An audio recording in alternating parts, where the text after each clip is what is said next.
And welcome back to the APP Indianapolis Open. Daniel Roditi here in the booth bringing you some pro singles action. We are joining this quarterfinal match, beginning of the second game. On the far court, we got Matt Treblis taking on Jack Foster on the near court. Jack Foster took game one. And we are just underway here in game two.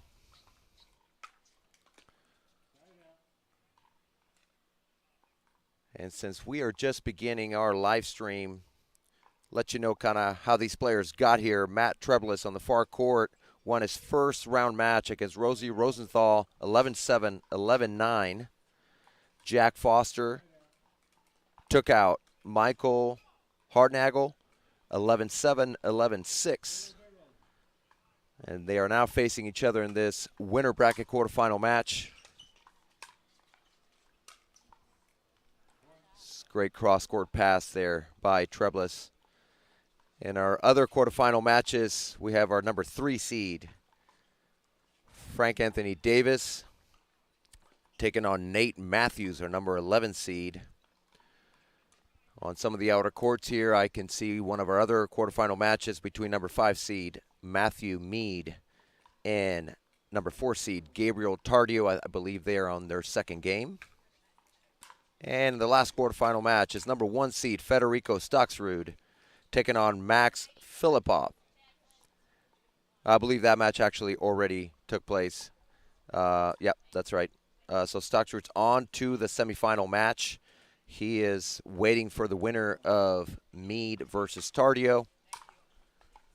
So Staksrud's already on to the semifinal, which is what Jack Foster is hoping to do here if he can close out this second game.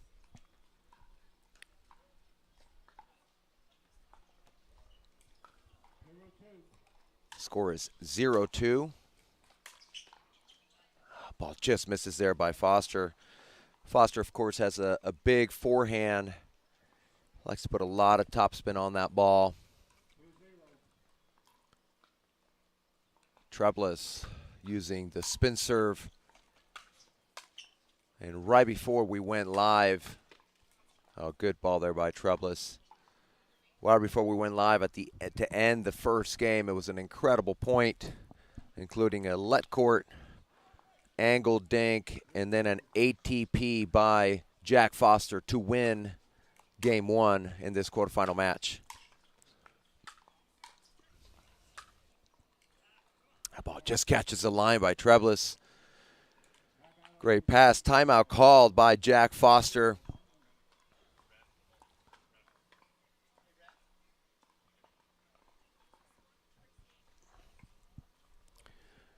So we are bringing you the action here on this last day of this Indianapolis Open. I'm very excited for pro singles. That is my favorite event to play in, though I'm not doing a lot of that these days. But I love watching these guys compete on the singles court. It's such a grind. It's a long day. It's so much running. Hard on the body, especially since this is the last day. These players have played men's doubles, mixed doubles, and now on the last day they are trying to play singles, which is really challenging to do when your body's already tired from a couple of days of competition. So really appreciate the effort that all these men and women, we'll hopefully have a chance to watch some of the women's pro matches as well, and maybe even some senior matches here on championship court at the Indy Open. Treblis off to a 4-0 lead here in this game two, hoping, of course, to push this to a game three.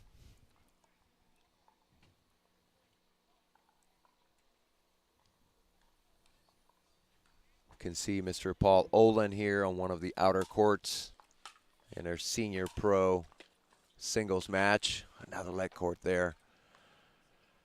So it looks like Gabriel Tardio, the 16-year-old, moves on to the semifinal match, taking down Matt Mead.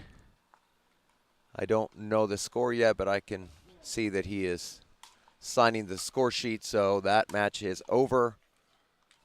Tardio will move on to take on Federico Staksrud in the semifinal match. Score is 2-4. That's a great ball there by Foster, taking advantage of the fact that Treblis decided not to come in on his return. Foster quickly takes advantage, decides to come in behind his forehand to that corner. Goes for the inside-out roll there, just misses wide. So we have a side-out. Treblis with now just a 1-point lead at 4-3. Spin serve pays off for him this time, giving him another point here at 5-3.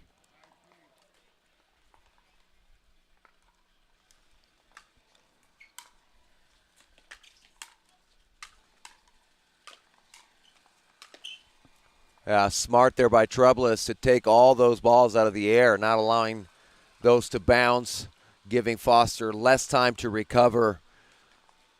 That is key when you're, especially playing singles, having to cover the whole court. If you can take a ball out of the air when you have that option and limit the amount of time where your opponent can recover to a better position on the court, you want to do that as much as possible. Score is 3-6. Big wind-up there by Foster. Great get. Treblis doing a great job of moving him around. And finally goes behind him. He went side to side, side to side. Foster was expecting that ball to go cross court to his backhand once again, but instead Treblis kind of holds it and pushes it up the line behind Foster for the winner.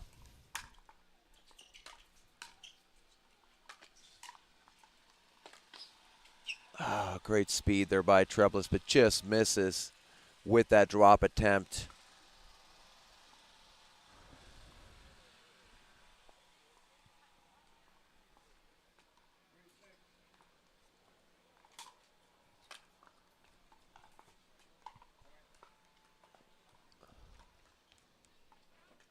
Missed return there by Treblis.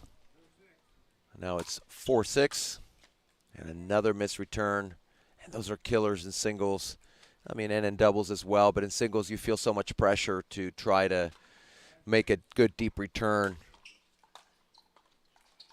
That one stays short. So 3 in a row here. We saw 2 missed returns by Treblis, and this third one was just way too short, allowing Foster to come up and really apply pressure. And now we're all tied up at 6. Another missed return. That's 3 out of the last 4 returns that he has missed. I have been there certainly many times in singles.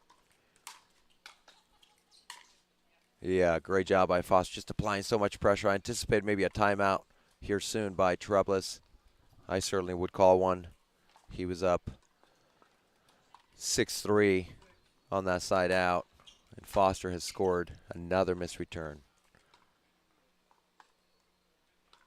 Foster has scored 6 points.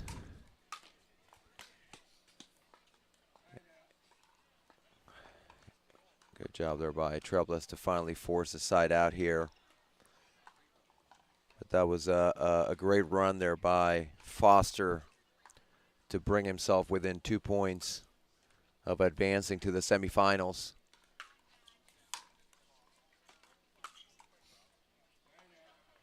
Treblis misses with that forehand, trying to pass on the forehand side of Foster. I think with Foster, you have to go to his backhand as much as possible. He's trying to do that there. Foster with the between the legs for the winner to give himself match point. And the forehand roll cross court, just a great shot there by Foster.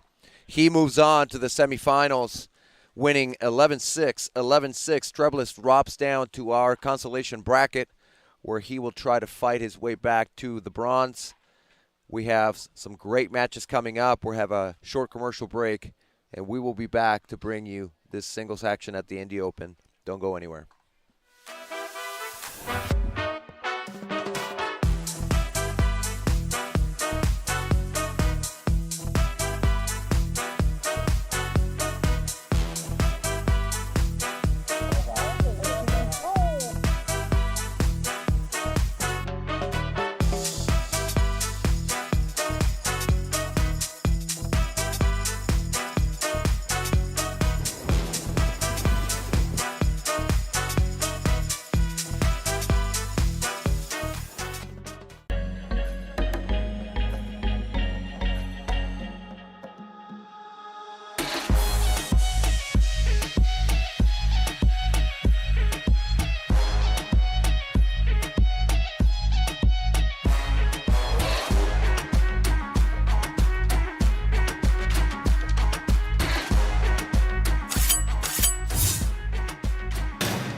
And welcome back to the APP Indianapolis Open, brought to you by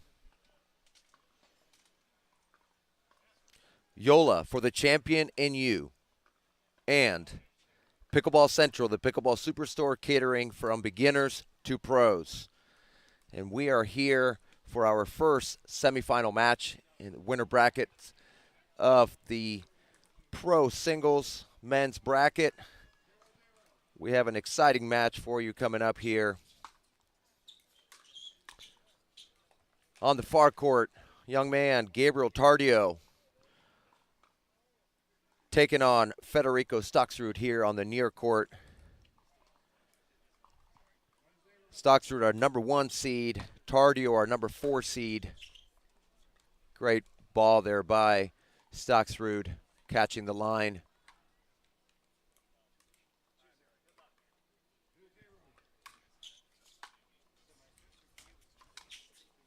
Nice shot there by Tardio, using the angle as Staksrud was trying to charge that kitchen line.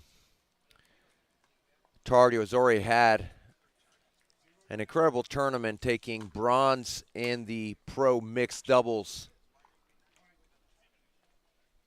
on Friday, taking gold in the pro men's doubles yesterday, and now trying to once again get to the medals here. If he's able to win this match, he will ensure himself a spot on the podium for the 3rd day in a row. That's going to be tough, of course, playing against Staksrud. Staksrud, a great singles player. We've seen him at several of the APP stops. Staksrud, a former tennis player, comes from Argentina. Played college tennis in Tennessee. We got to see him with his former... Oh, the ball stays in. He got to play with his former teammate on the team there in college tennis, Tito Yadro. They competed in the men's doubles yesterday and came out with a bronze.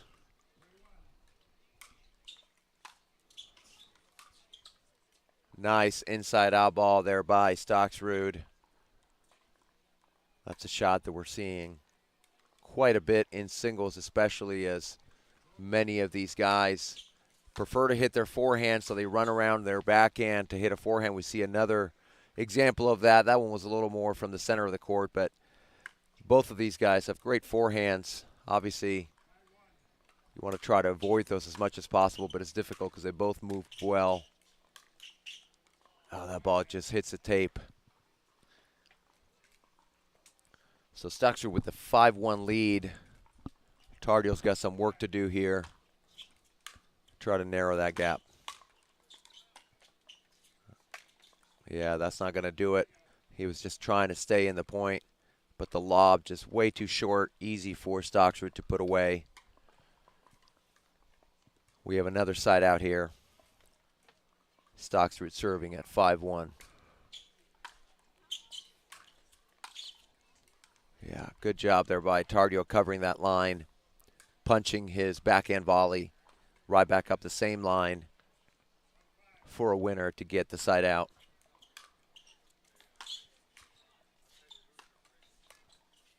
Oh. Here a little bit of a, as we've called it now, the puberty squeal from Tardio.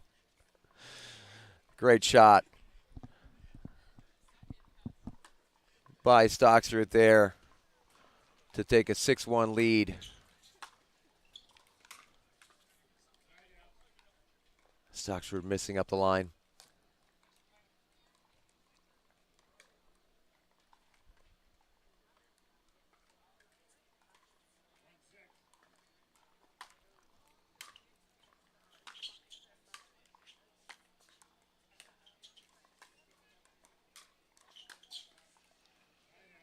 Good job there by Staksrud continuing to move Tardio.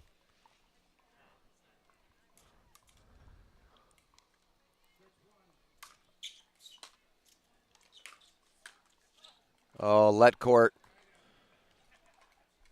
Sorry, not sorry.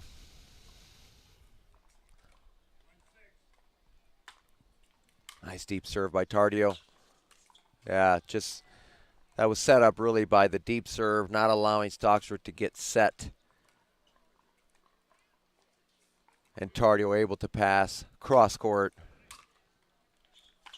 Nice deep return. Yeah, great job by Staksrud pushing that ball up the line deep to the Tardio backhand, opening up the other side of the court for his first volley.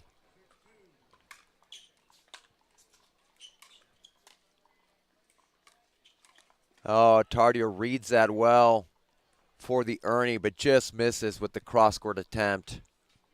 We saw a lot of that from him in the mixed doubles and in the men's doubles yesterday. Loves to Ernie those shots. Misses. Unforced error there on the return.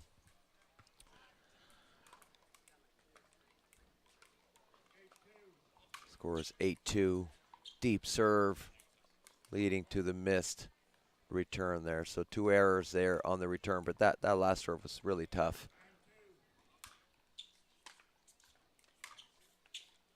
And we have a game point for Staksrud as he takes advantage of the short return from Tardio and just pushes that ball up that line.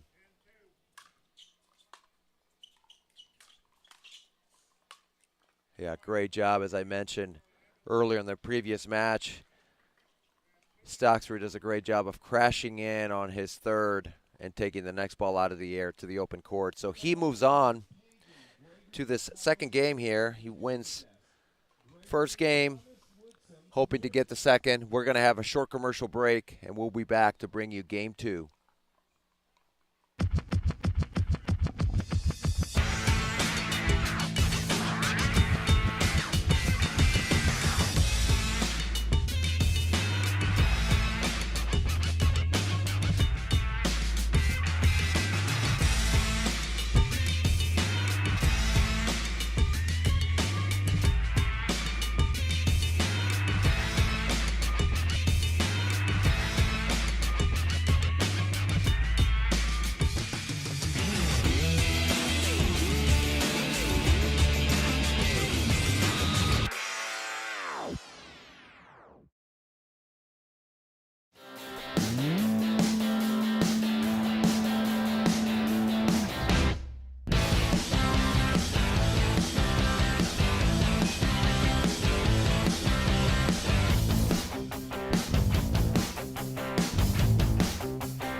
And welcome back to the APP Indianapolis Open. Daniel Regiti here in the booth, bringing you action from pro men's singles in this semifinal match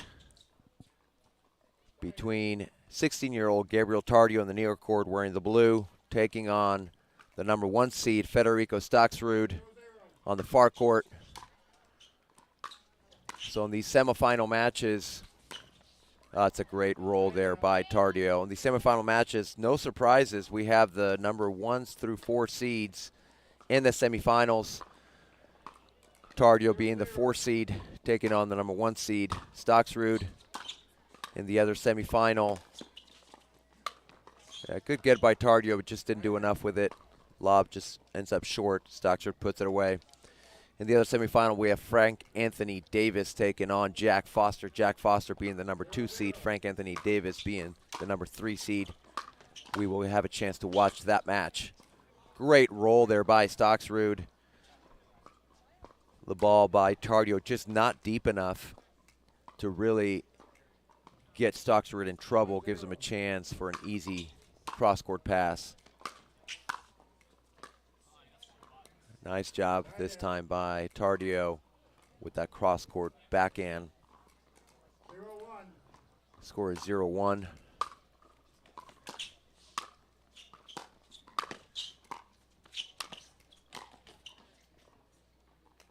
Ball just sails long. Good effort there by Tardio. Great court coverage by Staksrud. Tardio staying back due to the deep serve of Staksrud, knowing that he just wasn't going to get enough on that return to be able to come in behind it. You'll see that sometimes, especially on the men's side. If someone chooses to not come in, it's most likely because the serve really pushed them back. And they know the return might be short, making it too easy for their opponent to pass them, and which is what we saw from Tardio on that point.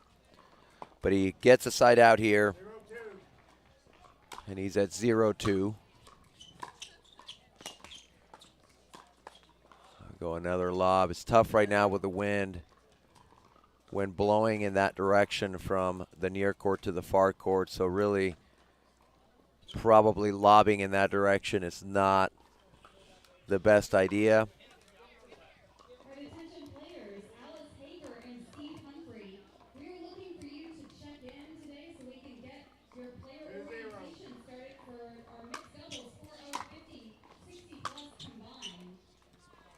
Yeah, that ball stays in, catches the line. Tardio, very honest player. Are as are most of these players.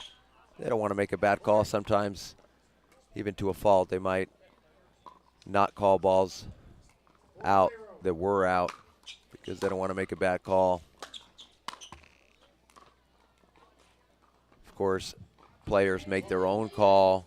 The referee is there in case a call is questioned, but the referee is not going to call the ball out unless the player calls the ball out. Oh, that's a great roll. Again, a short return by Tardio, giving Staksrud a chance to move up on that court and pass easily. So Tardio calls a timeout. Good timeout call here from Tardio. He is down 6-0 in this second game. Let's see if this timeout pays off for him. I think he just needs to get his returns deeper here against Staksrud, which is hard to do. Staksrud's got a big serve, and if you don't hit that ball clean, it's either going to be a missed return or it's going to be short. So maybe Tardio might try moving back a little bit on his return, and we see that right now. He's standing all the way back in that back fence, giving himself a lot of space, and that's what he does. He moves in.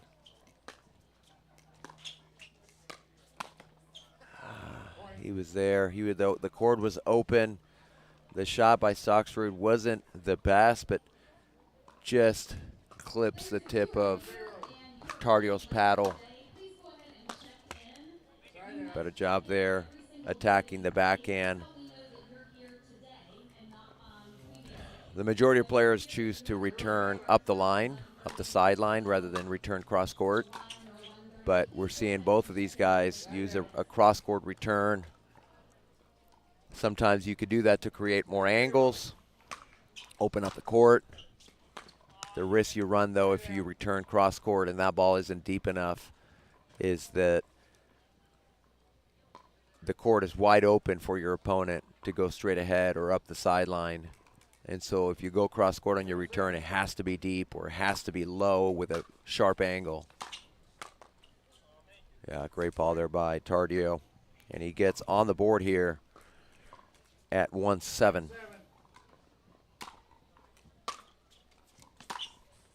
Oh, nice. Nice ball by Tardio there, running around his backhand, as I mentioned earlier, Staksrud was doing. This time Tardio runs around it and hits a forehand, and now a backhand cross court. I would expect if he wins this next point, we might see a timeout from Staksrud. Well, instead, Tardio misses with that inside-out forehand. I think it was there, it was open, but just leaves it short.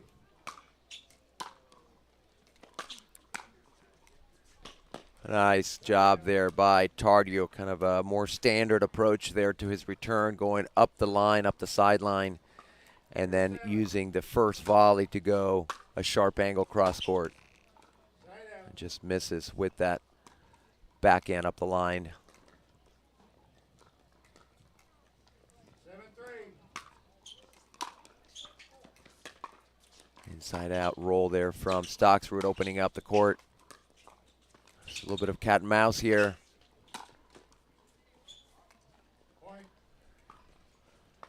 Yeah, good job by Staksrud, doing a great job covering the court. 8-3. Now it's 8-3. Yeah, just had a couple options there. I think Tardio wasn't sure if he was going to go inside out to Tardio's backhand. Instead, he kind of holds the ball and goes up the line to Tardio's forehand, past him. So Staksrud just 2 points away here from moving on to the winner bracket final. But Tardio manages to get a side out, so he's at 3-9, hoping to go on a little bit of a run like he did before. And there's the first one. Great pass there. Gets a clap from Staksrud. 4-9. Staksrud with the cross-court return attempt there, leaves it short. So Tardio gets a couple points here. See if he can get to 6.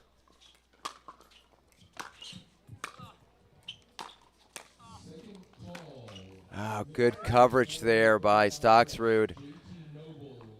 Tardio had him scrambling, had him in trouble, and just could not make that roll with his forehand. And now set up there for Staksrud. Yeah, just a mishit return. Pops way up, giving Staksrud an opportunity to move up on that ball, let that ball sit up, and then pass. We got our first match point here for Staksrud, but Tardio manages to hold him off and get the side out. 5-10 is the score. Just a very deep return there by Staksrud. Oh, great job by Tardio, run that down. He's a little surprised he got away with that. Get a smile from him.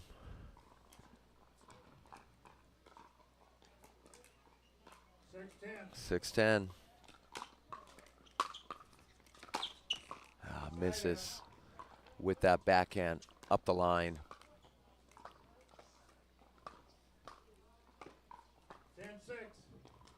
10-6, another match point. Second opportunity. Good angle. But great job by Tardio, reading that well. We see the replay here. Goes to the right, anticipates the ball going cross court, runs it down, has to jump over the kitchen there. So he's fought off a couple match points. Good drop there. Yeah, probably I don't know that I would have come up on that backhand roll. He didn't have Staksrud in that much trouble. And as he's moving up, Staksrud just pushes the ball up the line. Oh, just an incredible shot. That was a great return by Tardio, but Staksrud hits a forehand winner. So Staksrud, number 1 seed, moves on. 11-2, 11-6. Tardio will drop down to our consolation bracket. We're going to have an interview with Federico Staksrud after this commercial break. Don't go anywhere.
And welcome back to the APP Indianapolis Open. Daniel Rogiti here with our winner from our first semifinal match.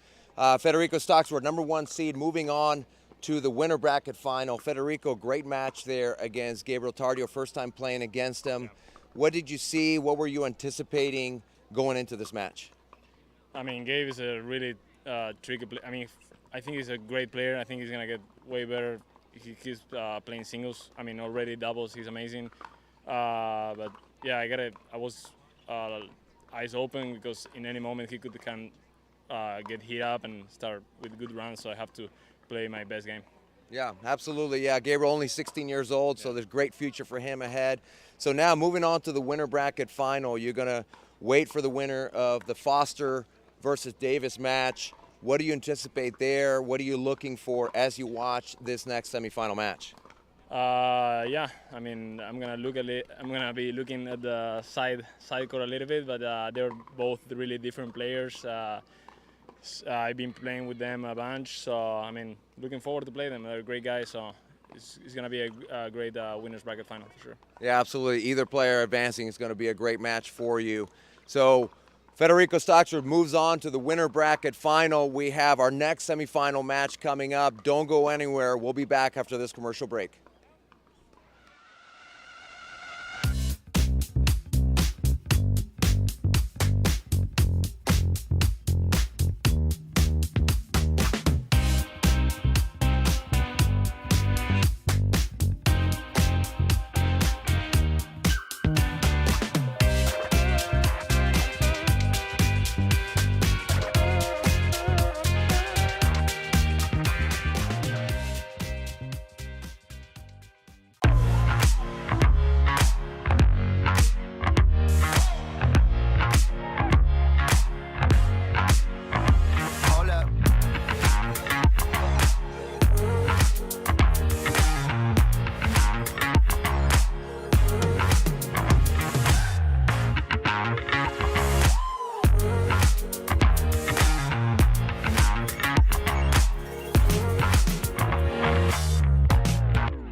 And welcome back to the APP Indianapolis Open, brought to you by SunMed, the official CBD sponsor of the APP, and Pickleball Central, the pickleball superstore catering from beginners to pros. Daniel Rodita here in the booth, bringing you this semifinal match between our number 2 seed on the near court, Jack Foster, taking on the number 3 seed, Frank Anthony Davis, on the far court there, wearing the white.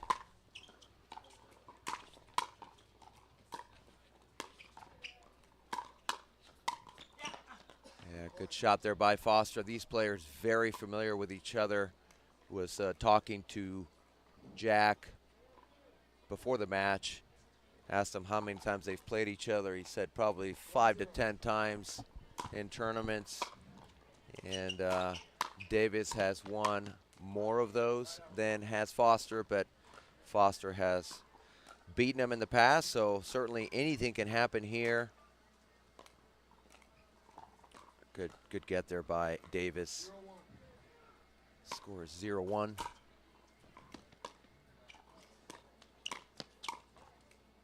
Yeah, Davis reading that ball well, just didn't do enough with it, and that is a risk you run when you do that kind of shot, or like an Ernie. It better be a winner because the court is wide open, obviously, in singles. Just a big forehand there by Foster, painting the line there across court. Davis gets him a nod, gives him a nod there for the great shot. See that. Foster, big windup on his forehand. Loves to kind of start with his paddle really high on the forehand side. 0-2.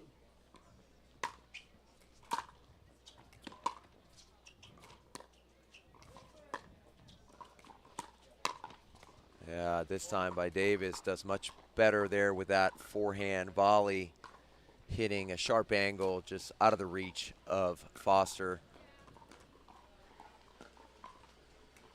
Davis preferring really to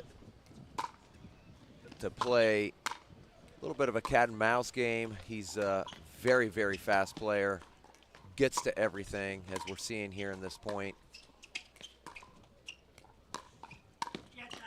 Yeah, just not enough on that. Davis says, yeah, Jack, for the great shot there by Foster covering.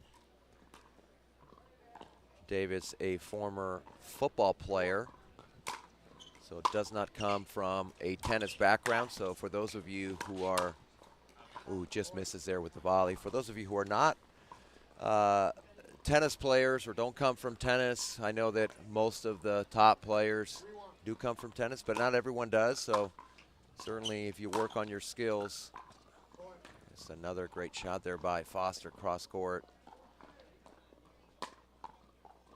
So whether you come from tennis or not, you can work on your pickleball game.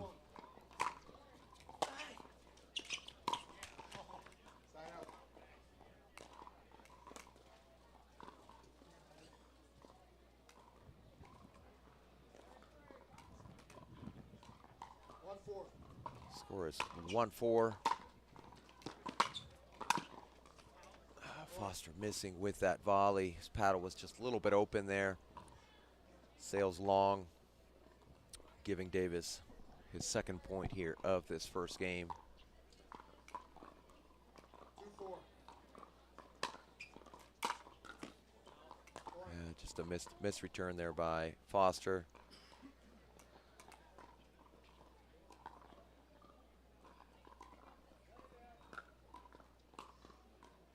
Had the opportunity to play both of these players in tournaments. Both very, very tough players.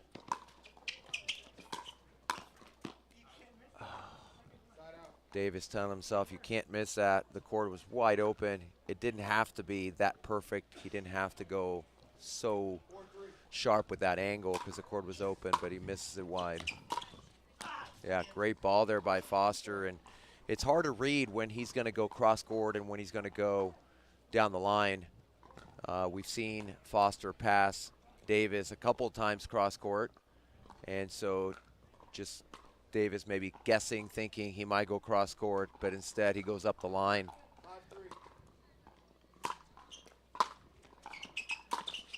He does it again, and now looking for the cross court. It certainly seems that his cross court forehand pass is his preferred shot, but you have to have something else, otherwise players begin to anticipate that and read it, and so he's trying to do that by going up the line a little bit to keep Frank Davis honest and not just guessing for the cross court. Oh, that ball right at Davis's face. Davis anticipating Foster maybe going a short angle. Instead, Foster goes right up into Davis's face.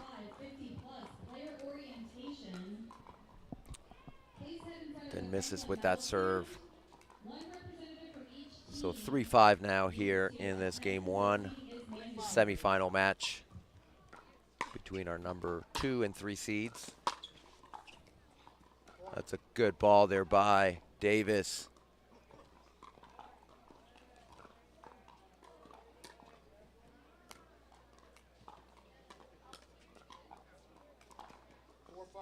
Score is 4-5. Davis missing, trying to go up that line. Ran around his backhand, which he likes to do quite a bit.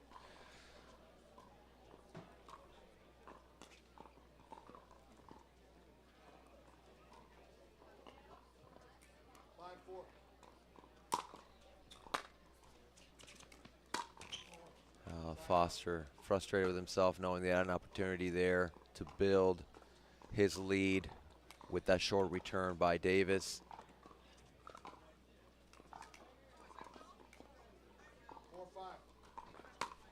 Score is 4-5. See the drop there by Davis and a missed cross-court dink by Foster. Believe he may be calling a timeout here. He is. Score is tied up at 5s.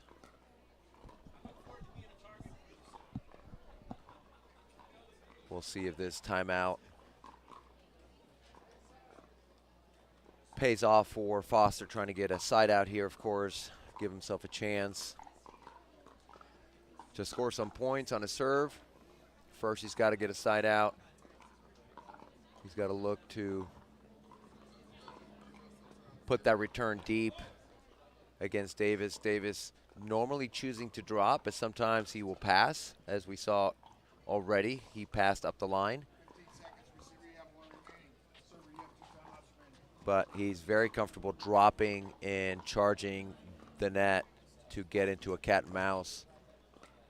Very comfortable doing that, given his speed.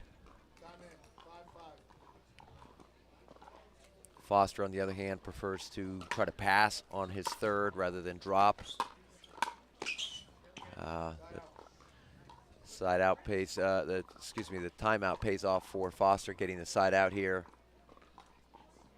He's tied up at 5 here.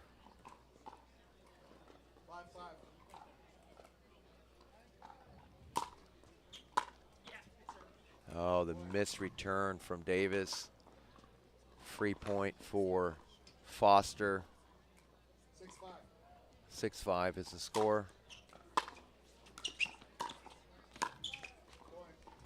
Yeah, that's a good roll there by Foster, and he was crashing in. So for Davis, as he's trying to reach for that ball down low, he knows Foster is coming, puts more pressure on him, misses that ball into the net. There's a cross court right at the body. Tries to pass on the backhand, and Davis misses wide. That's just a great mix of shots there from Foster. He went to the Davis forehand, then right at the body, and then to the backhand. Then tries to do an off-speed drop there to the Davis forehand, but leaves it short. Davis telling himself right here, knows that he needs to make a push at 5-8.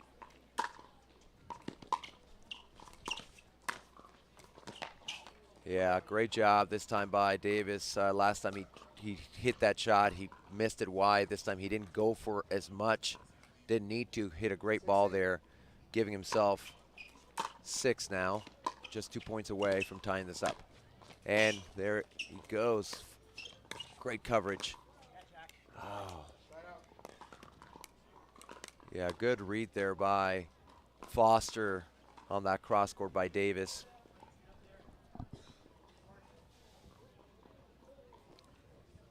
Foster is ahead here. 8-6. Big serve. Yeah, great job by Foster. Set that up with that big serve. Obviously pushing Davidse back, just giving Foster a lot of options with that short return. Timeout receiver, 9-6, 1 minute. So now we have a timeout called by Davidse. I think that's smart, not waiting until 10, calling it at 9. So Foster is ahead here, 9-6, hoping to give himself an opportunity for game point here.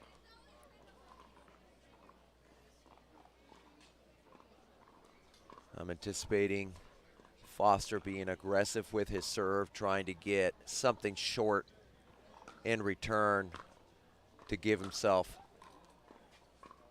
an advantage. We'll see if he's able to execute the serve, and we'll see what Davidse does with his return. 15 seconds. Receiver, you have 1 timeout remaining. Server, you have 1 timeout I remaining. expect Davidse maybe trying to go cross-court with this return to the Foster backhand. But my guess is Foster will run around that and still try to hit a forehand. Let's see what they do here. We do have a, he tried to go for a big serve, misses it long. That sometimes you got to take that risk. You know you have to put pressure with your serve. That ball just sails long. Davidse serving 6-9. Good deep serve by Davidse. Drop.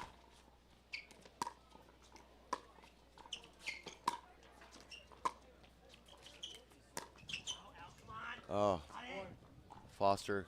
Oh, and our sponsor billboards just came tumbling down, so we're going to have to fix that here. There is some wind.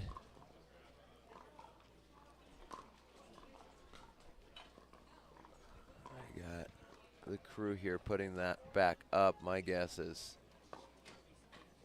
we might get those tumbling down again. I don't know. That's not really safe. Trying to fix it. Those billboards, you can't see them. They're right under the camera from the viewer's perspective.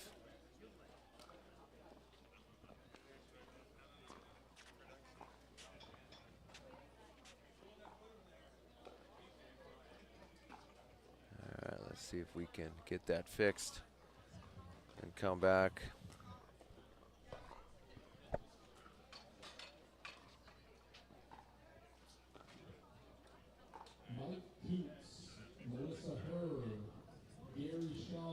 Okay, I think we are almost ready to come back here. Hopefully those billboards are secure so that they don't come tumbling down on the heels of Foster as he's trying to return here. You can see he's out of the picture, out of the frame. Good return there by Foster. Davidse telling himself he's got to make that. So now Foster with another opportunity to try to get to game point. Last time he missed a serve long, trying to be aggressive. I think you got to stay aggressive. Maybe put a little more spin on the ball so it drops down. He does. Plays it a little bit safer.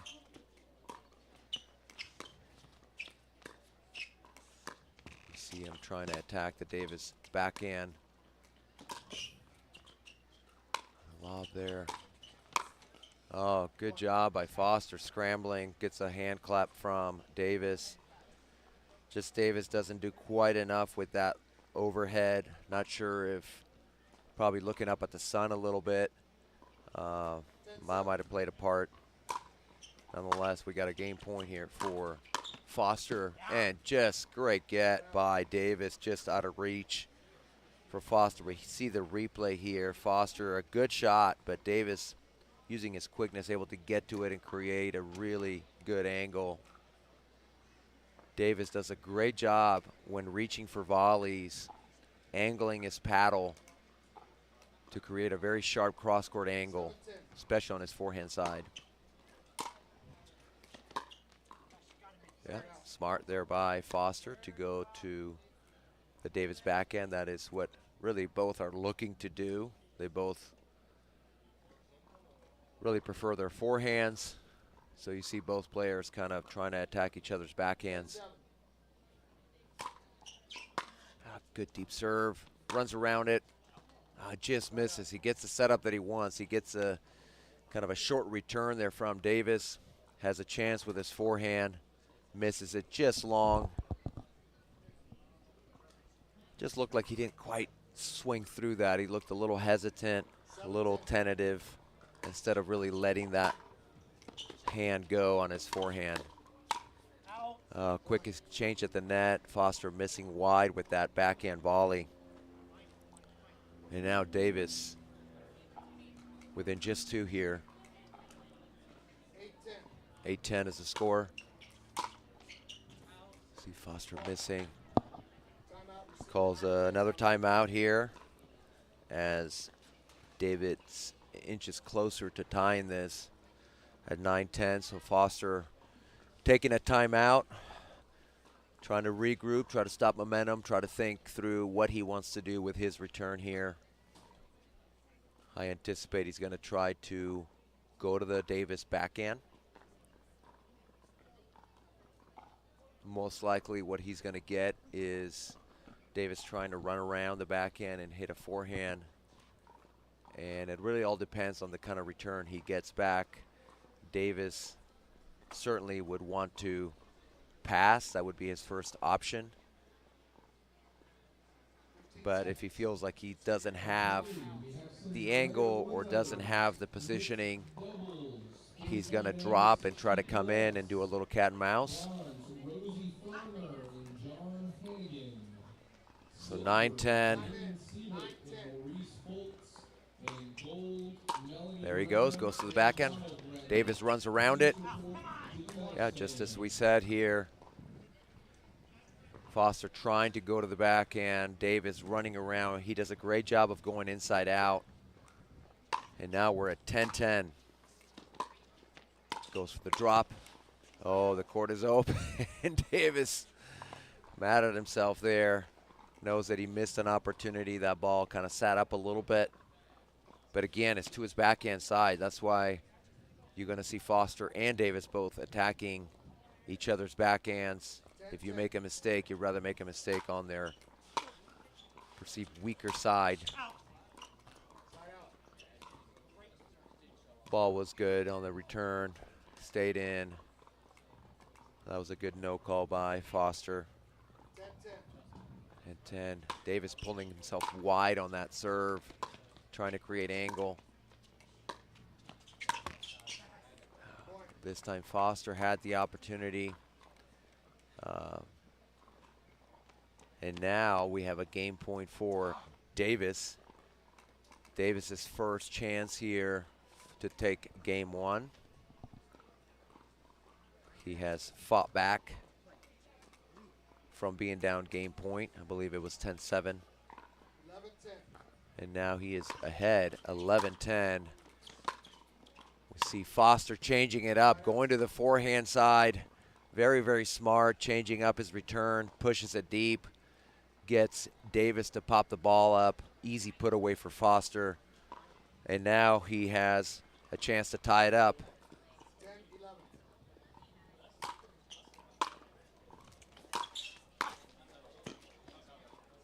Ball is called out by Foster. I didn't really get a look, and we're so far away here on the far sideline. 11-11. Oh, and now a missed return from Davis. So Foster gives himself another opportunity here for a game point at 12-11 in this game one. wide with the return. Nice ball.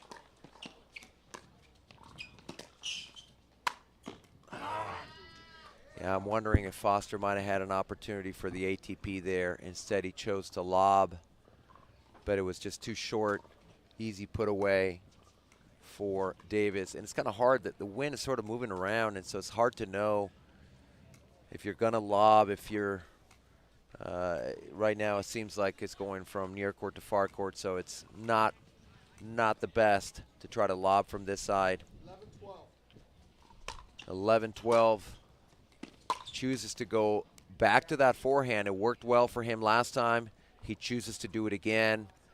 So now another game point opportunity for Foster. I believe this is maybe game point number 3. Goes for a conservative serve there. Good job by Davidse pushing that backhand volley deep to the corner. Foster just not able to get that ball to drop on the cross-court attempt. So Davidse with another opportunity to tie this up. He moves a little bit wide to create some angle. There's that inside out. Foster, great job going at Davidse's body. We see here on the replay as Davidse comes in, you expect them to go to the corners, but instead he goes right at his body. Davidse not ready, pops the ball up, Foster puts it away, and we have game point number 4, I believe. Just a nice rip there by Foster. Davidse gives him a nod. So Foster taking game 1, 13-11. Just an incredible match here on championship court at Indianapolis Open. We will be back after this commercial break. Don't go anywhere.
Hi, I'm fellow pickleball fanatic Taylor Hall with GVC Mortgage. Our home loan experience is built for you to get financing 36% faster, so you can spend more time on the court and less time worrying about your loan status.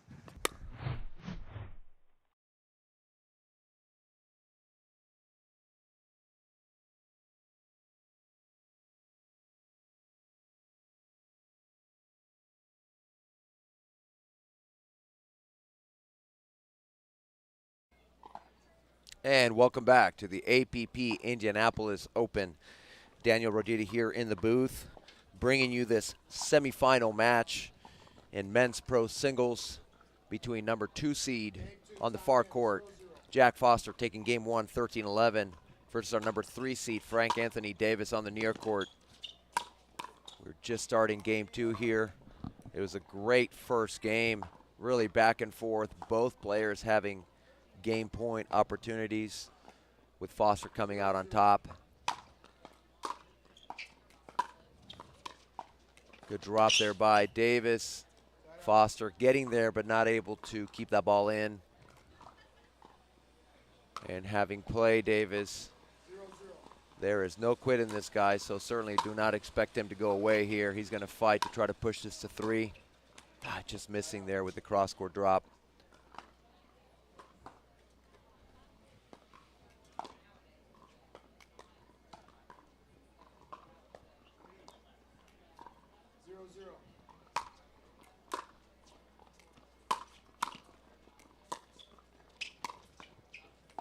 Davis missing with that backhand roll volley.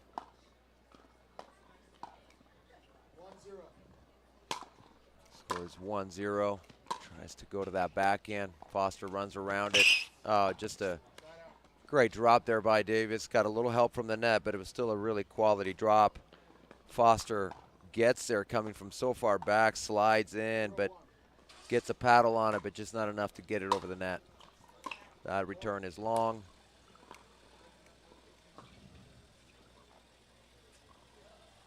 And we are tied at once here in this game too.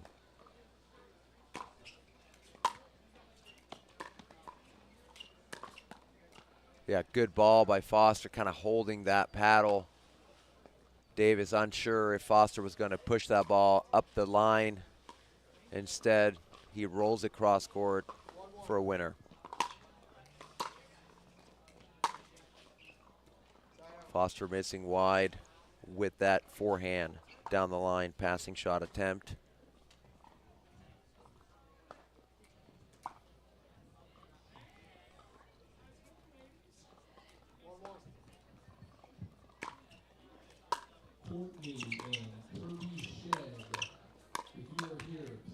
Oh, good exchange there at the kitchen line, but goes Foster's way here.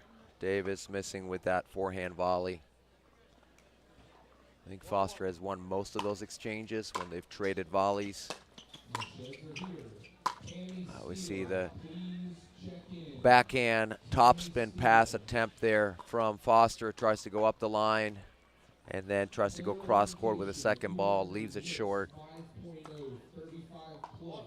He's definitely not as comfortable trying to pass with his backhand side, but I know it's something he's been working on.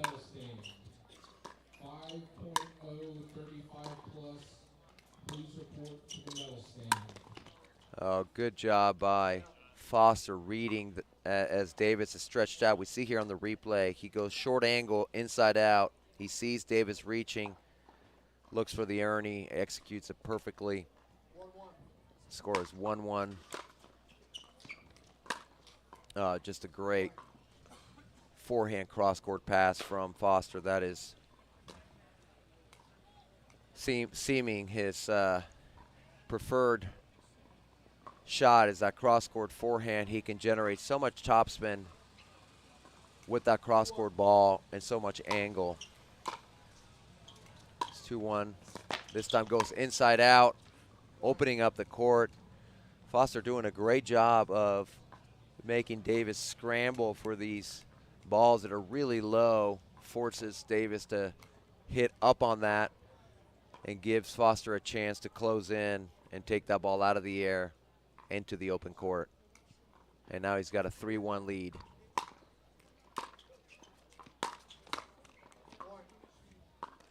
Miss volley there from Davis. And now it's 4-1.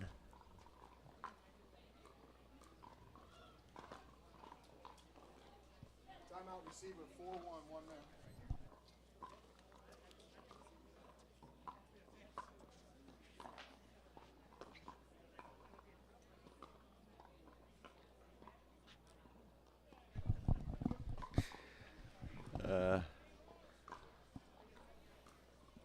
I guess we're getting some comments here on the live chat from people about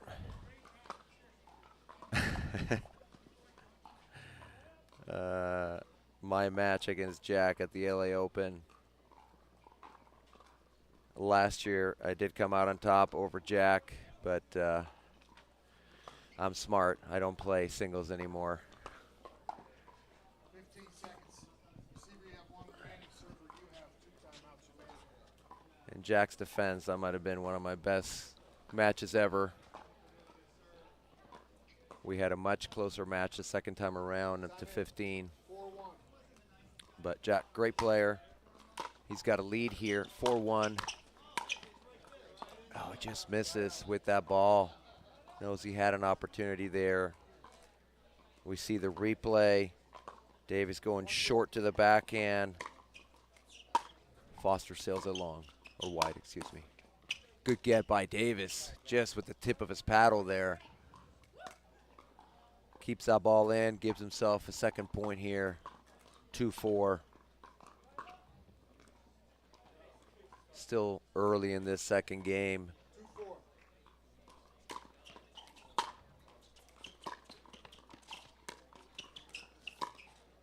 Oh, very nice. Almost looked like Foster was anticipating an ATP. Instead, Davis just angles his paddle, pulls it cross court. Nothing that Foster could do. Just a great shot by Davis. He's so good at using his wrist to angle his paddle, 3-4. even when that ball is behind him. I've been the victim of that a few times. Ball stays in. Oh yeah, good ball by Jack there. See the replay. That one stays right on the line. Davis gets it, but it just kind of sits up a little too much for Foster. He had the option. He could go cross court. He could go up the line. That's why you saw Davis kind of frozen in the middle, not sure where Foster was going to go. Davis missing wide with his return, giving Foster a 5-3 lead. 5-3. Ball is called out on the serve. Davis gets the side out. See if he can make a push here to maybe tie it up or even take the lead. Oh, that ball just too high. Foster reads it perfectly. Ernie's it for the cross-court winner. Davis telling himself to focus.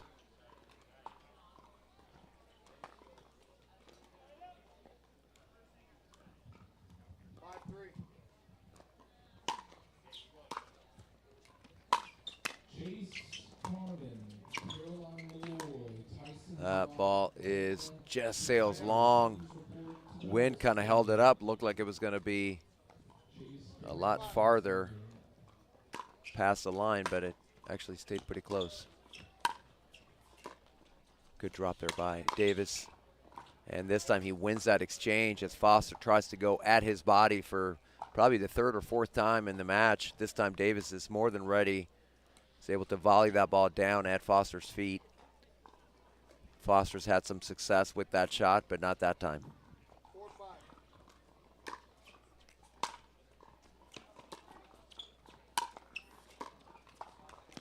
4-5. Just falls short with that drop.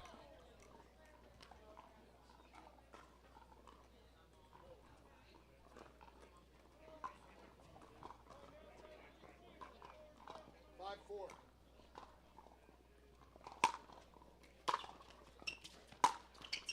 Oh, the ball misses long by Foster. He saw the opening there. Up the line, just hits it too far. Not enough topspin to get that ball to drop. 4-5. Score is 4-5.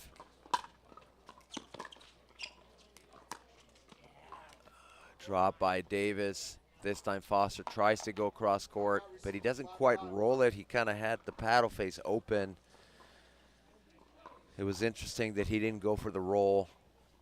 Leaves it in the net instead. And now we're tied up at 5.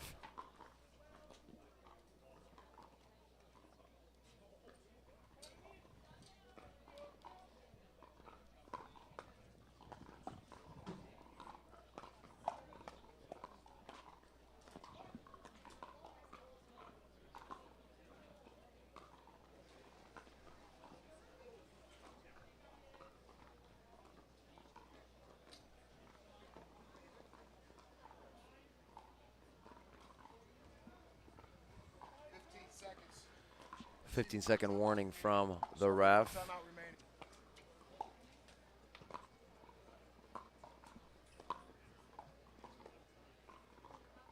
Time in.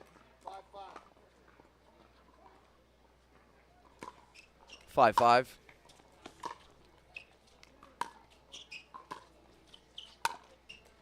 Foster moving Davis around. Drops it, but Davis too quick. Almost gets it. Almost identical to that one point where he slid in, just leaves it short. Great job there by Davis. Now he takes the lead in this game too, 6-5. Missed return there from Foster. Calls another timeout. Frustrated with himself was up 5-3, I believe, and now Davis has a 7-5 lead. Obviously, Davis hoping to push this to a game 3. Foster hoping to do what he did in that game 1 after losing the lead. He fought back. He was actually down game point 11-10. Was able to fight back and take that game 13-11.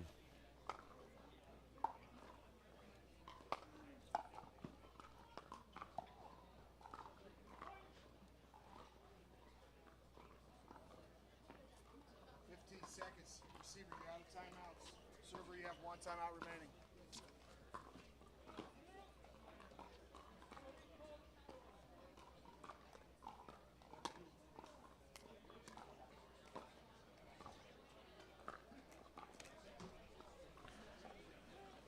So we are back here.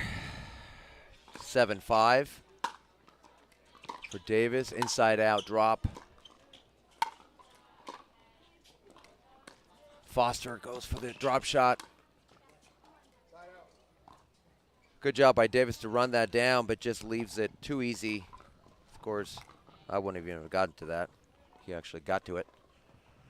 But leaves it too high for Foster. 5-7. And now 5-7. Another drop shot. They're kind of trading drop shots here. Foster gets to it, but also too easy. We see here the replay. Foster, great speed getting to that ball, but just too easy for Davis. Flicks the backhand into the open court for the winner. 7-5.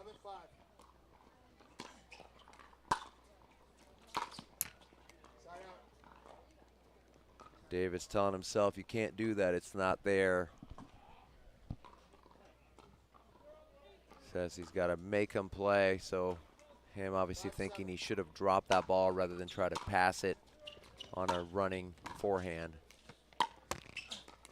Clips the net. Foster goes up the line again, opens up the court. Davis gets to it, but just can't quite get enough on that to pull it back into the court. See the replay here. Foster going up the line, and then Davis too far out of position to run that ball down. 6-7. And now it's 6-7 in this game 2.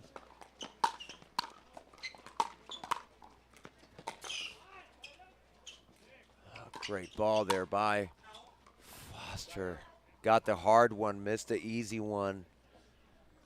I think Davis thinking it might go wide. That's why he didn't hit it out of the air.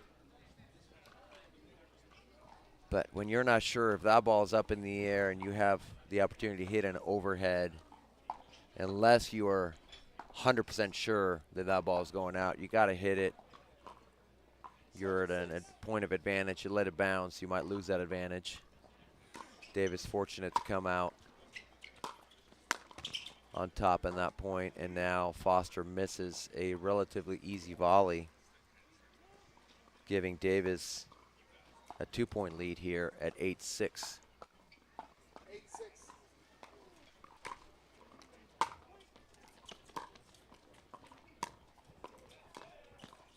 Oh, that drop attempt by Davis just way too high. Foster, easy put away, cross court backhand. There is some wind, and so that's going to make it challenging to be precise with the drops. Wind might have pushed it a little bit too far,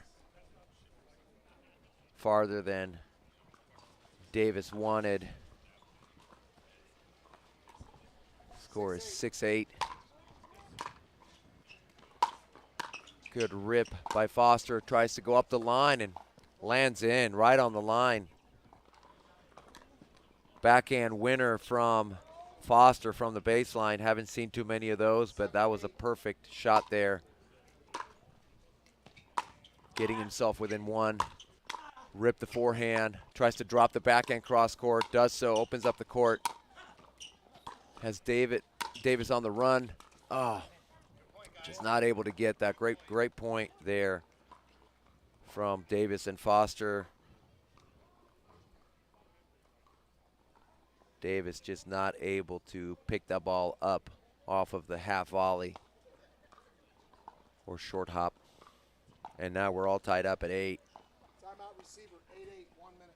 And now we have a timeout called by Davidse. Veteran move there, waiting until Foster's ready to serve to call that timeout. Gives you a little extra time. I like that one. I like the kicking the ball down to the corner of the court and walking very slowly to it. That's also a good one. Of course, once a referee calls the score, you only have 10 seconds to serve. So if you are winded, you're trying to just milk as much time in between points as possible to try to recover, especially after a point like that where Davidse was going sideline to sideline. 15 seconds. 15-second warning called from the referee. Very tight match here. Game 1 going to 13-11 and now tied up at 8. This really could go either way. Missed return there from Davidse. Good serve from Foster. He does that move that I was talking about, kind of hits the ball towards the fence, giving himself time. And now he's at 9-8. If he can capitalize on this point, he's going to give himself match point, and he does.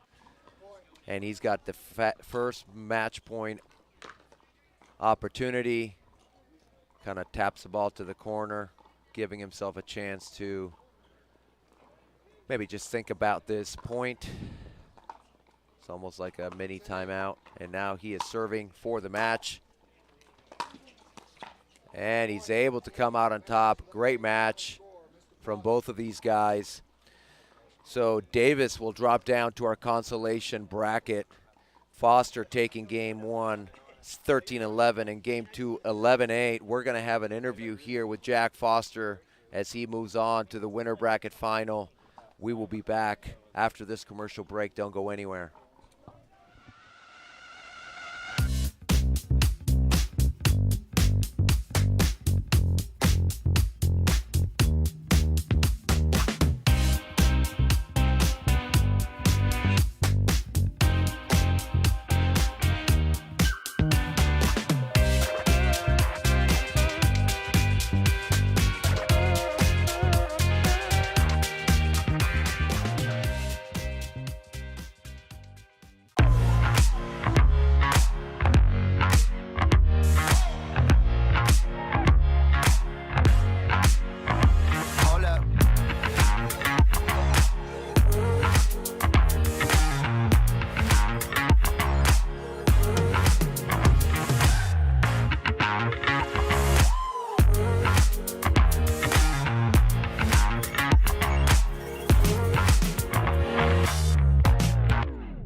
And welcome back to the APP Indianapolis Open. Daniel Rogiti here with our winner, Jack Foster, moving on to the winner bracket final, taking down Frank Anthony Davis.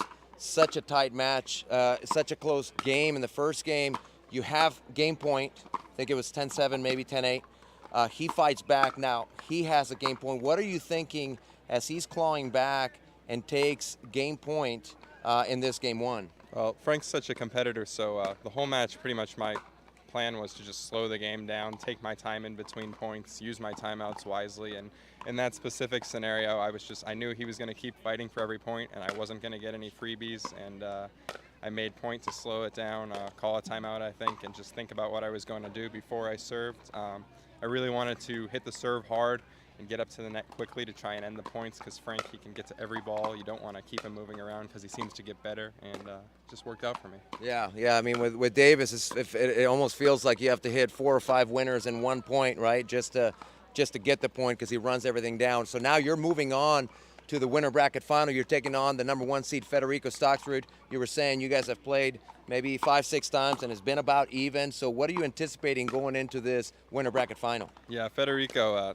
big hitter, serves so well. He gets better every week. He adds something new. He always, I think I figured him out, and then he adds something new every week. He's always improving, and he's just a great competitor. So it'll be a tight match. Hopefully I can give him a fight. You know? Yeah, absolutely. So congratulations. You've secured a spot on the podium by moving on to the winner bracket final. Of course, there's other players still in the tournament fighting back. But congratulations moving on. We anticipate it's going to be a great match. And coming up next, we have our pro women's singles match coming up here, round 1. So don't go anywhere. We'll be back after this commercial break with more action from the Indianapolis Open.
And welcome back to the APP Indianapolis Open, brought to you by Yola for the champion in you and Pickleball Central, this pickleball superstore catering from beginners to pros. Daniel Roditi here in the booth, excited to bring you the action from Indianapolis on this pro singles day. We're going to get to watch a couple of ladies here on championship court. This is a first round match. On the far court, Alex Truong taking on Ariel Butler on the near court. Ariel Butler taking gold in the mixed a couple days ago. I believe she got silver yesterday in the women's doubles. And now she is playing singles. One of the things you're going to see in the women's game a little more than on the men's side. Sometimes the ladies want to stay back a little bit longer, whereas the men like to apply pressure and come to the kitchen as quickly as possible. Sometimes some of the women prefer to stay back and trade ground strokes, as we're seeing this in this point, but Butler sees her opportunity and charges in.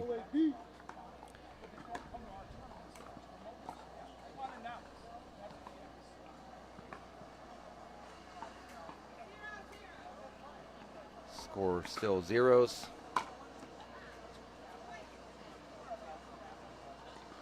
So the women got started a little bit later than the men.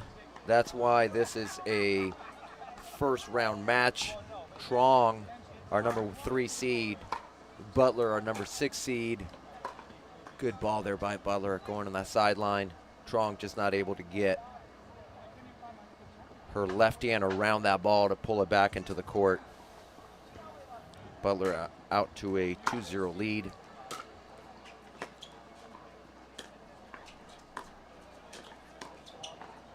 Good lob there by Truong. Butler just not able to get around that ball to drop it.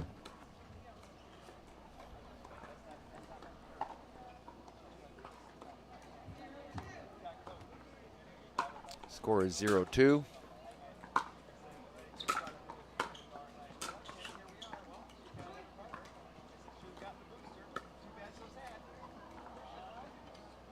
Truong on the board here in this game one.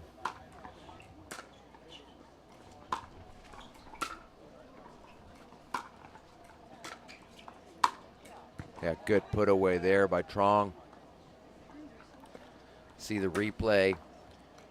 She sees her opportunity. She comes up, gets a high ball, puts it away easily into the open court, ties this game up at 2. That return by Butler stays in. She gets a side out here.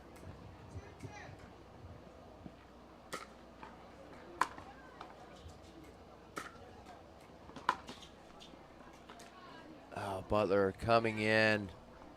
I'm not sure why she didn't take that ball out of the air. The court was wide open. Maybe she thought the ball was going to miss wide. Not sure why, but she let it bounce, and then it was just too far behind her. This time she comes up, puts the volley away. Much better job there from Butler. Tied up at 2. Misses with that serve.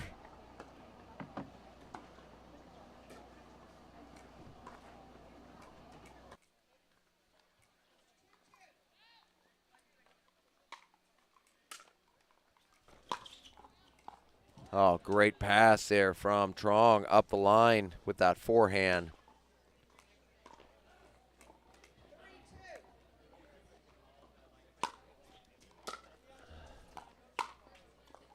The ball missing long. She was trying to apply pressure. I think it was the right thing to do, but just did not execute that forehand like she would have liked to.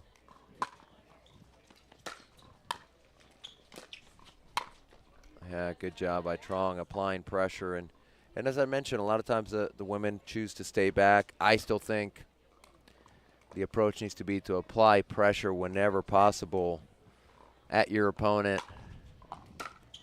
Oh, that ball misses. A return by Butler. Sails long. And now Truong has a 4-2 lead. Oh, that serve misses long.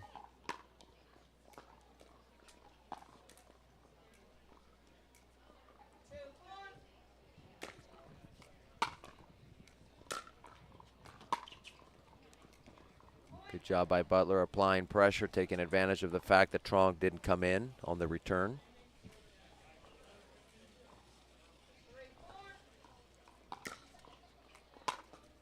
Oh, now Truong misses her return. And now we're all tied up at 4.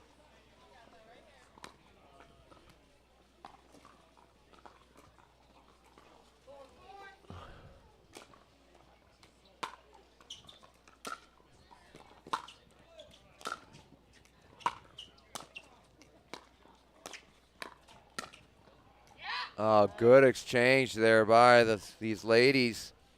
One by Butler. We see the replay here as Truong comes in, both at the kitchen line. Don't see that too often with the women, but Butler comes out on top. Good approach. Truong staying in it. 3 lobs. And finally, Butler puts it away. Truong just not able to get enough on those shots. Was kind of scrambling for most of that point. Now Butler with a 2-point lead. They've kind of traded turns and taking 2-point leads. This time Butler has a 2-point lead. The drop attempt. Yeah, that one's just way too high. Easy put away for Truong with her 2-handed backhand. You see the replay here. She pushes it up the line, and this ball by Butler just way too high. She was kind of jammed up. You could see that paddle was so close to her body. Nice. Forehand cross court. We talked about Butler's forehand on her dink. She likes to roll her dinks and her third shot drops, and then you see it as well on her forehand volleys. She likes to kind of roll that forehand cross court in singles as well. That ball just misses.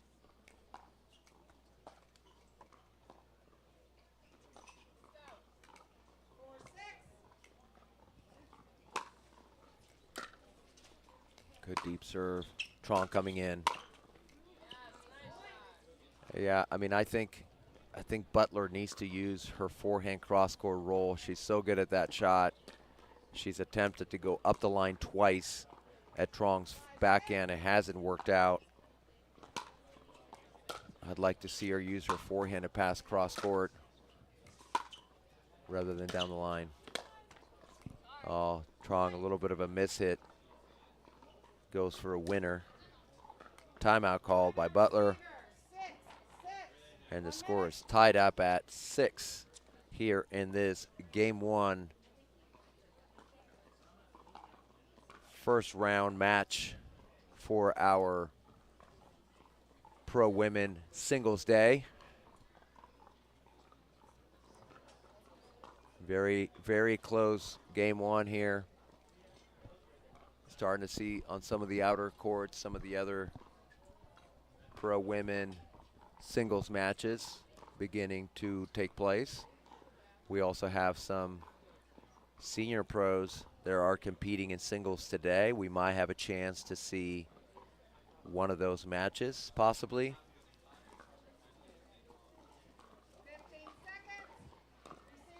15-second warning called by our referee.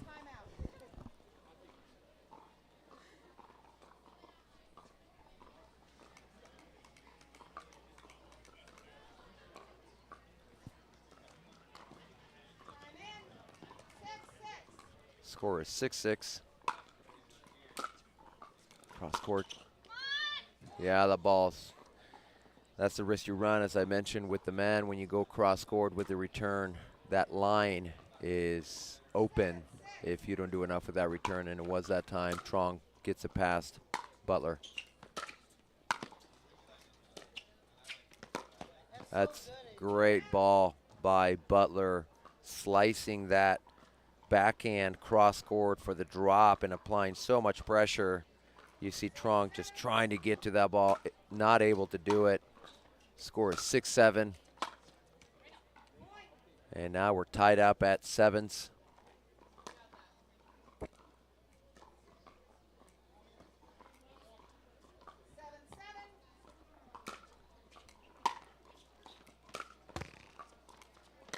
Truong gets to it. Oh, Butler was there, but just misses with that forehand, trying to push it to that right corner from the viewer's perspective, that right back corner, but misses wide. So we have a side out, tied up at 7. Truong coming in. Butler takes a big swing, just sails that ball. Not enough topspin. Needs to use that left hand a little bit more to roll that two-handed backhand. Truong 8-7. And that return goes well long. Again, we do have some wind. They're starting to pick up, going from the near court to the far court. So in that direction that Butler just hit that return, the wind's going to carry it. If it's got any air under it, it's going to go. So now Truong with a 2-point lead at 9-7, hoping to come out of this timeout and give herself a chance to take game 1. If she can win this next point, will give herself a game point.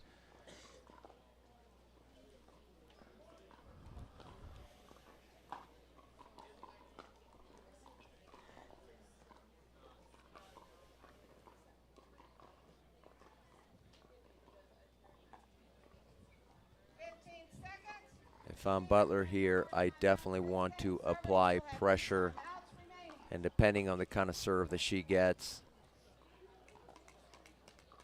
I would try to maybe go cross court to the Truong backhand. You have a little more court to work with, and I'm saying that she does just that, covers it, and Truong misses. And I'm saying cross court, even though I've been saying on the returns you want to go up the line most of the time. With the wind factor, if you go up the line, there's a better chance of missing long because obviously you're working with less court, whereas when you go cross court, you have a little more court to work with. So even if the wind carries it a little bit, you might keep that ball in. And that serve is called out from Truong. So Butler not able to take advantage of that side out. Let's see what she does on this one. She puts a lot of air under that one. Good deep return, and now she's pressuring to the backhand. Puts it away with two-handed backhand, short angle cross-court volley. We see the approach there, applying pressure, and then uses that two-handed backhand cross-court to get the side out. Just doesn't hit the overhead clean. It kind of seemed like she hit that ball near the handle, too low on the paddle, didn't get on the sweet spot. So that's one of the other challenges with the wind. What can happen is that ball moves around. It's harder to get a kind of good swing on those overheads. She does keep coming to that backhand, but this time Truong ready for it, pulls that ball cross court. Great, beautiful backhand cross court pass from Truong, giving herself game point here in this game 1.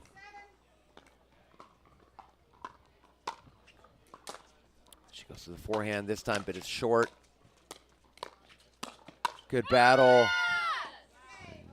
Get a shout there from Truong, winning that exchange. We see the replay here. Butler trying to flick that backhand, just doesn't get quite enough on it, and then Truong puts away the two-handed backhand. So Truong taking game 1, 11-7. We will have a commercial break and come back for game 2. Don't go anywhere.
Hi, I'm fellow pickleball fanatic Taylor Hall with GVC Mortgage. Our home loan experience is built for you to get financing 36% faster, so you can spend more time on the court and less time worrying about your loan status.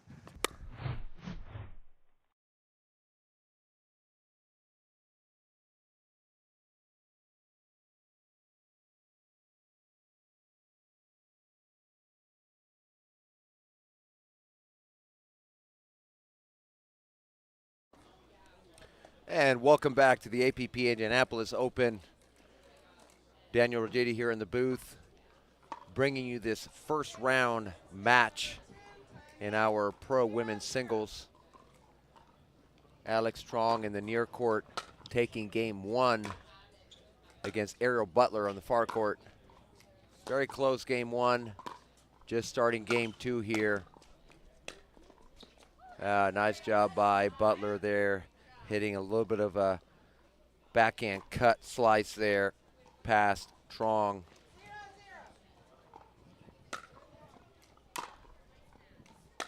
Here comes Butler. Truong trying to pass up that line. Leaves it short. Butler out ahead here, 1-0. Missing with that return.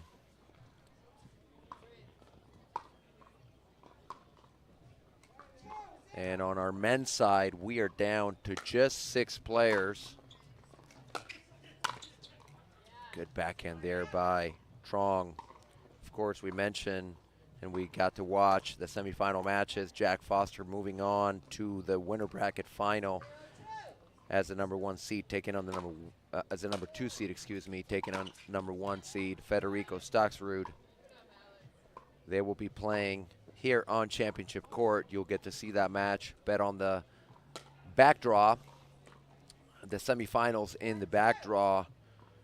Number 3 seed Frank Anthony Davis, whom we watch in that close match against Foster, is taking on Matt Mead, our number 5 seed, on the court there just behind Butler. You see Davis there on in the distance. So that's a semifinal match in the consolation bracket. The other semifinal is 16-year-old Gabriel Tardio that we saw lose to Federico Staksrud. He is taking on Matt Treblis in the other semifinal in that consolation bracket. But right now we're back to this women's match. Truong missing with that approach, all tied up at 2. Butler hoping to push this to a game 3. Here she comes, putting pressure. Yeah, that ball's going to sail with all this wind. It's tough to lob from this side. Butler out ahead, 3-2. A little short with that serve. Good drop by Truong. Oh, the fortunate clip from the net for the winner. Sorry, not sorry.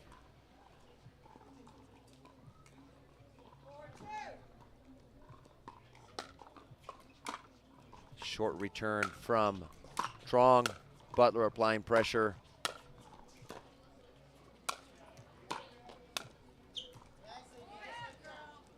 Truong just not enough on that backhand. Gives Butler an opportunity to push her backhand volley up the line.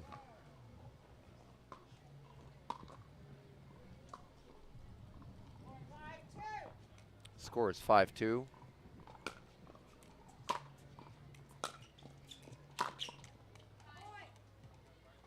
Truong missing with that passing shot attempt on her forehand side, trying to go across court. She calls a timeout. She is down. It was tied up at 2. Now it's 6-2 for Butler. Truong trying to stop the momentum.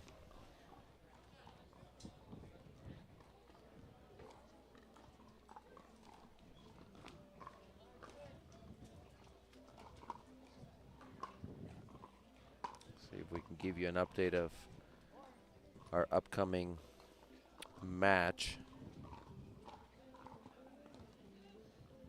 Yeah, so coming up next after this match ends, we're going to get to see the men's winner bracket final between number 1 seed Federico Staksrud taking on number 2 seed Jack Foster. That'll be a great match. So don't go anywhere. Stick around, watch this women's match, and then stick around for our men coming after this in the winner bracket final. Butler missing with that cross-court forehand pass attempt, giving Truong a side out. Score is 2-6. Short return there from Butler. Truong takes advantage, comes in, trying to go after the Butler backhand. Good exchange. And the ball sails wide. Butler calls that ball out. Truong looking to the ref. Ref either agreed or didn't see it. Not sure what she said.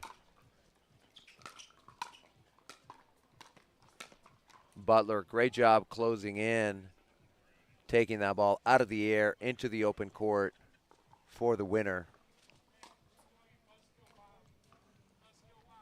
Has a 5-point lead now in this game 2.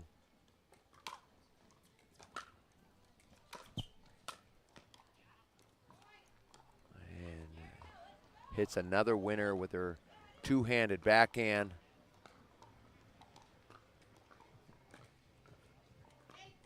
And now has an 8-2 lead. Choosing not to come in. Now she's starting to come in. Cross court with a forehand, just doesn't do enough. Leaves the court open for Truong to hit. Passing shot up the line with her forehand. Getting a side out.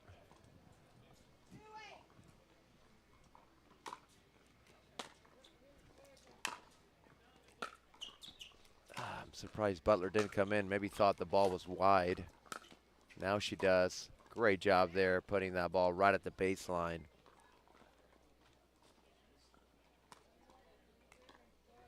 So Butler gets a side out. She's got an 8-2 lead in this game 2.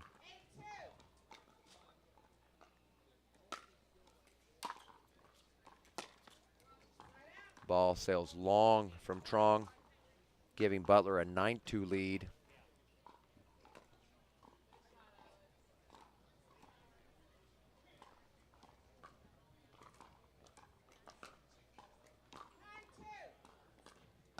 Score is 9-2. Butler comes in. Oh, the net clip for the winner for Truong. And you're definitely not sorry when you're down 2-9 when you hit that for a winner. Oh, Truong was there, just couldn't quite get that paddle on it, telling herself, let that ball go, it's going out. She's probably right.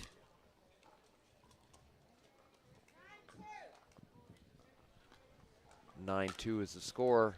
Butler hoping for a game point opportunity.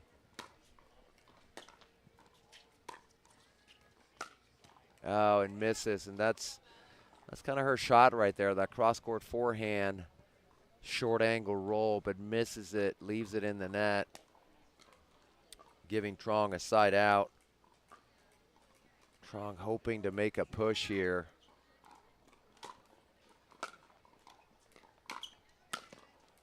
Great job by Butler, reading that well,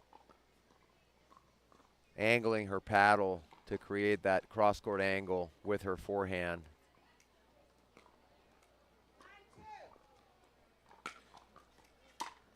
Oh, and that ball's going to sail long. And another timeout called by Truong. So Butler has a game point here in game 2.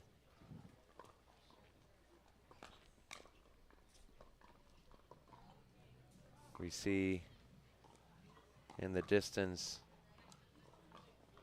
Matt Mead and Frank Anthony Davis in that consolation bracket matchup. Not sure what the score is.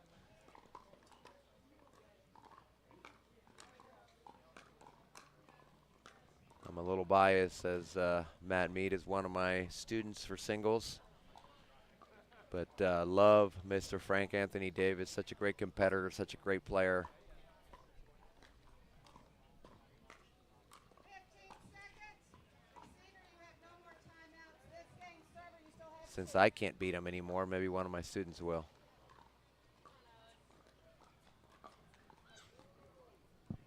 Huh? time in. 10-2. And game point for Butler in this game 2.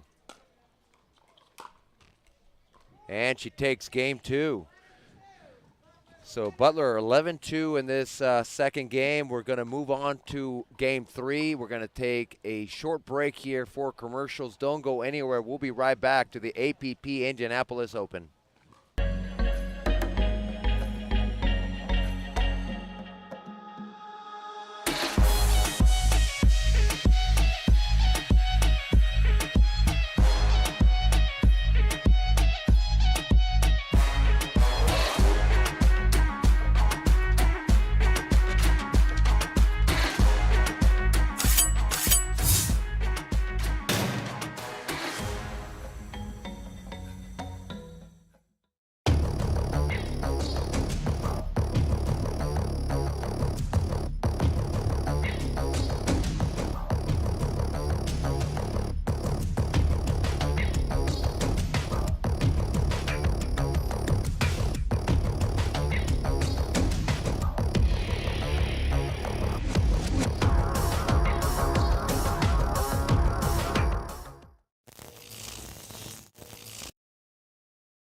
And welcome back to the APP Indianapolis Open, brought to you by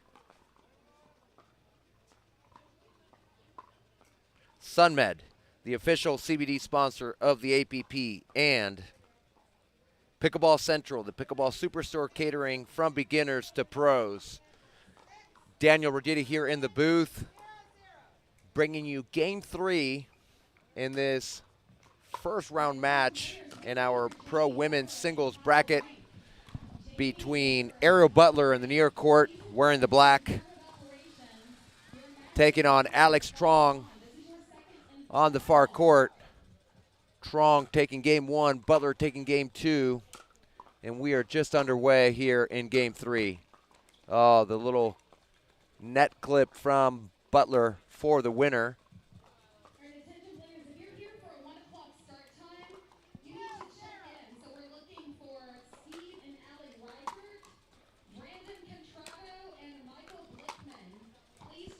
Yeah, good shot. Gets a clap there from Butler.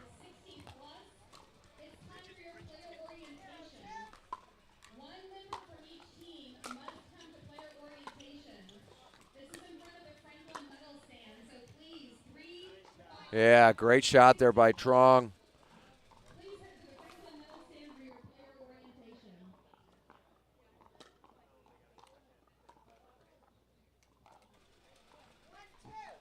Score is 1-2.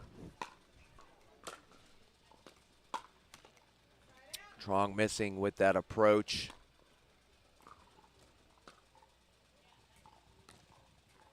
So Butler up 2-1 here in game 3.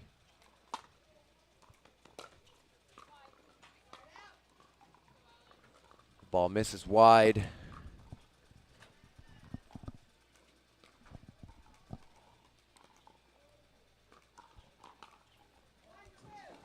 Score is 1-2.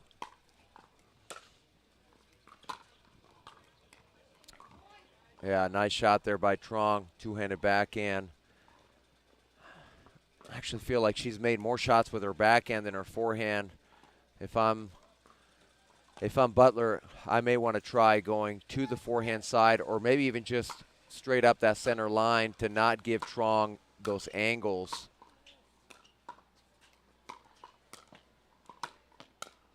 Yeah, good job there by Butler,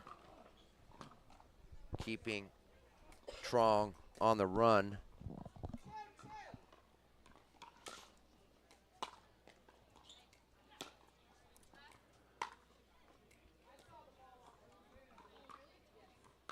Okay, so Butler calls the ball out.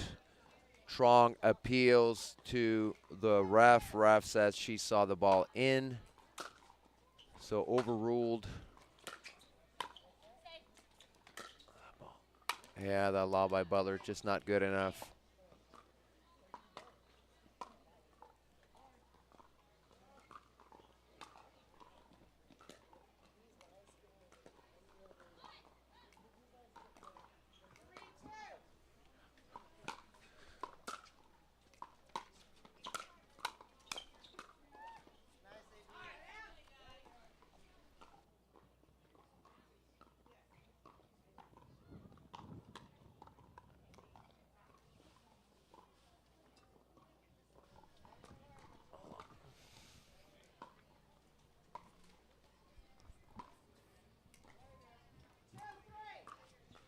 Two, three.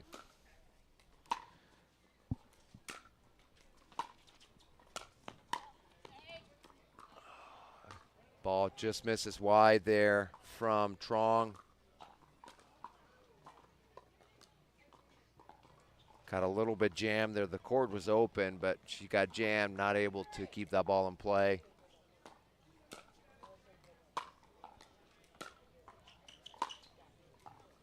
Ball misses wide by Truong once again.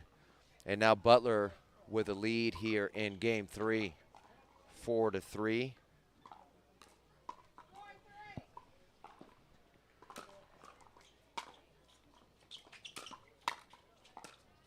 We got a ball on the court. Yep, finally gets called there by Butler.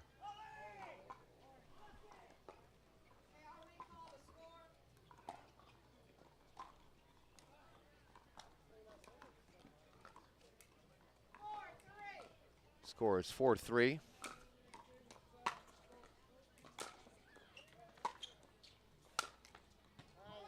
Good put away there by Butler. Now with the 5-3 lead.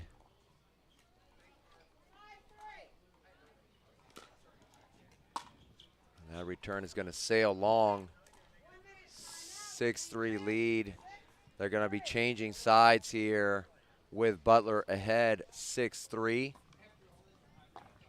We switch ends at 6 in game 3.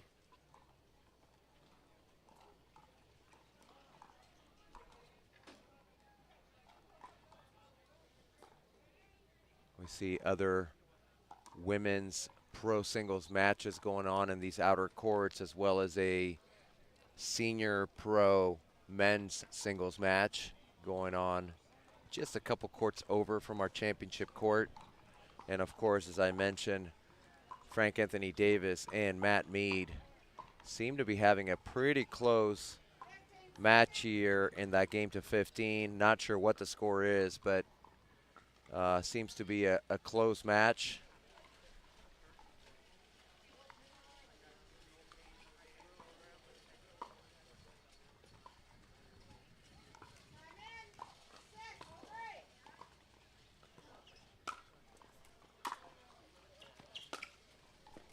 Yeah, that ball stays in by Butler. Truong frustrated with herself there. Maybe she thought it was going to go out. Score is 7-3.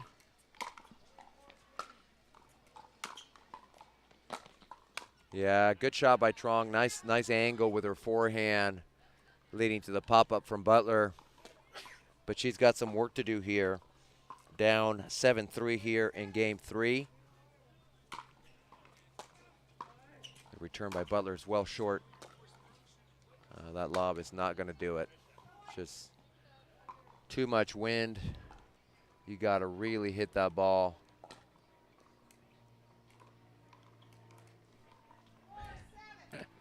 Got Mr. Paul Olin here next to me. Ooh, that ball just misses long. Maybe we'll get a chance to see him here on championship court. We'd love to bring one of the senior pro matches to you. That ball goes long by Butler.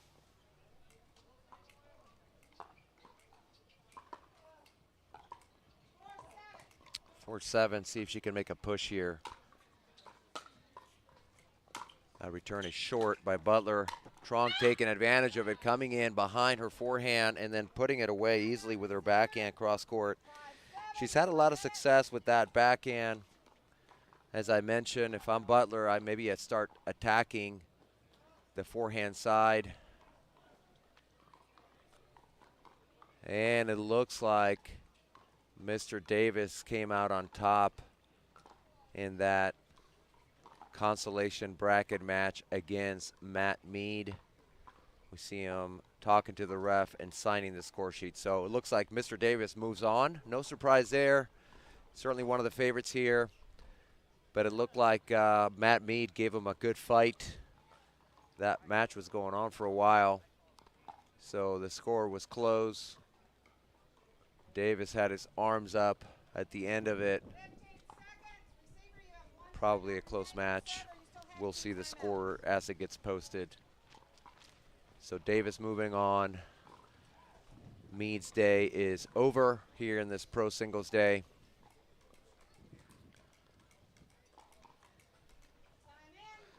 And Truong here, 2 points away from being able to tie this up. Butler coming in a little short on the return, but fortunate that Truong's backhand misses on that down the line attempt. 7-5. Good deep serve from Butler. I anticipate she's going to come in, and she does. Lob from Truong. Yeah, Butler loves that forehand cross-court roll volley. Truong upset with herself, just feeling like just didn't get enough on that shot. And we have an 8-5 lead. The ball gets called wide. Was very, very close. Ref did not see it. And it's 5-8. Butler this time tries to go for a kind of a shorter angle, but leaves it in the net. So Truong again within 2.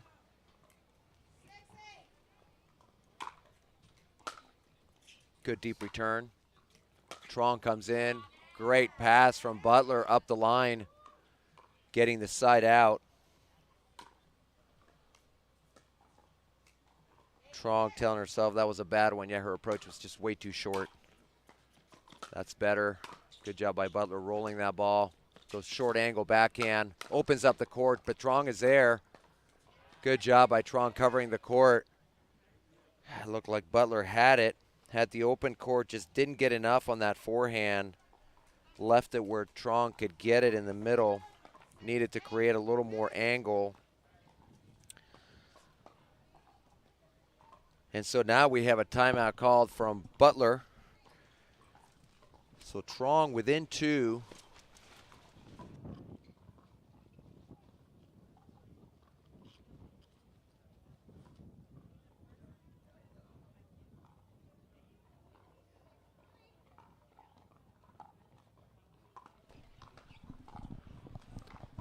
And following this match, we will be interviewing the winner. Certainly too early to tell who that's going to be. It's a very close match. Butler with a slight lead, but Truong serving with an opportunity to maybe get within 1, tie it up, or even take the lead. And now we see on that court behind Butler, Mircea Morariu warming up against Paul Olin in a senior pro men's singles match. But we are back to the action here, 6-8. Good approach by Truong, pushing Butler deep. Difficult to handle that backhand. Misses it, leaves it short on the net on the cross-court attempt. And Truong now within just one. Good deep serve. Butler stays back. Here comes Butler.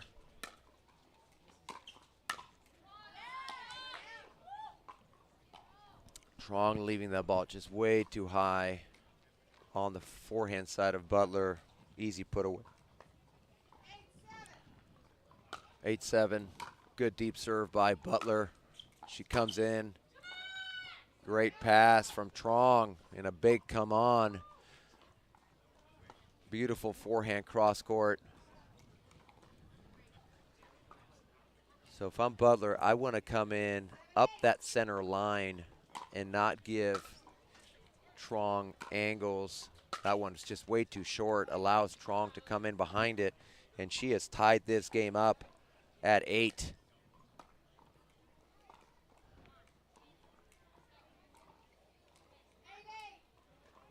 Score is 8-8. Good deep return from Butler. Good effort from Truong, but just a great return from Butler. Sets up the whole point, has the whole court open there. Hits a cross-court backhand, and now we have a timeout called from Truong. Butler's been stuck at 8 here for a little bit. Let's see if she can break through and take the lead once again. She's had the lead for most of this game 3, but Truong fought back to tie it up at 8.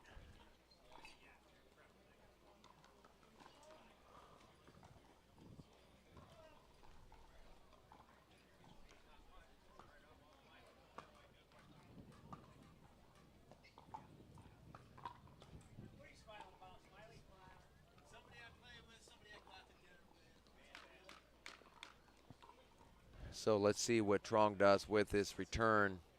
I anticipate Butler being aggressive with her serve.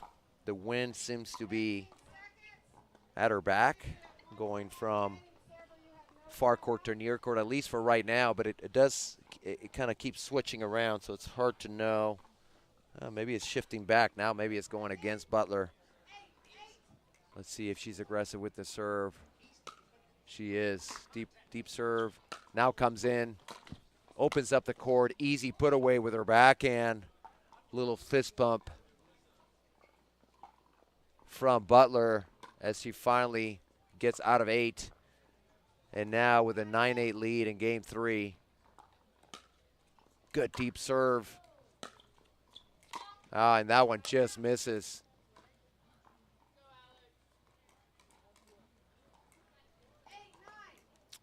8-9.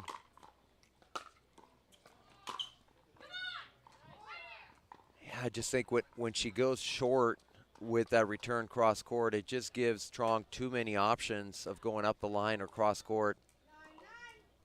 9-9. She comes up the middle. And Truong does a great job of getting that ball to kind of dip. Too difficult for Butler to handle. And now Truong has match point. Good deep return.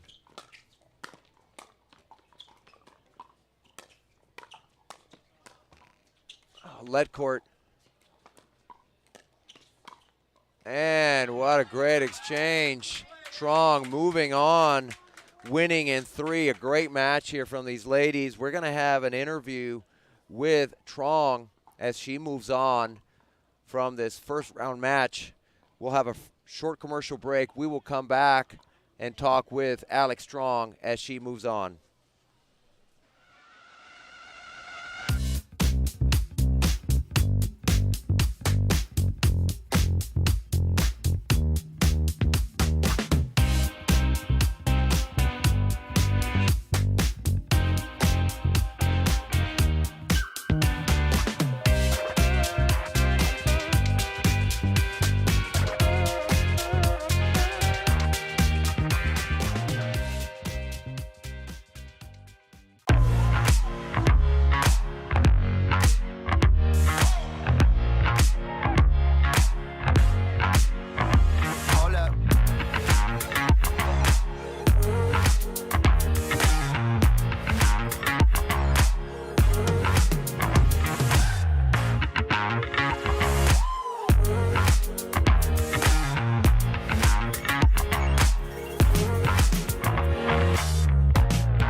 Indianapolis Open. I'm here with Alex Truong, moving on past this first round. Very tough match in this first round against Ariel Butler. You win game 1, she wins game 2. She's ahead quite a bit in game 3. I think it was 8-2 maybe, 8-3. What was your mentality as you're down, 5-6 points in that game 3 and you're trying to fight back? Well, you really can't have a negative mentality.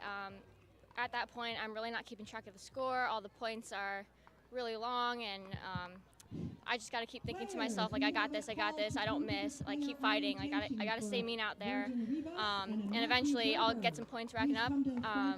It worked, so yeah, I just got to stay positive. Right, well, great job, congratulations, moving on.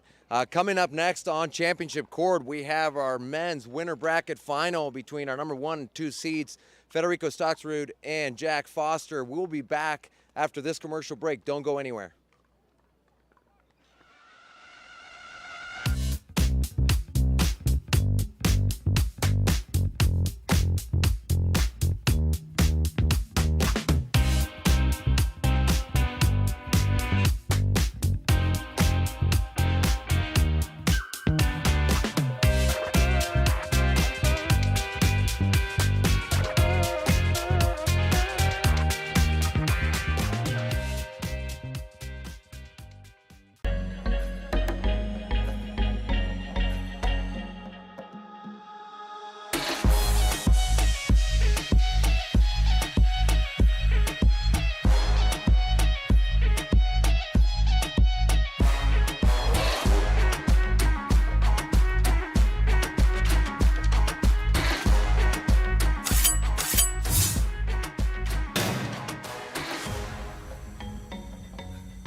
And welcome back to the APP Indianapolis Open. Daniel Roditi in the booth, joined by Mr. Ken Herman.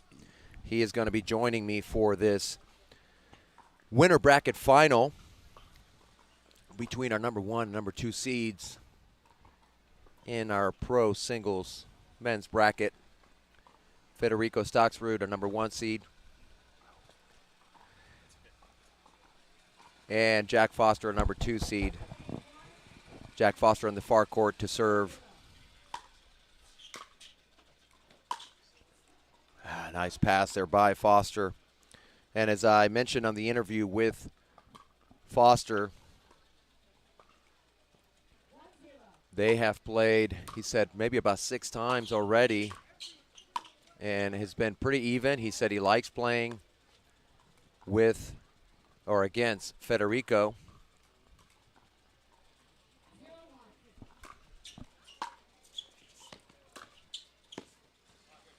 Oh.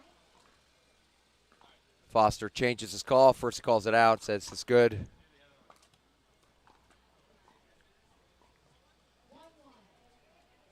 Score is 1-1. Short return there from Foster. Federico going with the drop, opening up the court.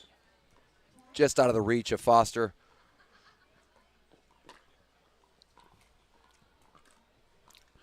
Taking a 2-1 lead in this game 1 of best 2 out of 3. Good inside out forehand there by Federico Staksrud.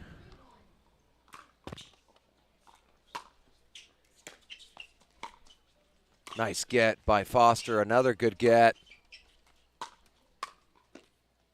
Stays in the point, but just leaves that ball way too high. Staksrud puts it away with the forehand cross court.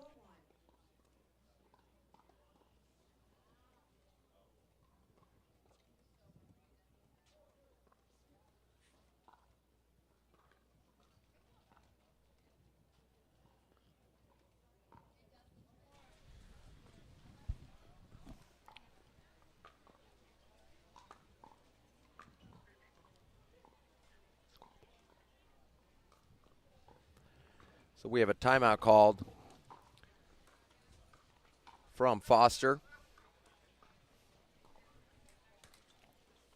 Nice to join you today, Daniel. Had a couple headset Yeah, issues. great. Yeah, great to have you. We're all hooked up here. People were thinking, I thought you said Ken was joining you. Last day of Indianapolis. Great to have you in the booth for this great singles match between Staksrud and Foster. So these boys have played a little bit this year. Yep. First time was at the APP Plantation Open. Heavy wins. Jack won that match. They played a couple weeks later at the Delray Beach Tour stop and also at Cincinnati a few weeks ago. And Federico had gotten through those. But every time they played, it's been very, very close. Yeah. Like down to 3 sets by a couple of points. They both have got a couple of very good patterns that they work on, and it just really boils down to execution. Right, right. Yeah, both like to run around their backhands to hit their preferred shot, their forehand, which is pretty common. A lot of these guys like to run around their backhands and rip their forehands.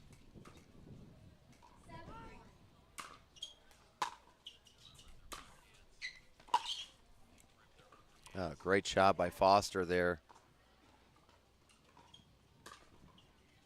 Staksrud out to a 7-1 lead.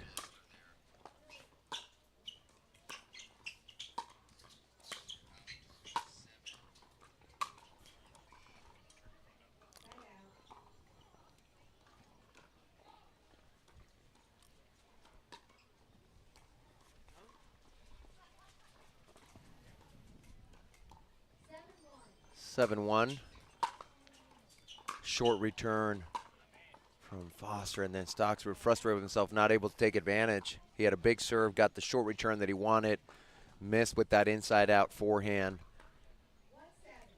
but still has a relatively comfortable lead here. And then Foster not able to capitalize, misses the serve,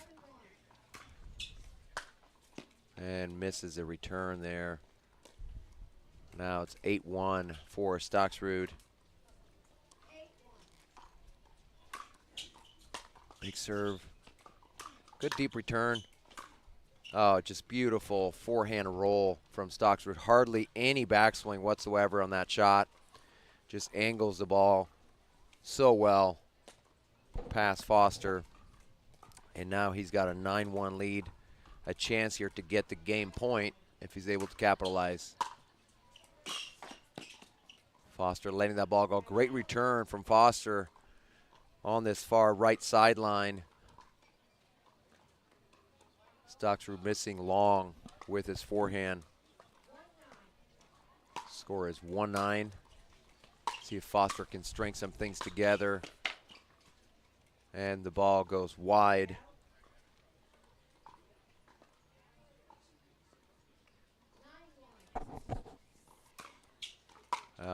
Miss serve there from Staksrud. Going for a big serve, which good idea when you're up 9-1. You have the opportunity to be a little more aggressive. We definitely got some wind out here right now. Yeah. I think both players are trying to get adjusted. The wind has picked up. Still hot conditions. Good job there by Foster. Slicing that backhand up the line. Staksrud just not able to get enough on that ball. Good deep return. Yeah, just too easy for Staksrud there. Not much Foster could do.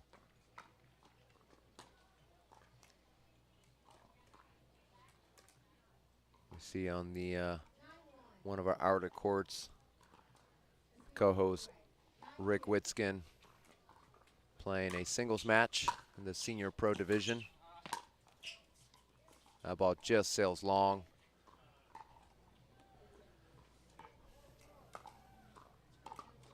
And we have a game point for Staksrud.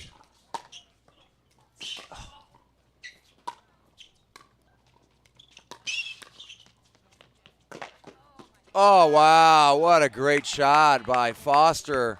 Incredible point. See the get here. And flicks it up the line. I think Staksrud really didn't expect him to even get a paddle on it, let alone hit a winner, and he does. Great hustle. Great get by Foster. He's had some highlights today. That ball right on the line. Great serve. Before we went live, he had an ATP to win game one, and then did a between the legs passing shot in the second game. So he's had some great points already here today. Another great forehand winner. Now he's at 4. Still a long ways to go, but certainly putting a little more pressure. Oh, and he misses an opportunity there. Did the right thing, came up, took that ball out of the air, trying to get the ball before Staksrud could recover, but misses it in the net. Staksrud with another game point, and Foster misses the return. So game one goes to Federico Staksrud. We are going to go to a commercial break, and then we will be back to bring you game two in this winner bracket final at the Indianapolis Open back after this.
And welcome back to the APP Indianapolis Open. Daniel Roditi in the booth, joined by Mr. Ken Herman.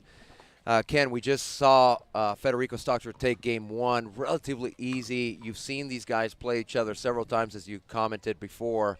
What do you anticipate here in game two? What does Jack need to do differently in the second game to try to hopefully send this to a game three? Yeah, well, exactly what he did right there. I think Jack's going to be playing on the side that the wind will be benefiting him more. That first game, from Jack's perspective, just went way too fast. Points were just, he's got to slow things down a little bit and make better choices, especially when he's coming in and when he's attempting his passing shots. One of the things I know Jack's been working on is his volley technique and trying to hit a cleaner volley. He's been in situations before where he's had openings and has executed the volley but hasn't put enough sting on the ball, and a player's been able to come by and pass him. One of the things that Federico does very well amongst all the pros on the APP is he hits the ball so well and clean on the run. Yeah. And he can get the ball back with spin. A good player gets the ball back. A great player gets the ball back with spin. And Federico has the ability to be pulled out wide and still get the ball back on a passing shot, but get it back with spin.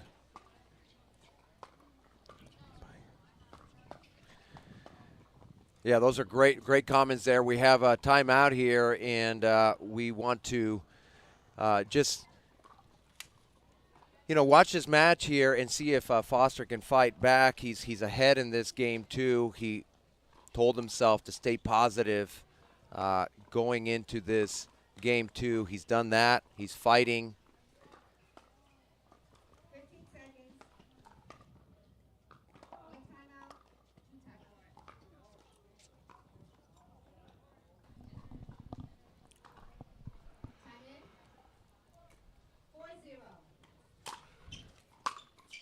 So he's up 4-0, misses with that attempt. He's telling himself he should have gone up the other line on the left side.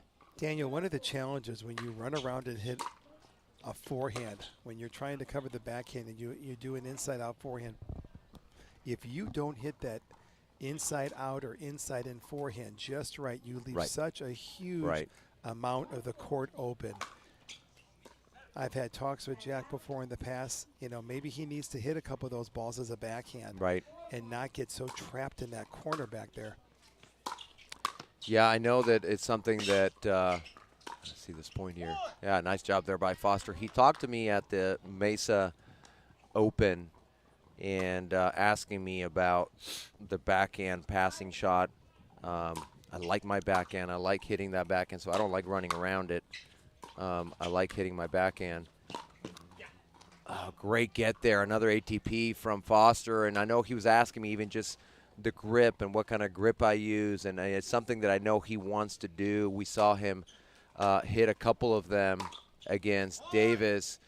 And he is dialed in right now in this game, too. In the changeover, he was just telling himself to stay positive, to keep fighting, even though he lost that first game relatively easy. We know in pickleball anything can happen. You can lose 11-0 and then win 11-0. And he is well ahead here, very similar to Staksrud in game one, 7-1 lead. Oh, that's just a great ball. You were just talking about that. He's on the run and hits a beautiful forehand pass. He's on the run. He holds his line. He's got an early preparation off of his take back. And those are all keys to being able to pass cleanly. Yeah, but just I think part of it, Daniel, is the side that they're on over there. The wind's playing havoc more so on that side. And it certainly is easier to attack from the side that Jack is serving on right now. He's going to get to the almost. Good effort. It was a good pattern for Federico. It was all set up by the depth on his approach shot off the return. Yeah, opened up the court for himself there.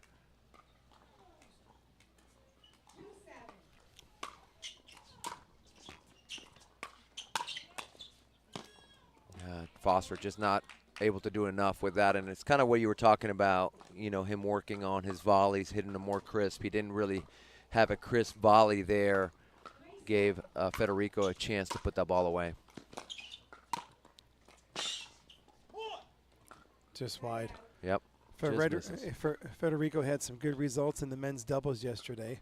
It's good to see that he's working on both his doubles and mixed doubles skills as opposed to just being a single specialist. Has a strong tennis background, played on the ATP Tour. Great passing shot there from Foster up the line. And he is at 8-3 now.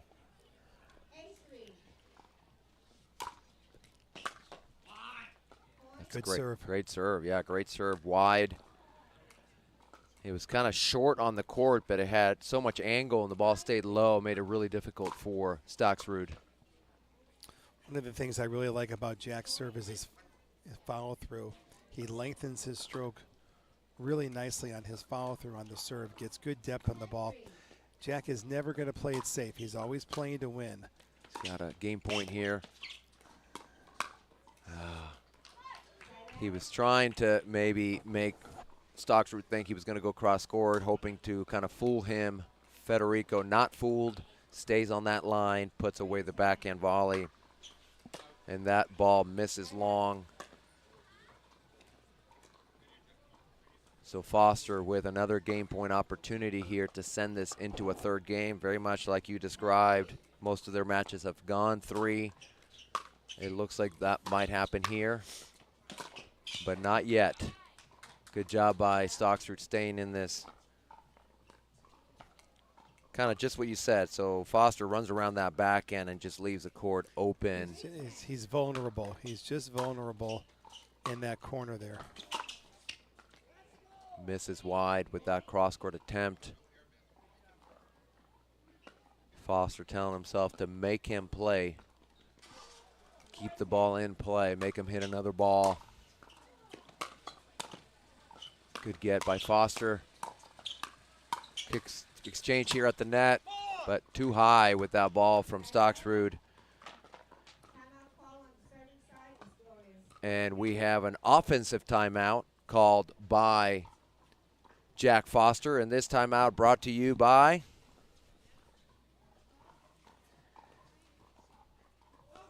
Yola for the champion NU and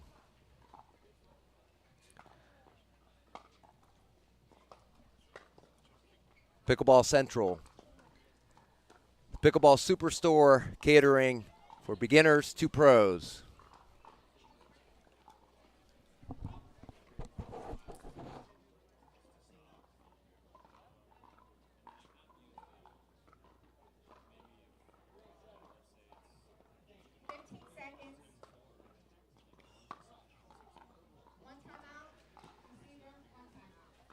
Okay, let's see if Foster can capitalize on this opportunity here in this game point. I think it's number 2.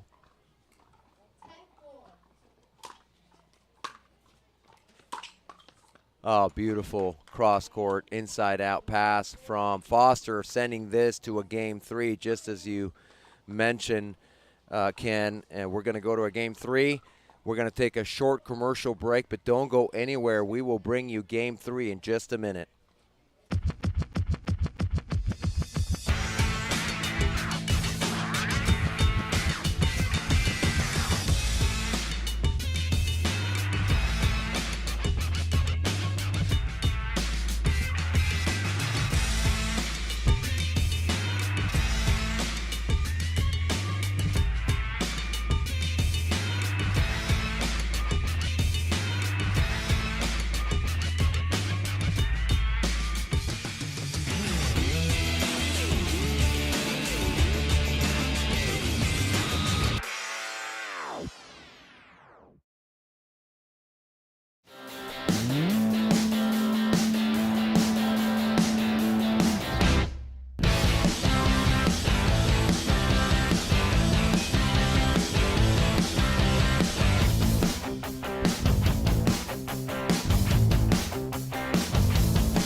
Hi, I'm fellow pickleball fanatic Taylor Hall with GVC Mortgage. Our home loan experience is built for you to get financing 36% faster, so you can spend more time on the court and less time worrying about your loan status.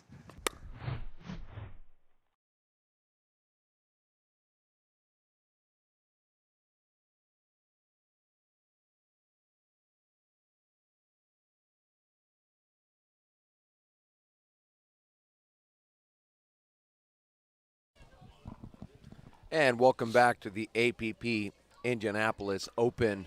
Daniel Roditi in the booth with Mr. Ken Herman. So Ken, you talked a little bit about what Jack needed to do in game 2 to get back into this match. Now, what do you think each player needs to think about as we're going into this game 3? Yeah, that's a great question. I think both boys have got to really focus in on their return to serve, making sure that they're getting the ball when coming in out of the opponent's strike zone. That time Jack was able to get in. He got the ball below on Federico, and he wasn't able to hit a clean pass. You know, you can come in behind an approach shot,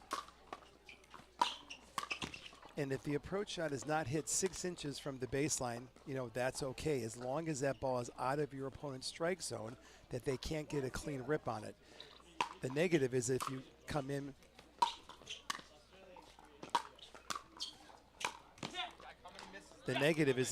on the approach shot, the ball's short, and it's in your opponent's strike zone, and they tee off on it. So it's okay to come in behind a ball that maybe isn't 6 inches from the baseline, but you've got to get that ball either above or below your opponent's strike zone so they cannot strike the ball offensively against you. Right. And I think we saw both sides of the first game. It was very lopsided in Federico's favor, and then that last game, Jack did a better job. The player on the south side of the court, the side that Jack's on, is the side that's been struggling right now. And as we can see, Jack's struggling right now on that side of the court. Maybe he needs to take some balls down the middle, make some shots, get into the point, get the point started, and then try to get a feel for it. There we see that attempt with the backhand. He's just not comfortable with it quite yet.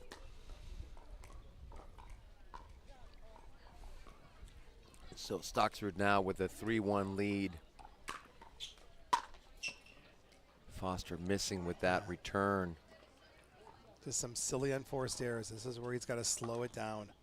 Federico's just playing at the pace. Good deep return. Federico looked like he just sort of mishit that ball.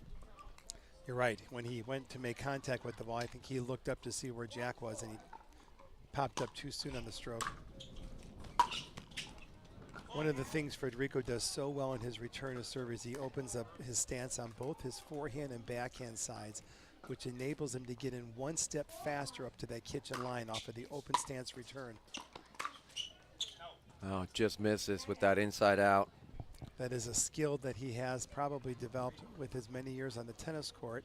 Most people are taught to hit the forehand or backhand stepping into the ball with the opposite foot, whereas Federico goes and opens up the stance and enables him to get in one step quicker to the net. Great gets from Foster. Yep. Great effort there. Both of these guys going sideline to sideline. We see the replay there. Foster sliding and then falls. I think Foster whipped out the two-hander there. Yeah. Federico said, I knew you were going to get that. All right, 4-1. Big point here.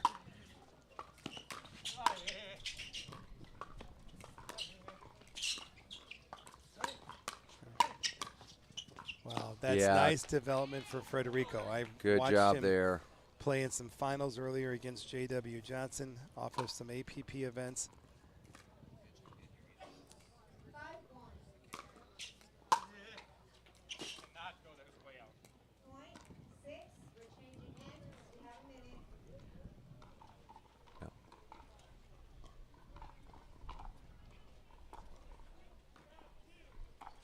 Sorry, we broke away there. Yep, we have some technical difficulties. What I was complimenting Federico about is that last point. It was nice to see him take the pace off of some of the balls. Not every ball in pickleball on the passing shot has to be hit Mach 40. Right. He took some pace off the ball. He slowed the pace down. That's oftentimes a great idea because it forces the volleyer up at the kitchen line to have to volley up on the ball. Right. So it's almost like you're thinking of checkers or chess where you're thinking 1 or 2 shots ahead of a move. And enforcing, with him taking the pace off the ball, he's forcing Jack to volley up, of which then Federico's hope is that he can go in and then drive the next ball as a passing shot when it lands in his strike zone. Right. He was able to do that the last point very nicely. Yeah, and he's got a 6-1 lead. We've kind of seen this all 3 games, you know, somebody well ahead. But let's see if the end switch makes a difference. You've been talking about the wind. Let's see if this goes in Jack's favor. There he goes, And 6-1. he does in that point. It does in that point with Federico missing with the cross-court attempt. So Foster gets a side out. He's down 1-6, but he's on the preferred side. Yeah, great shot there by Foster. Federico getting to it, but just couldn't hit a crisp volley. Foster telling himself, make him play and you will win, meaning just reduce your mistakes and keep the ball in play. There he goes. Goes to the backhand side of Staksrud. And he's at 3-6 now. And I think we have a timeout called from Staksrud. And this, I think with the end switch in this game 3, I think it's going to be a closer game. They were kind of one-sided, right, games 1 and 2. And I mentioned yesterday, normally if wind is not a factor, I would personally prefer to be on the side where Federico is because of the backdrop. You don't lose the ball. There's not anybody behind it. Whereas from Jack's perspective, playing from the near court to the far court, from the viewer's perspective, as you can see from the camera, there's another match going on behind Staksrud. So if wind wasn't a factor, I would prefer to be on Federico's side. But with the wind right now, certainly the advantage is on the other side, on Jack's side on the near court.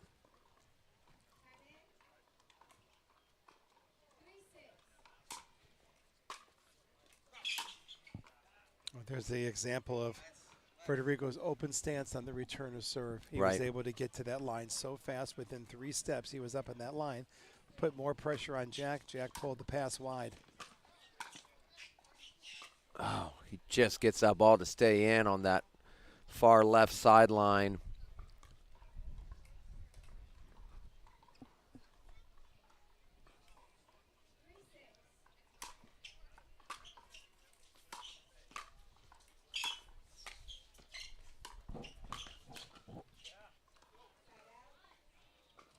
Foster telling himself should have gone cross court with that backhand, misses wide on the left side. Federico has really worked on his volleys. He very seldom does he miss a volley. Good return Especially by when it's- Foster.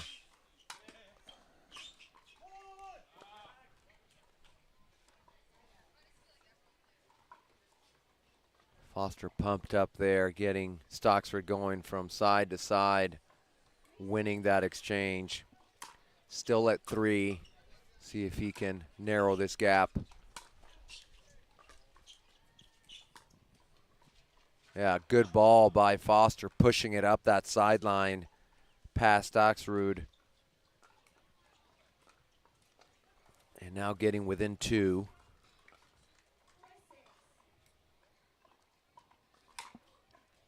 Good deep serve, short return, and a put away forehand there by Foster. All initiated by that deep serve. Got the short return that he was hoping for, ran around his backhand, hit that ball up the line. Oh, misses. And then we have a little bit, I mean, the wind is a little bit of a side wind too, so it's, I think it's blowing left to right. And we see in that return right there, you see the wind just carry that ball. So Jack's got a lot of pace on his forehand. He's got a fairly big swing, and if not everything is compact as can be, he can tend to catch the ball late and pull it wide. Yeah. I think we saw 2 forehands that just happened off the attempted pass and on that return of serve. Ball got too close to him. In a windy condition, it's not a bad idea to shorten up that backswing, make it a little bit more compact, and reduce your margin of error. Right. Outer courts, we see some women's pro singles action as well as a senior pro men's singles match here for co-host Mr. Rick Witzkin, battling it out on the singles court. But we are back here for game 3 after this timeout. Federico Staksrud with a 2-point lead at 7-5. Big point here. Great return by Foster. Wynn helped him a little bit too, just making that return even more difficult for Staksrud to handle. Foster trying to kind of cut that ball. Instead of rolling it, he tried to cut it. Cross-court drop, leaves it short.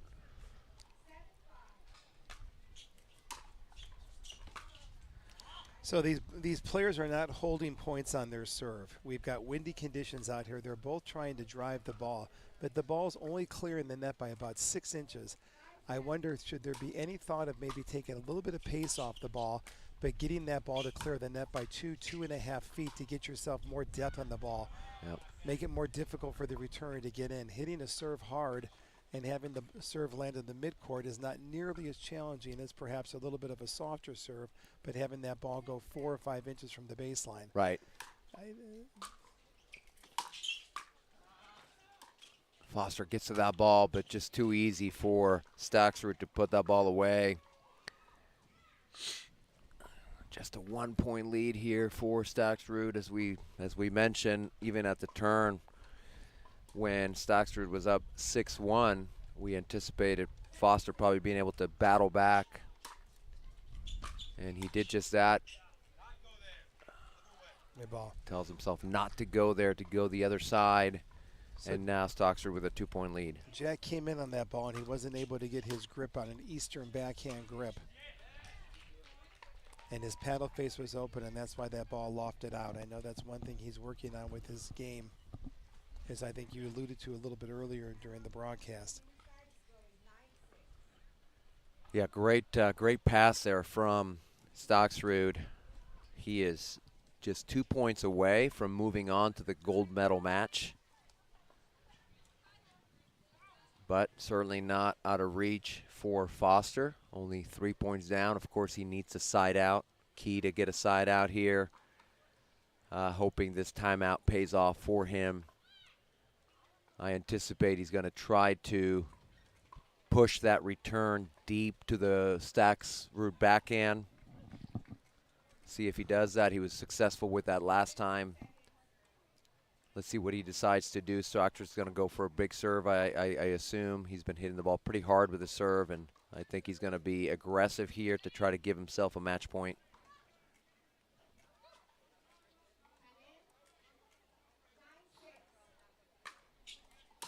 Serve a little short.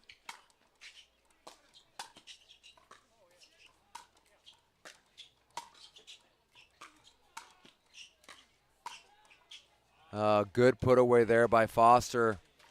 Had to scramble a little bit. Had the advantage being at the kitchen line, and the first couple volleys were not as crisp as he would have liked to, but then able to put away that last one, getting a side out. Forehand, missed it, just jammed on that one, just out of position. It was late preparation on his forehand. He's late. The left foot is up in the air. All the weight is on that back foot, and the ball was very close to his body. Really difficult to hit that ball. Oh, lead court. Oh, and Foster misses it as he's trying to just poke the ball. We see the replay here. Clips the net. He's trying to just get it over the net, which is smart, but hits the tape, and we have our first match point for Federico Staksrud at 10-6. Good deep serve, winding up on the forehand side. And he's able to get it. So taking down Foster in 3 games. Federico Staksrud moves on to the gold medal match.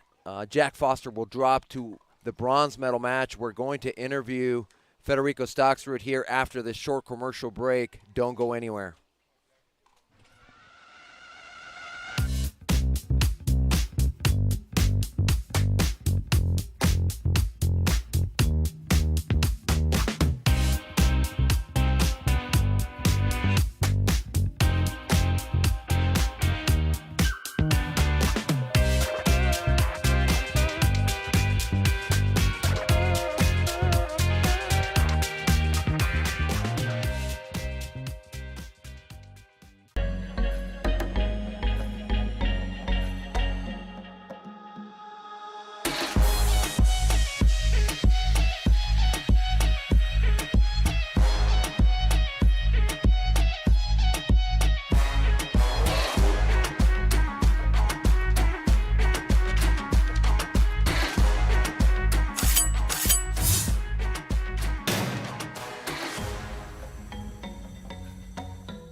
And welcome back to the APP Indianapolis Open. Daniel Rodita here with our winner, Federico Staksrud, moves on to the gold medal match.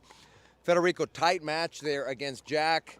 You win the first game easily, relatively easily in the score. He comes back and does the same in game two. Going into game three, it seemed like from our perspective, the wind was a factor on that far court end. How did you feel? How much was the wind affecting the play? Yeah, the wind it was a factor. There was one side that had the wind behind us. But Jack is a player where when he's up, it's really difficult to put him down. Like when he's up, like he has like few points in front of you. He's really motivating himself. He's driving the ball really well, so it's tough to make him side outs and stuff like that. But I figured out in the third set a little bit was getting tough again, but I could get the win. Yeah. Well, congratulations, felicidades. Moving on to the gold medal match. Coming up next, we have the finals of the consolation bracket between our number 3 and 4 seeds, Frank Anthony Davis and Gabriel Tardio. The winner of that match will move on to the bronze medal match to take on Jack Foster. But we will be back after this commercial break. Don't go anywhere.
Hi, I'm fellow pickleball fanatic Taylor Hall with GVC Mortgage. Our home loan experience is built for you to get financing 36% faster, so you can spend more time on the court and less time worrying about your loan status.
Hi, I'm fellow pickleball fanatic Taylor Hall with GVC Mortgage. Our home loan experience is built for you to get financing 36% faster, so you can spend more time on the court and less time worrying about your loan status.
Sunmen. And welcome back to the APP Indianapolis Open, brought to you by SunMed, the official CBD sponsor of the APP, and Pickleball Central, the pickleball superstore catering from beginners to pros. Daniel Rodita here in the booth, bringing you this consolation bracket final between our number 3 and 4 seeds. So no surprise, on the men's side, we have the 4 players left in the draw are the players seeded 1, 2, 3, and 4, with Gabriel Tardio on the far end here, 16-year-old, taking on Frank Anthony Davis, not 16 years old.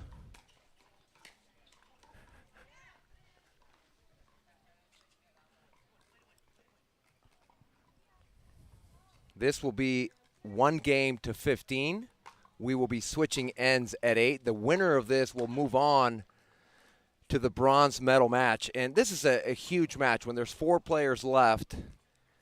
Certainly you're just trying to get to the podium. And so this is a huge match. No one wants to end in 4th place, though it's a great run. Obviously you want to get to that podium, and this is the opportunity to ensure that. Ball misses wide. So you have Frank Anthony Davis on the near court with a slight lead. He definitely has the experience on his side. Been playing singles for a few years. Great singles player, one of the top players in the world. Gabriel Tardio, only 16 years old. Born in Bolivia. Moved to the States 3 years ago in Florida. And has really come on the scene here in pickleball and made some noise with his play. We're going to see how much the wind plays a factor. Certainly, as we heard from Federico Staksrud, that far court is definitely the more difficult side to be on. Let's see how that plays out in this game to 15. Good leave there by Davidse. He was about to hit it, realized that ball's going long, lets it go, and it does miss by a few inches. He's keeping his 3-1 lead, now 4-1 with the missed return from Gabriel Tardio.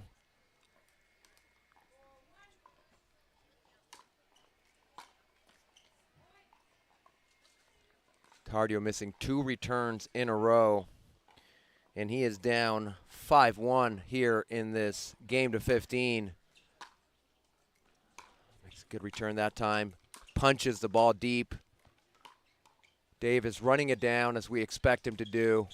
Gets to that one. Oh, and that ball just skids off the line. Gets a clap there from Davidse.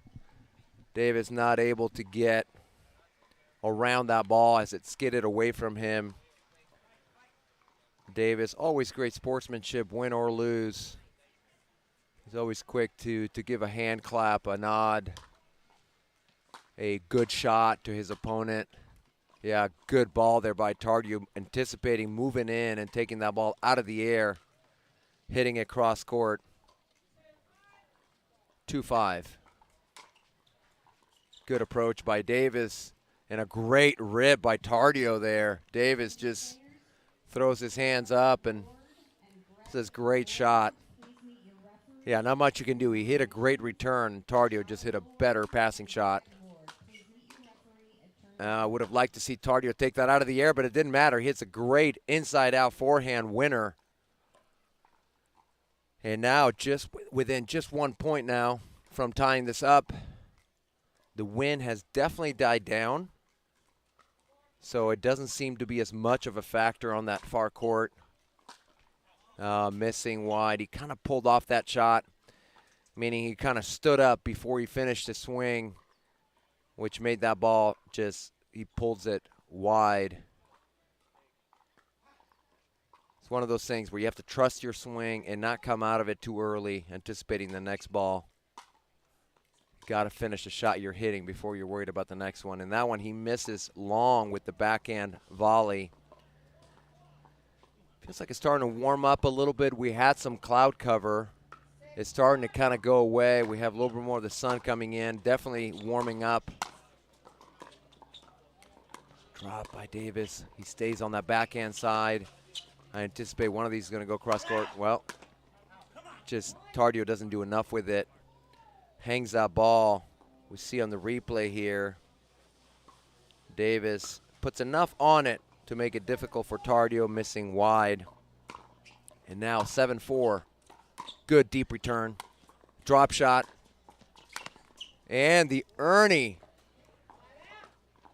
by Tardio, hitting Davidse on that right hip. Great anticipation there by Tardio. We've seen him do that not just in doubles, but in singles as well. Yeah, the approach by Davidse was short, but it had a nice angle and the ball stayed low. And it gave him a chance there on the backhand volley. Score is 7-4. Yeah, good volley by Tardio. Cross court. Backhand. So still no end change. Obviously, we got to get to 8 for that to happen. Davidse has been stuck at 7 for a couple of minutes here. And that ball well long. Tardio kind of signaling that he needs to keep that ball much lower, of course, trying to go right at Davis, but just too much air under that. Deep return. Oh, what a great get there by Davis. Little fist pump there. Tardio tries to go behind him. Davis reads it well, short hops it, and just pushes it up that sideline. And so we have a mini timeout here on the end switch. Davis going to that far end. Tardio coming to the near end. You can see on that back court there, which really is court 1. Ariel Butler still battling it out on the singles court.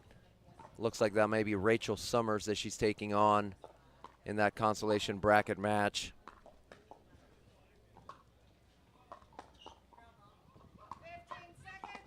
So Davis is up 8-4 here against Tardio. They're switching ends.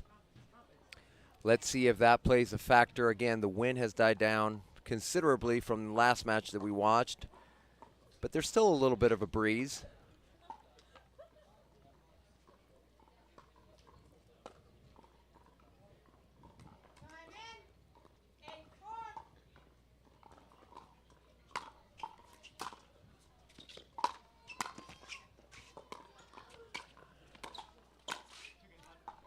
Yeah, Davis says too good, and it was. We see that great reach there from Tardio. That ball just too high. He's able to kind of flick that backhand.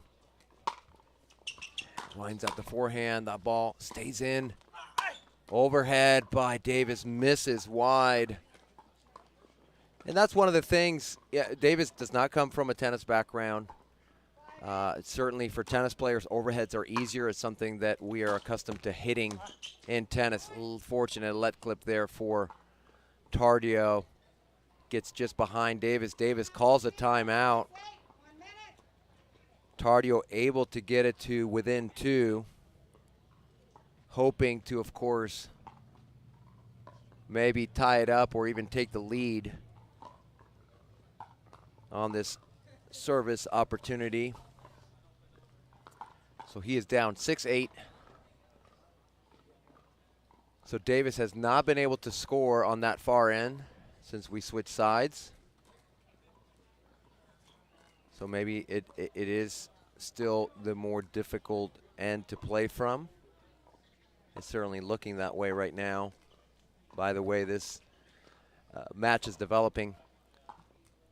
But we'll see.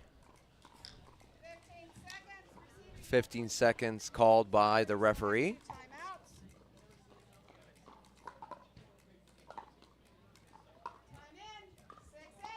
Six, 6-8.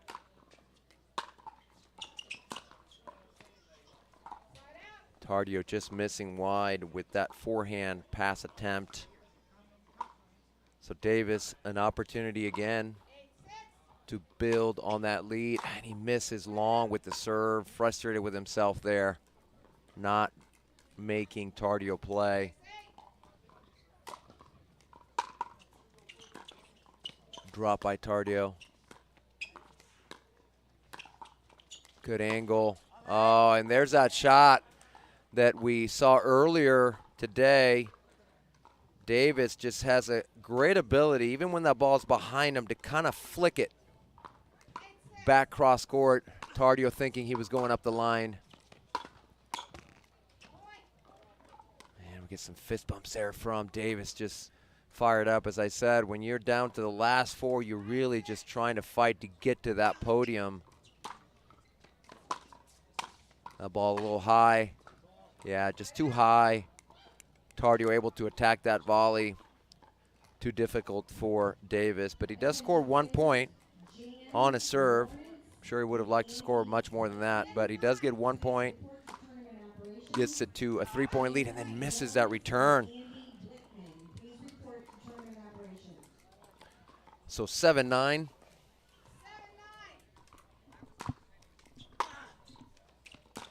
Return up the middle. Volley in the middle. Oh, great get by Tardio. But good job by Davis to put that ball just out of reach from Tardio. So side out, 9-7. And now a missed return from Tardio this time, giving Davis 10. Still 5 points away, still a long ways to go in this match. Good drop there by Davis. Oh, beautiful shot by Tardio. He kind of gave Davis a little bit of his own medicine by flicking that ball, as we've seen Davis do. Just a beautiful shot by Tardio. And that pass attempt, he got a little bit jammed. Seemed like that ball was right on top of him.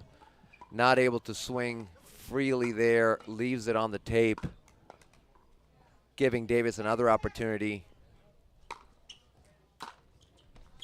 Inside out maybe, nope. Clips the net. Good angle by Davis. Another lead court. Little cat and mouse here. Up the line, and cross court by Davis. Good read by him there. Big fist bump. He's apologizing for the let courts. 11-7. And just catches Tardio leaning to the right. If Tardio had been set, he would have easily been able to get to that ball, but he was moving to his right. Davis goes behind him, getting to 12, 12-7. Another lead court. Tardio gets that. Oh, Davis missing with the forehand volley. Good job by Tardio staying in that point and scrambling, gets the side out. 7-12. Rips a forehand. Does the smart thing, comes up to take that out of the air, but goes for a little too much, missing wide on that left sideline. Probably didn't need to quite put it that far.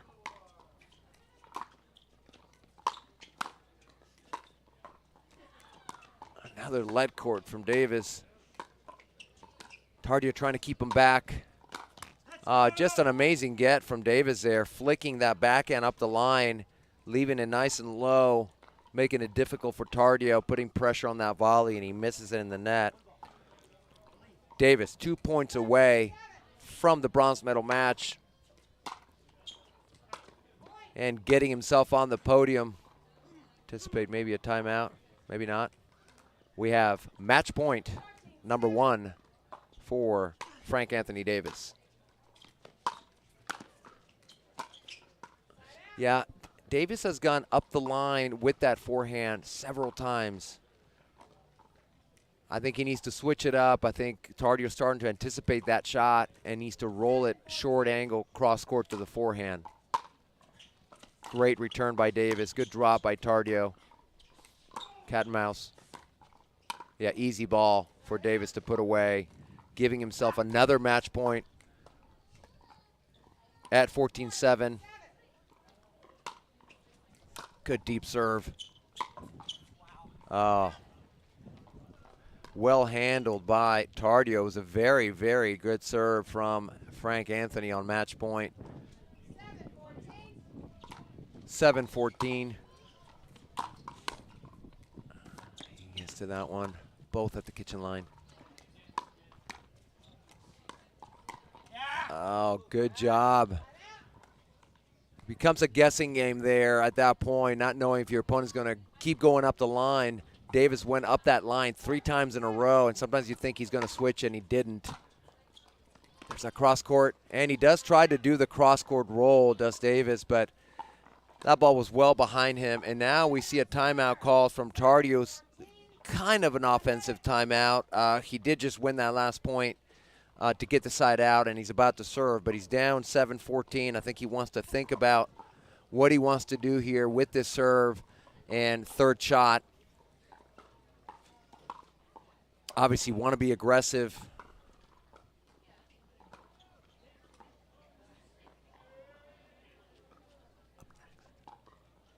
So up next, it looks like we're going to have a women's pro singles match between Salome Davidse taking on Alex Truong coming up after this match.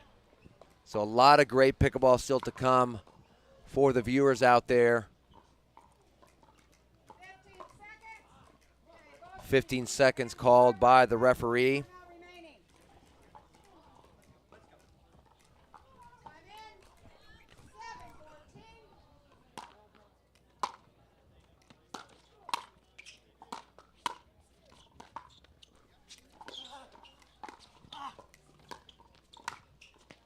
Oh, good shot there by Tardio.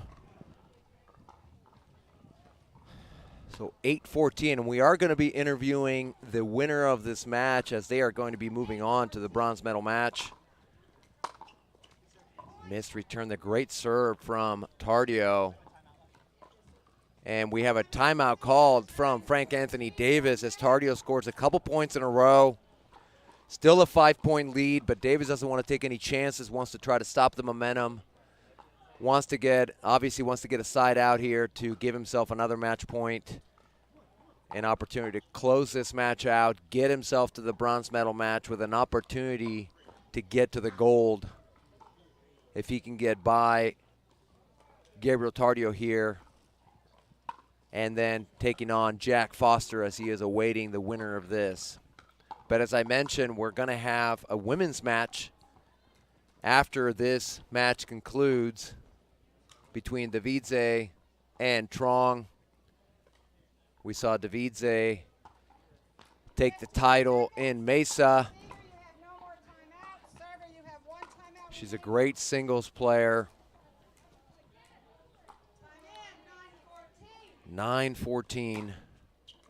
Oh, and Tardio misses wide. So good timeout there for Davis. Kind of breaking up the rhythm of Tardio. And now we have match point once again. Serve a little short. Cross court. Drop. Good shot by Tardio. Lob attempt. What a great point. He's going to get that. That ball's going to bounce back. And there it is. Tardio could see all the backspin. We knew that ball was going to bounce and then go back over. That is the one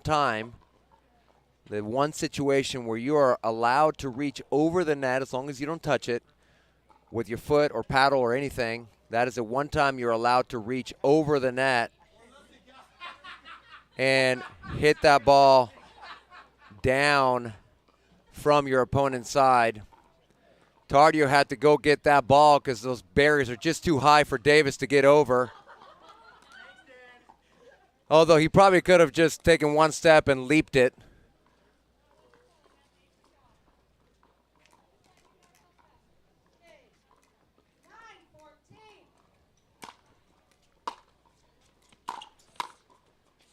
Good volley by Davis. Angled overhead. Tardio's going to get that. Another lob. But too easy, put away. And we get an alley there from Davis. Maybe he's part French, I don't know. Another match point. Good deep return by Tardio, good volley. Cross court, another cross court backhand. Keeping Davis deep, and then the put away. Oh, almost. Almost does the splits. If I do that, they're going to have to carry me off the court. My legs don't do that. Tardio still in this match. Good deep return. And the drop. Oh, looked like that was going to go over. Instead, it hits the tape. Yet another match point. Number 4 for Davis. Wanting so badly to close this match out. And that ball's going to go long, and Davis on to the bronze medal match. Great run by Gabriel Tardio. 16-year-old. Great tournament for him. He got a gold, he got a bronze, and came in 4th in the singles, so nothing to be Nothing to hang his head over. They had what a great tournament for Gabriel Tardio, but Frank Anthony Davis advances to the bronze medal match. We're going to hear from him in just a minute. We have a short commercial break. We will be back in just a minute. Don't go anywhere.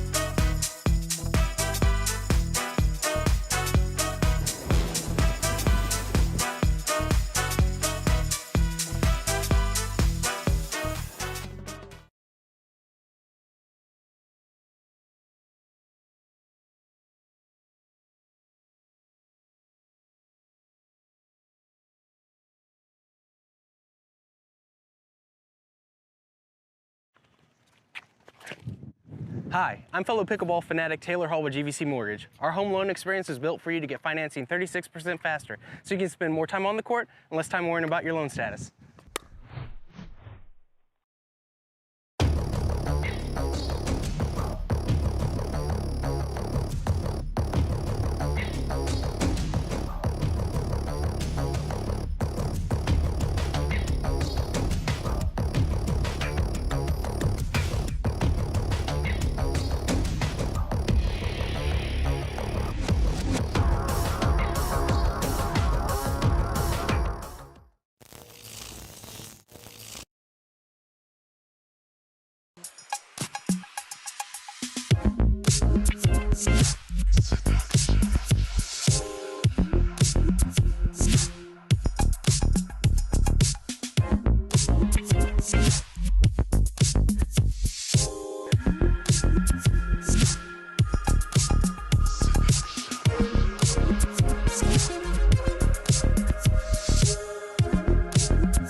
Welcome back to the APP Indianapolis Open. Daniel Roditi here with Frank Anthony Davis, taking down young man, 16-year-old Gabriel Tardio in the match to get to the bronze. So Final Four, I know that's a big match to try to win. You want to get to the podium.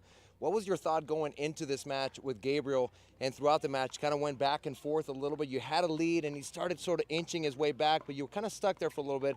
What was your mindset coming in and throughout that match? Yeah, so, you know, the one thing is, Dan, is the kids, they keep getting younger and I keep getting older, so I feel like it gets harder every weekend. But yeah, the first time we played, he beat me. He beat me 12-10 in the third down in Punta Gorda, and I knew I had to come out and play strong. I realized he's definitely got the height advantage on me, as was evidenced in that match. I noticed with his game, the forehand, you have to stay away from it. So my plan going in was hammer his backhand and be confident in the shots that I'm hitting. When I can, try to cat and mouse him, but it's difficult to get drops down when he's that tall. Right. So Right. credit to Gabriel Tardio for holding off, I think, 4 match points there and really making me earn it. It was a fun match. Yeah, great job there. We also saw the height evidence when he had to climb over the fence since you couldn't get over. But congratulations. Moving on to the bronze medal match, you have a rematch here with Jack Foster. First match was so tight. I know that he had a couple game points. You came back. You had a game point in that game 1. He came out on top. He wins that match. What is your thought going into this rematch for the bronze? Well, I think generally my fitness gives me a chance at the end of the day. I feel pretty confident with going deep in a tournament. So I'm hoping that I have a fitness advantage. But as I said, another young kid, huge age advantage there. But I'm looking forward to it. I love playing Jack. He's my teammate with Nupipo Pickleball, and we're good friends. So either way, I'm happy both of us are on the podium, and hopefully I can get a chance to get in that final. Yeah, absolutely. Telling me about H. Why do you think I'm doing this instead of playing? But we're going to have a great women's match coming up here, the winner bracket final between Salome Davidse and Alex Truong. So don't go anywhere. We're going to come back with a women's pro match, and we'll continue with our broadcast here. Come back in just a couple of minutes.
Hi, I'm fellow pickleball fanatic Taylor Hall with GVC Mortgage. Our home loan experience is built for you to get financing 36% faster, so you can spend more time on the court and less time worrying about your loan status.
And welcome back to the APP Indianapolis Open, brought to you by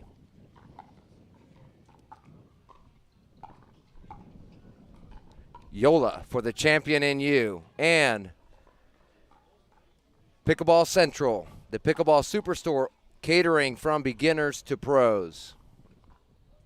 Daniel Roditi here in the booth, bringing you this winner bracket final with Salome Davidse in the near court, taking on Alex Truong. We saw her earlier taking down Ariel Butler in a 3-game match. This is a winner bracket final, so the winner of this moves on to the gold medal match.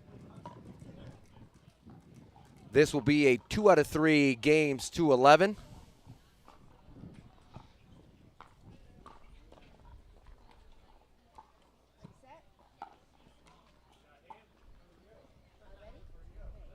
And referee making sure both players are ready. Davidse to serve.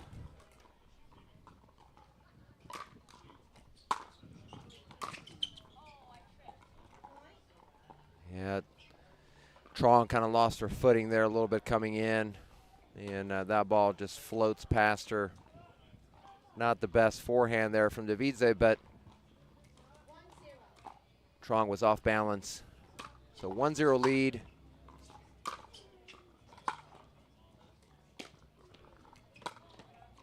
So when we saw Davidse in Mesa, Arizona, she kind of stayed back most of the time. She was playing against Georgia Johnson, I believe. I think she's been working on putting more pressure on her opponent by trying to come in a little bit sooner, even though she's more comfortable staying back. And that return goes wide from Truong. Davidse with a 3-0 lead in this game one. She goes way wide on that left side. You could see that on the baseline, trying to create some angle to go to the Truong backhand. Ball is called out. Referee agrees. And now Davidse with a 4-0 lead. You can see she stands not so close to the middle. She likes to kind of create some angles. We see what I just mentioned. She's coming in. And we have a timeout called by Truong, with Davidse with a 5-0 lead in this game one.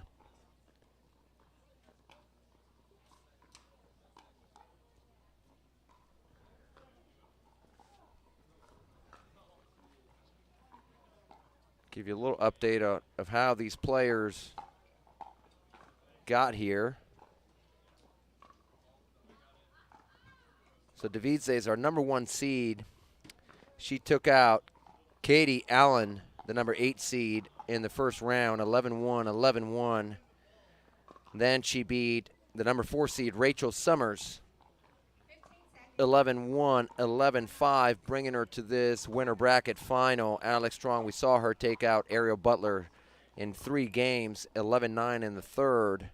And then she beat Rachel Rohrabacher. I'm sure I didn't pronounce that right, but she beat her in straight games, 11-9, 11-7. She finds herself here in this winner bracket final, but down big in game one to Davidse. Of course, Davidse is a favored. It's favored to win in this match, but Alex Truong wants to mostly fight and try to stay in this match. Davidse with a good backhand pass up the line there. Just too much court open from Truong, and out to a 7-0 lead. Not standing as far wide this time.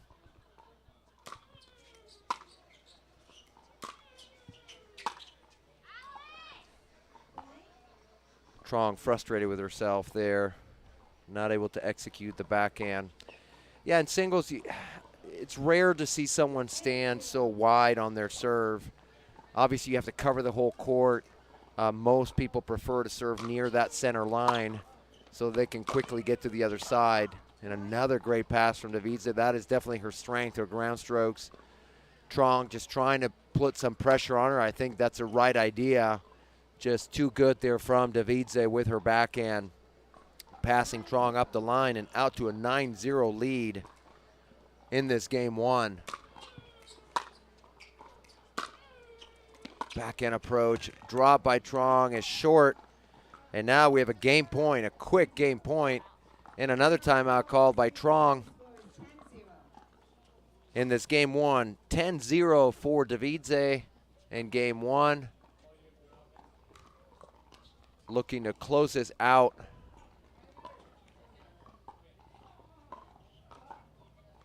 Wanting, of course, to advance to the gold medal match. So today, as we've seen, we have pro singles, both for men and women and the seniors as well. You could see co-host Rick Witskin on one of the outer courts battling it out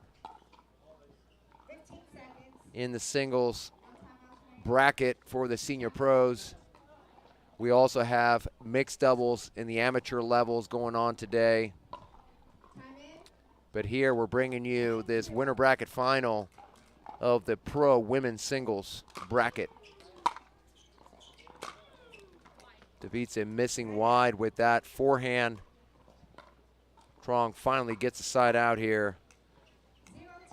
See if she can make a push to get some momentum, score some points. Oh, there we go, that'll help. Little let court. Definitely not sorry when you're down 10-0.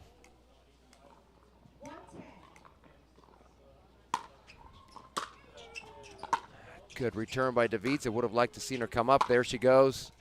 And a nice cross-court backhand by Truong. So now 2-10.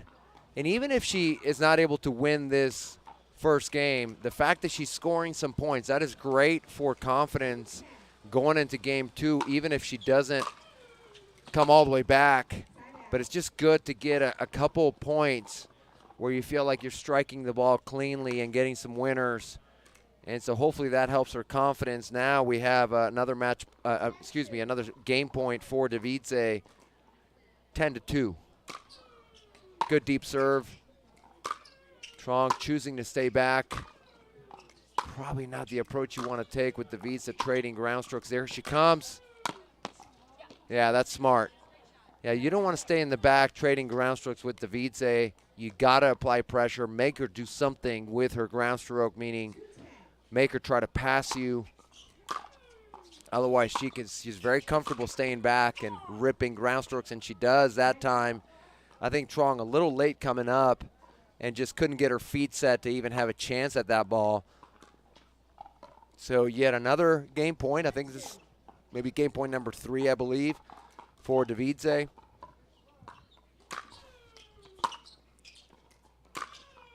She comes in, puts some pressure, and puts the ball away with her forehand cross-court volley. So she takes game one, 11-2. We're going to have a commercial break, and then we will bring you game 2 of this winter bracket final, women's pro singles.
And welcome back to the APP Indianapolis Open, brought to you by SunMed, the official CBD sponsor of the APP, and Pickleball Central, the Pickleball Superstore catering from beginners to pros.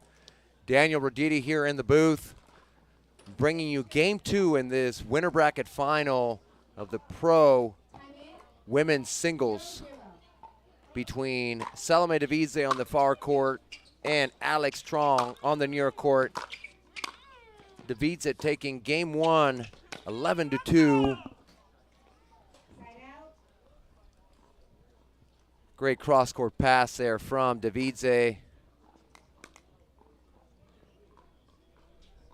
Let's see if Truong can try to fight to stay in this match. Certainly everything went right for Davidse in game 1. Davidse, a great singles player. As I mentioned, she's already won a title, APP title.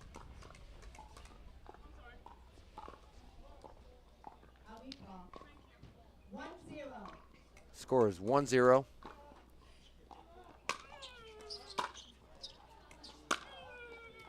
Good approach by Davidse, drop by Truong.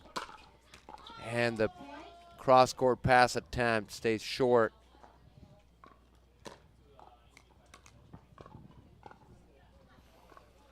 Davidse 2-0 lead here in game 2. Wind starting to pick up a little bit. Cross-court backhand volley by Davidse. Truong with the overhead. Oh, and a pass from Davidse cross court and a fist bump there.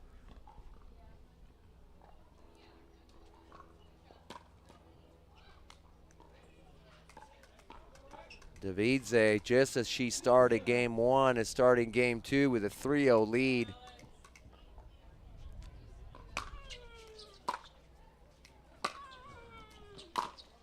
Davidse, a former professional tennis player, has come into pickleball and done so great, especially on the singles side of things. She is playing some doubles as well, but singles is definitely her stronger category.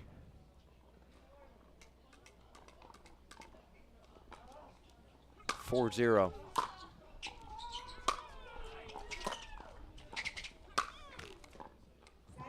Missing with that forehand cross-court attempt. Side out for Truong. See if she can make a push to get into this second game and put some pressure on Davidse. Hasn't been able to do that so far. Oh, here we go. We got a missed return. That's going to help a little bit.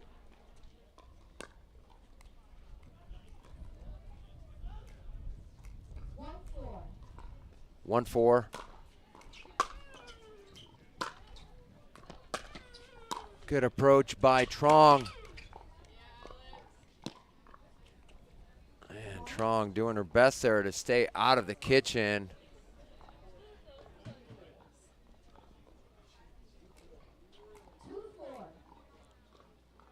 Two four. Cross court backhand. We saw several of those against Ariel Butler. That time it's short.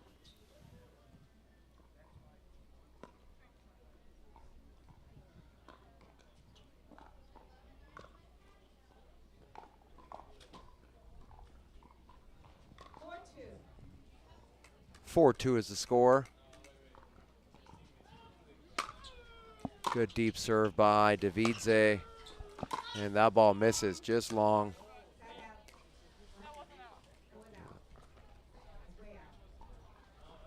Yeah, that ball was out. I'm sitting right here on top of that baseline. That ball was definitely out.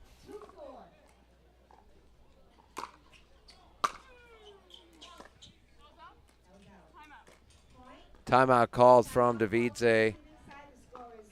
We see the replay here. That return very, very close. Called out by Truong. Referee agrees. Ball is out. And now Truong right in this second game here. Down just one at 3-4.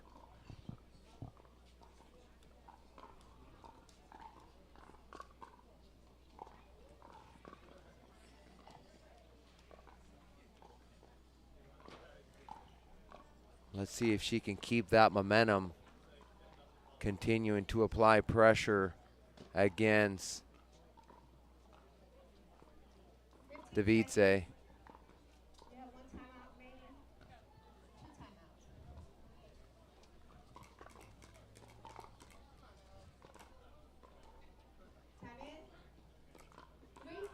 Scores 3-4. Truong coming in with her backhand. Good volley there, but just too much from Davidse, going right back up that line with her backhand. You see the get there from Truong, and as she's trying to work her way back, anticipating a cross-court backhand, instead, Davidse goes up the line once again, past Truong. Good deep serve, coming in on her backhand, cross-court backhand volley. Truong runs it down, but just not able to keep the ball in play. And now Davidse with a 5-3 lead.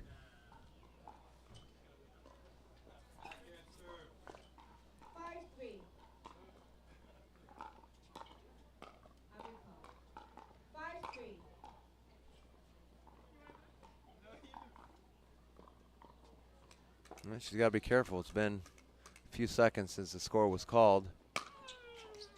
Able to get it in there within those 10 seconds. Once the referee calls the score, the server has 10 seconds to serve. If you do not serve, you lose the point. So Davidse was cutting it pretty close there, having some fun with the crowd. Somebody was talking there on the crowd.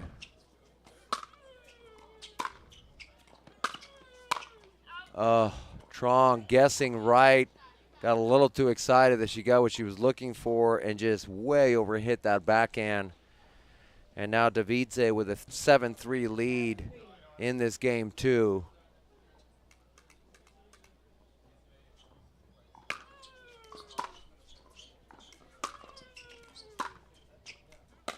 Yeah, here she comes.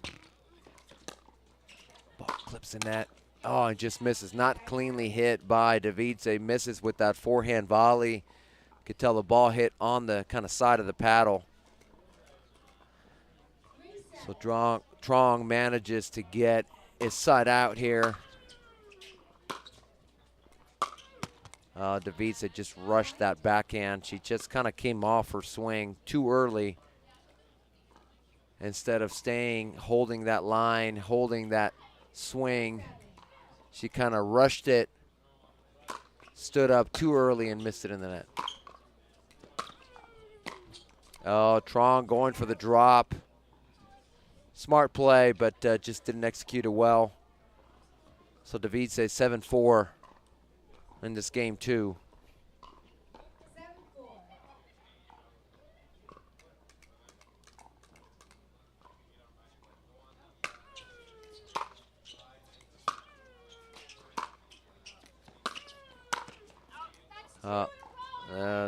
Truong says what I was just about to say. She misses 2 in a row on that backhand volley.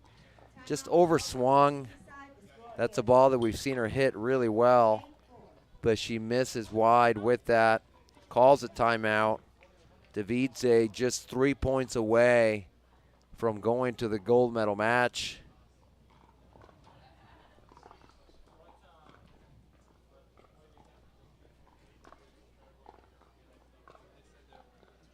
Let's see if this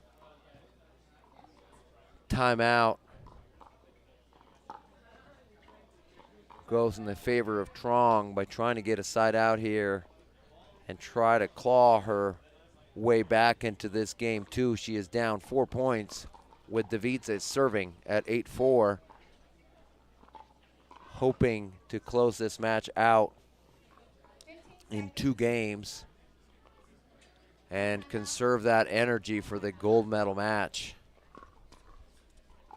I'm going to try to look at the women's draw to kind of give you an update if you're not able to see it yourself.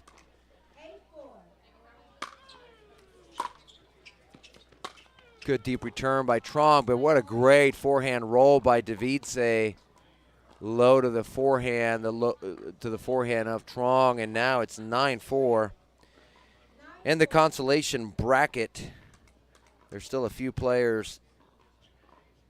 And Sydney Sunday, we saw her participating in the women's doubles yesterday. The number 5 seed taking on Rachel Rohrabacher in the consolation bracket. The winner of that will go on to play Rachel Summers, who took out Ariel Butler 15-9. And then the winner of that will move on to the bronze medal match against whoever loses this winner bracket final. So Truong does score another point here, 5-9. Oh, good job there by Truong, taking that ball out of the air, not allowing Davidse to recover. See the replay here, very smart. Just not giving Davidse a chance to get back into a better position. And now it's 6-9.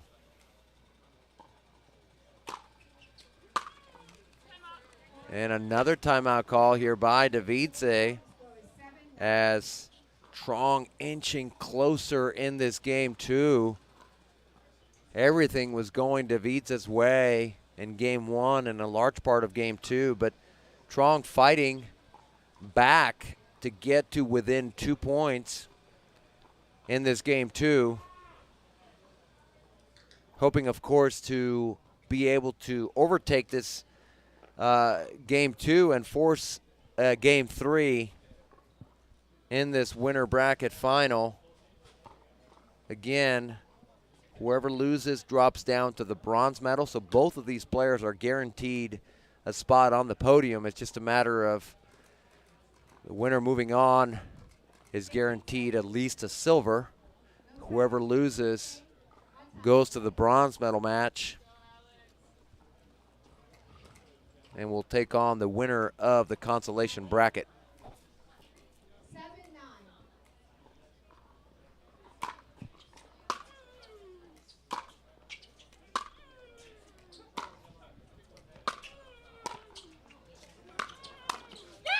Yeah.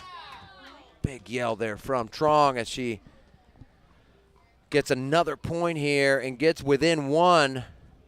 Forehand volley winner. And she's at 8-9. So 5 players left in this women's bracket.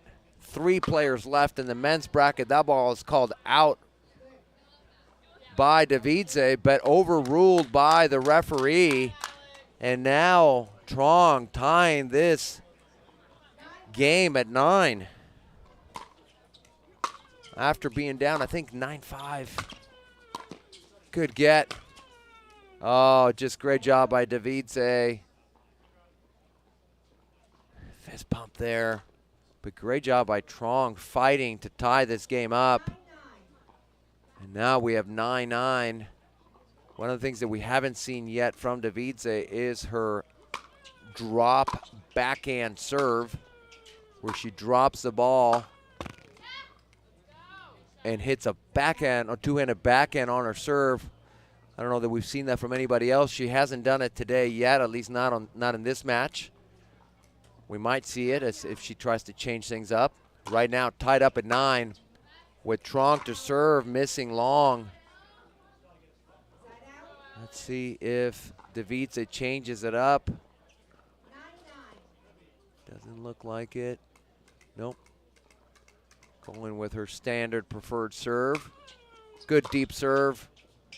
I anticipate she's going to come in. She does. Backhand volley just out of the reach of Truong, giving her her first match point to get to the gold medal match. So Davidse at 10-9.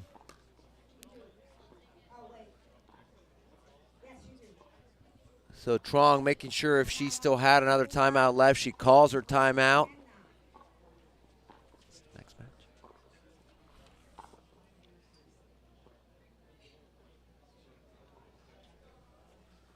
So coming up next after this match, we will have an interview with the winner, and then we were going to have our bronze medal match for the pro men's singles bracket between Jack Foster and Frank Anthony Davis.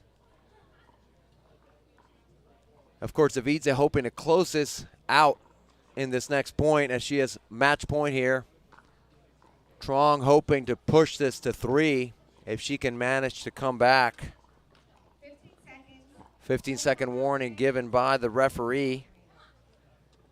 So Truong doing a great job of fighting back, tying it up at 9, but then Davidse retakes a lead at 10-9, and now with her first match point to send her to the gold medal match. And that ball, God, so close. I'm sitting right here on the back line, and I still couldn't tell. Truong calls it in, and so the match goes to Davidse, 11-2, 11-9. She moves on to the gold medal match. Truong dropping to the bronze medal match. We are going to interview Salome in just a couple of minutes. We'll have a brief commercial break, and we'll be right back. Don't go anywhere.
And welcome back to the APP Indianapolis Open. Daniel Roditi here with our number 1 seed, Salome Davidse, moving on to the gold medal match. Congratulations, Salome.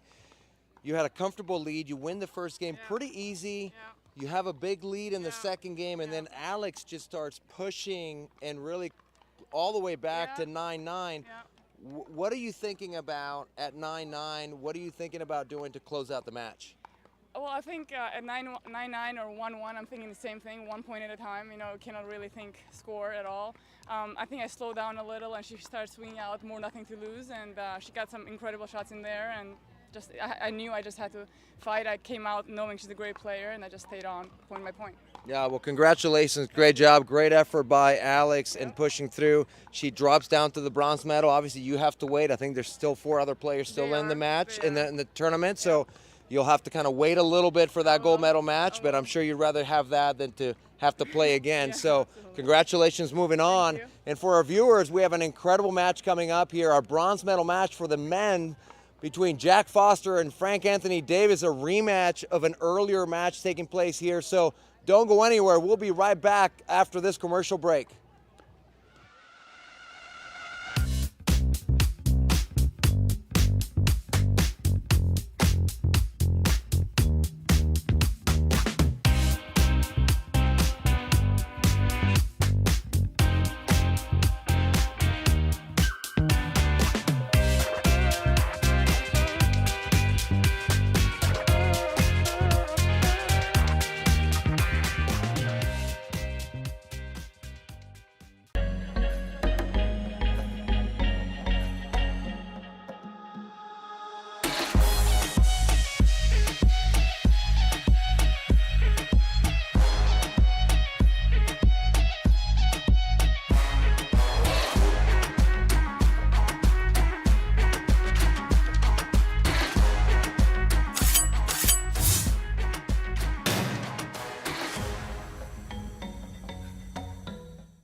Welcome back. Welcome back to the APP Indianapolis Open. Daniel Roditi in the booth, bringing you this bronze medal match in our pro singles bracket between number 2 seed Jack Foster on the far court, taking on number 3 seed Frank Anthony Davis in the near court. This will be a best of 3, games to 11, trying to get to that gold medal match to take on Federico Staksrud. He is awaiting the winner of this. And this is likely going to be my last match in the booth, as I have to catch a flight back to California. We will have Mr. Ken Herman, CEO of the APP, in the booth for the remaining matches in this live stream. It's been a pleasure to bring you the action from Indianapolis.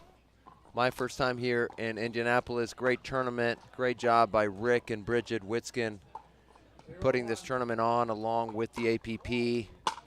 A lot of great volunteers that have put in a lot of time to make this a great event.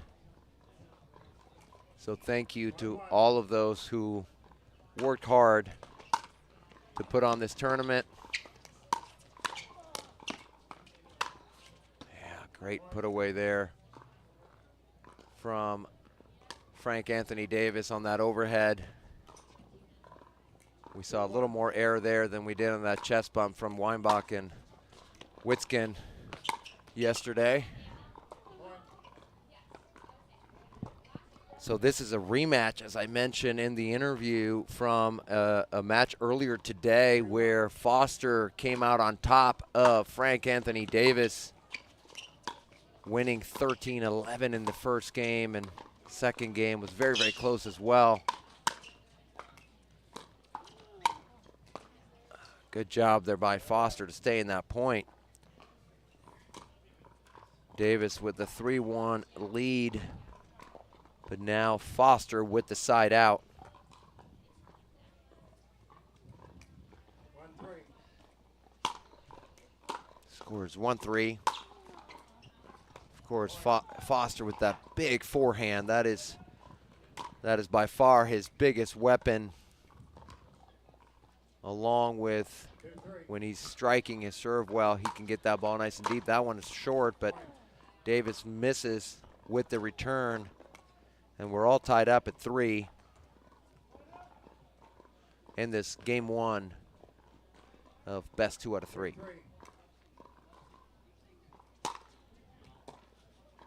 Foster being aggressive with that serve, but misses wide. That, of course, is the risk that you run when you're being aggressive with your serve. Good drop there by Davis. And no call from Foster, so apparently that ball drops in. Hard for me to tell from back here, but that ball seemed to stay in. And now Davis retakes the lead at 4-3.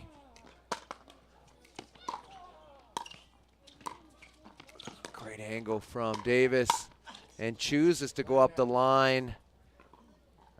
Foster gets right. Obviously would have been better off for Davis to go cross court, but maybe he anticipated Foster moving to cover that cross court ball, decided to go up the line, and Foster guessed right and stayed there, hit the backhand winner. Yeah, good job there from Davis. This time it is him guessing right on Foster.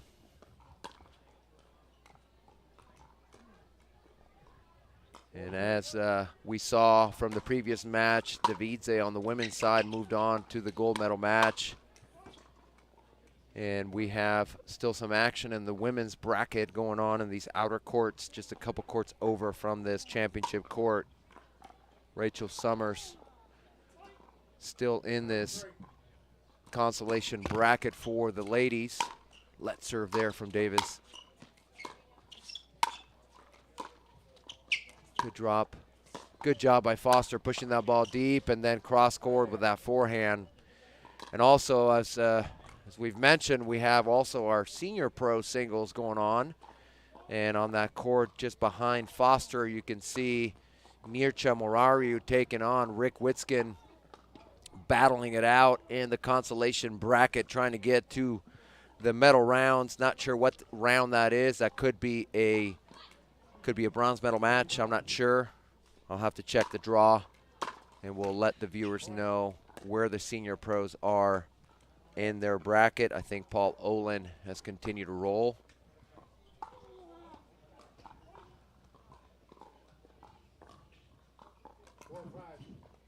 Score is 4-5.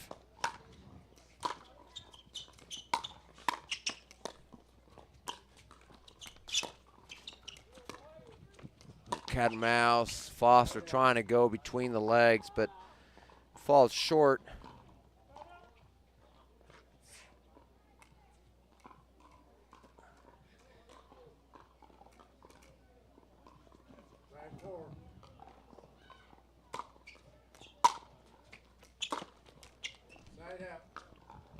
Side out there for Foster.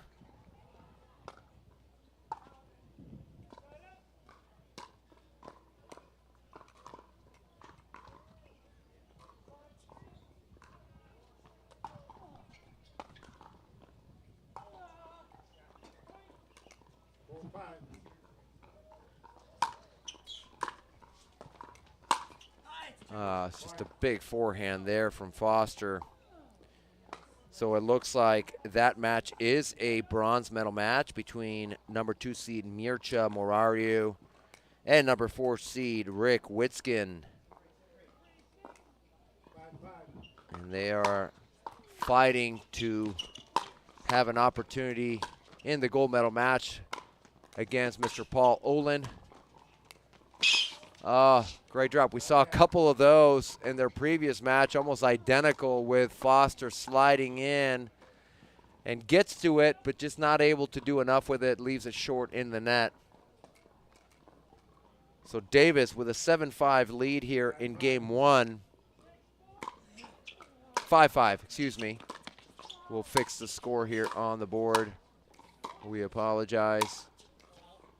Ball is called out by Davis.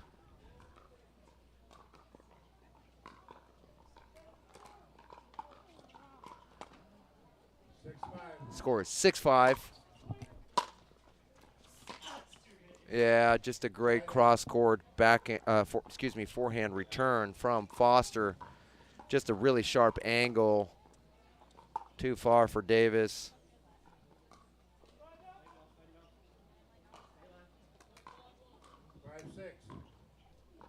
5-6.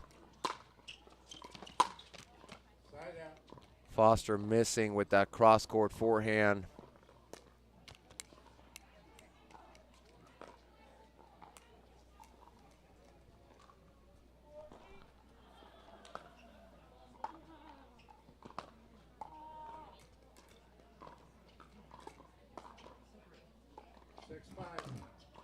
Davis telling himself to separate, trying to increase his lead.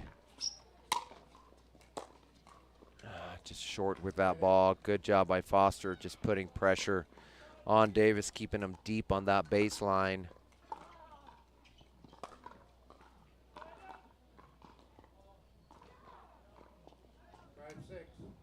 Five, six.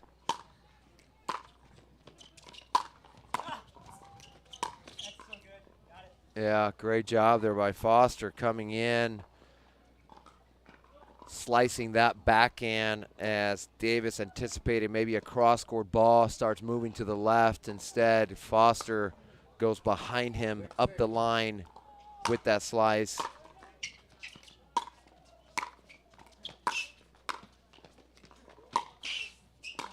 Great get by Foster. Both of these guys can get to so many balls. They're so quick. Feels like you have to hit several winners against both of these guys since they can get to so many balls. So we're tied up at 6 here.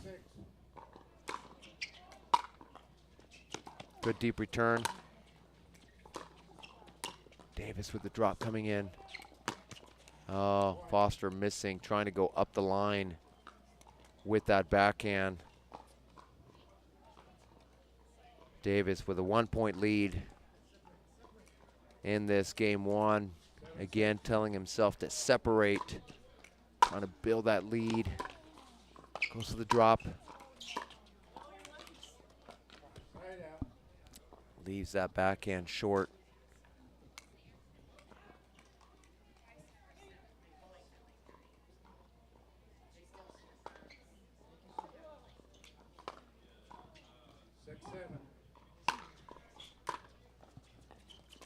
Oh, that return goes long. And we are tied at 7 in this game one. 7-7. Good deep serve from Foster, leading to a missed return from Frank Anthony Davis. And we have a timeout called from Davis as Foster takes, I think he's taking the lead here. I believe it's 8-7 Foster. We will update the score here in just a second.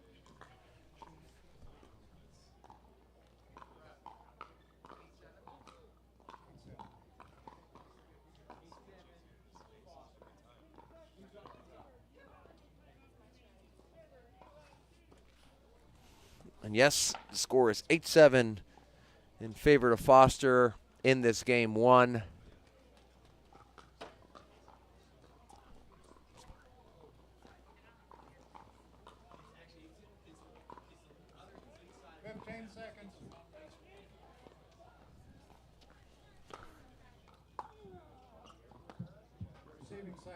Attention players, will Jenny Purdy and Matt Troyer please meet your referee at tournament operations? Jenny Purdy and Matt Troyer, please meet your referee at Just out with that serve. Just missed.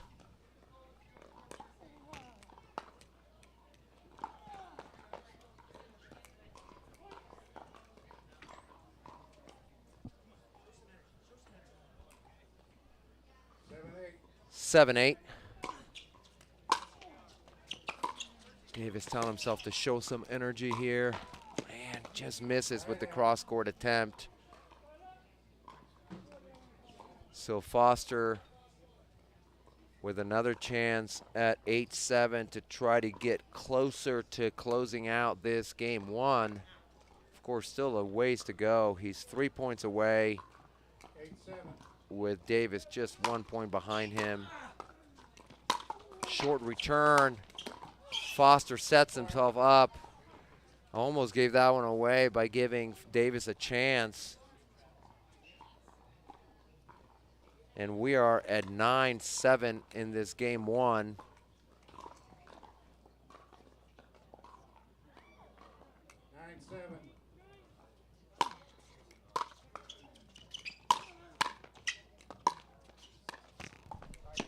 Oh, the let court from Davis.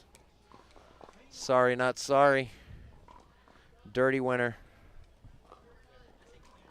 Yeah. 7-9 is the score. Foster coming in. Davis guessing right, just not able to get a clean hit on that volley. Foster 9-7. One of the things that he told us in the interview after he beat Davis the first time is he wants to slow the game down, take his time between points. That's why you see him kind of kick the ball to the corners. Oh, yeah, just a great shot by Davis.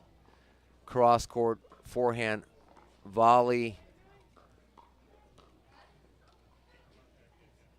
Foster doing the veteran move of kicking the ball and just trying to take as much time in between, trying to slow himself down. It's, you know, less about fatigue and more about just wanting to take his time, slow the game down.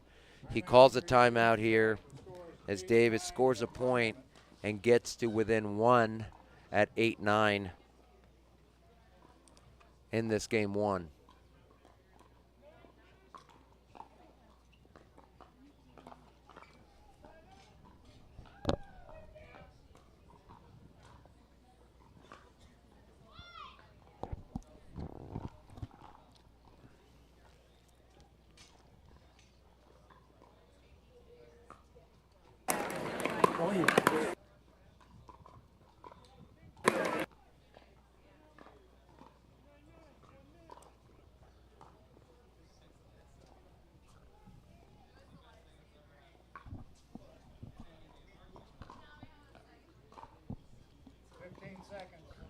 Davis trying to pump himself up here during the timeout, telling himself to dig deep, to fight. Each side has one timeout remaining.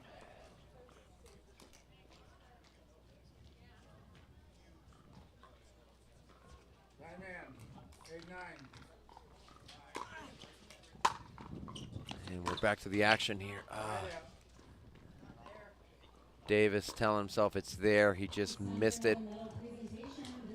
See Foster taking his time and getting that ball. Wants to just wait as long as he possibly can. Score is 9-8. And great get from Davis. And I've said already a couple times, Davis has a great ability as he's reaching for forehand volleys to kind of flick his wrist to create that angle cross court. And he did it again in that point.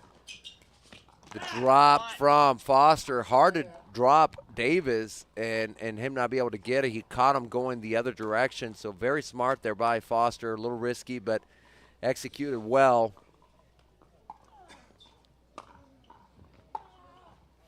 And another opportunity to get to game point here at 9-8 in this game one. Deep return by, and now Davis goes for the drop.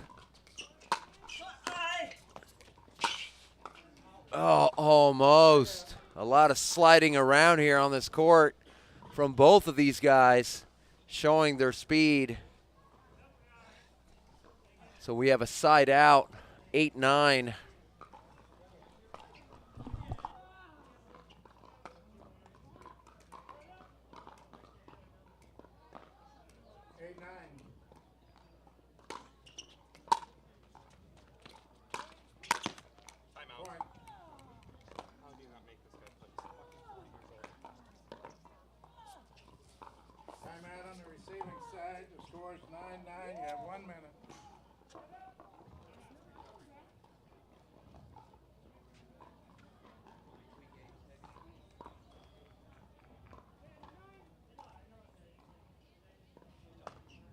All right, and during this timeout, we're going to show you the Sunmid recovery point of the day. This comes from their previous match, facing each other. Show you a little replay of a great point they had in their first matchup.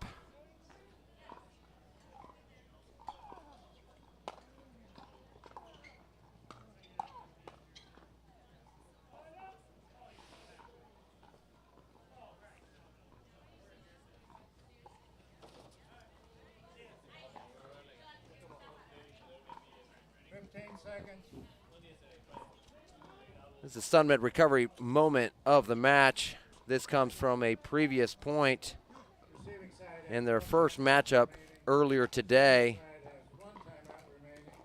See both players at the kitchen, the ball on the line.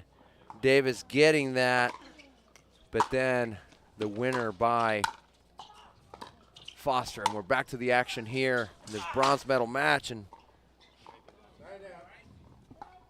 sound like Davis came completely off the court. Out from behind the booth here. Ran out the door.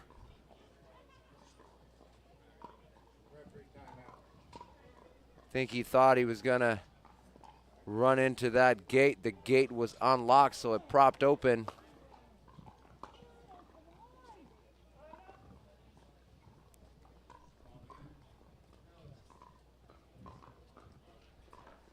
Sounds like Frank Anthony hit his wrist as he was trying to run down that ball. Fortunately, seems to be his left wrist versus his right.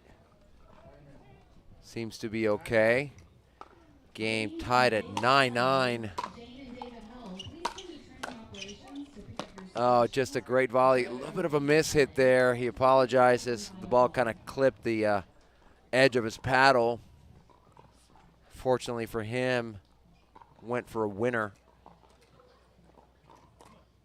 And he has a chance here to get a game point in his favor this time.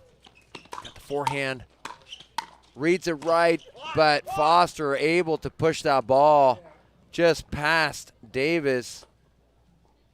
Got a paddle on it, but the ball floats well long.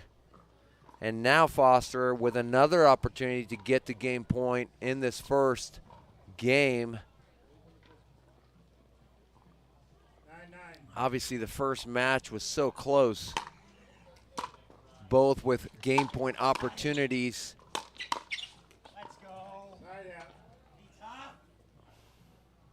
Davis, great job there being ready for the attack from Foster. We saw that in game one, Foster going right at his body a couple of times as he was coming close to the kitchen line. Instead of trying to get it past Davis, instead he was going at his body. He does it again that time, but Davis is ready with the volley. And now, again, he has an opportunity to get the game point. Forehand cross-court roll, the drop, the lob. And Davis pumped up here, giving himself a game point. A chance to close this first game out. Of course, he had a game point the first time they played after fighting back. When Foster had a couple game points, Davis fought back. Davis had a game point, and then Foster ended up overtaking him and taking that game one. Good return by Foster. Good volley. Stays in the point, but the ball's a little short. Oh, and Foster misses and steps on the ball as he's pretty upset. The ref was looking down at the score sheet, and he gives Foster a warning for crushing the ball. Foster said, "Whatever you got to do, man." He was pretty upset. But we're going to go to a commercial break and bring you this game two of the bronze medal match back after this.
And welcome back to the APP Indianapolis Open.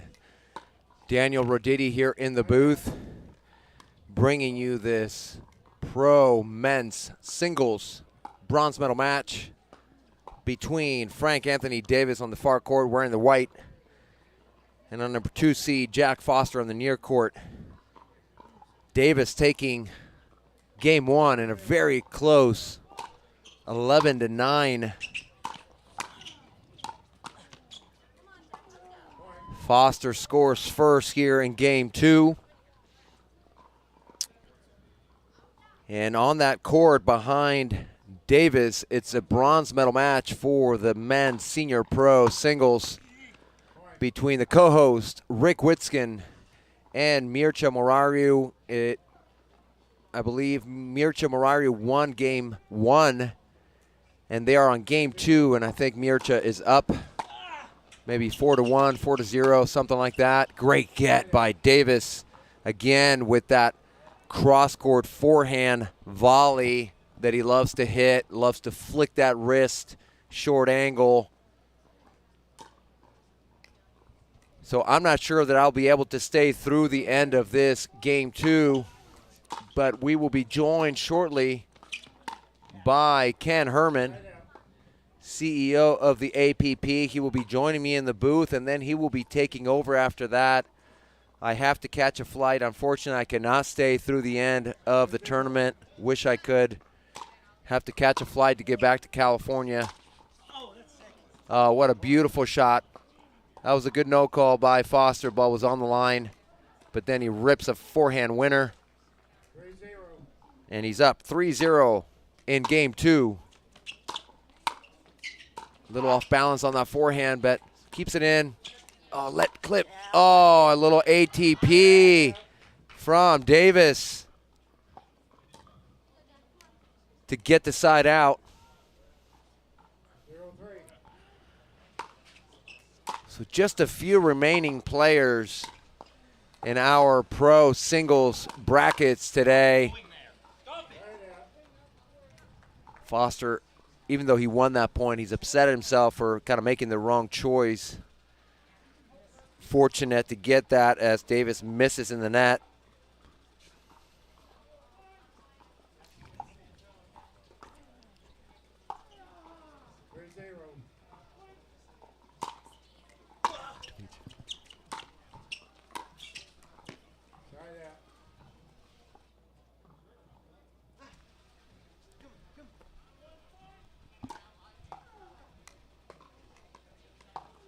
We got 0-3.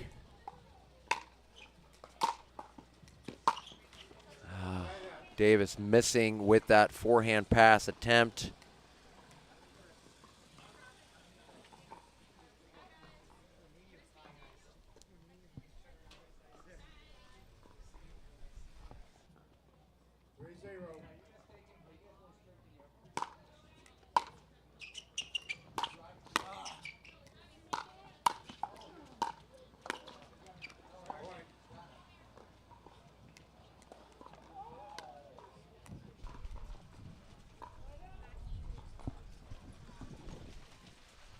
Wind starting to really pick up here.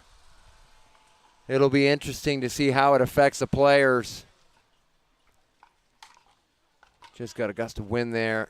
Davis missing that return. I don't know if the wind had anything to do with it, but he's certainly going against the wind right now. And now Foster with a 4-0 lead. Wait. We got a It's 5-0, excuse me, for Foster. He's up in this second game. Timeout call by Davis.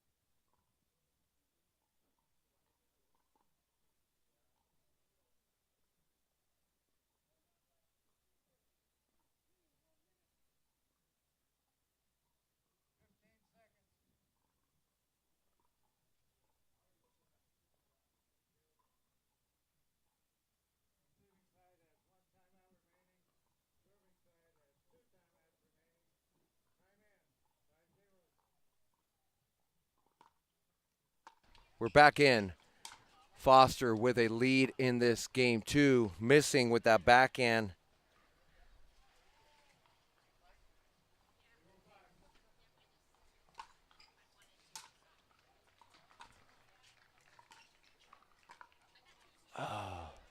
Too sharp is what Davis tells himself with that forehand. Meaning even if that ball went over, I think it was going to miss wide.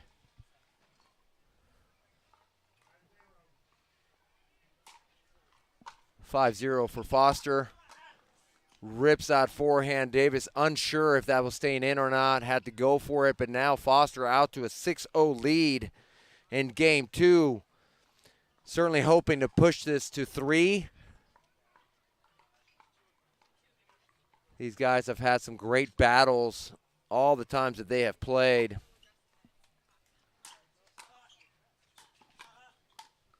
And good put away there by Foster. Out of the reach of Davis.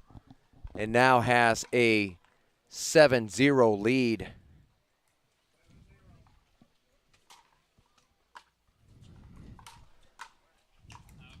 Ball misses wide from Davis. Looks at the ref. Ref did not see it. So now it's 8-0.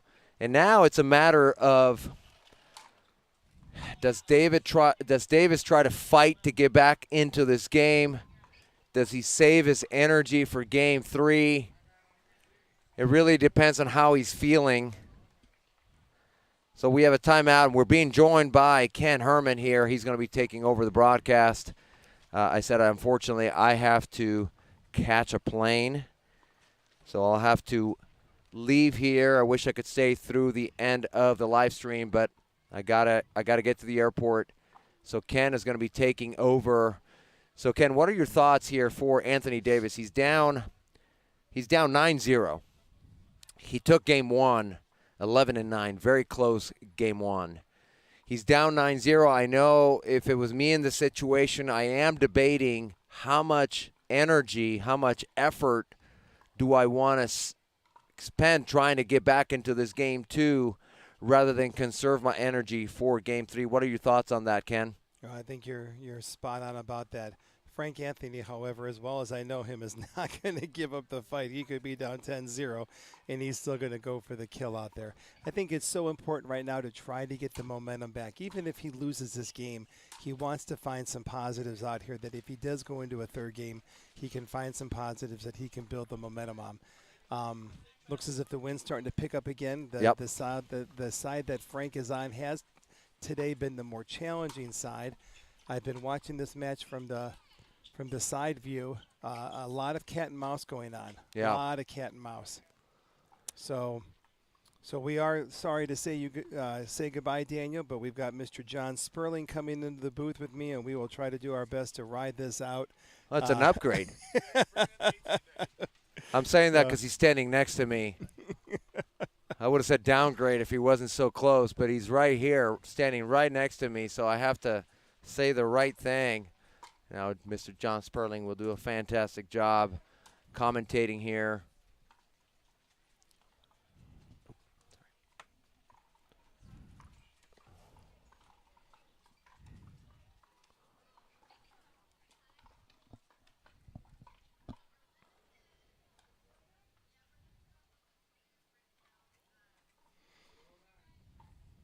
Score is 0-9.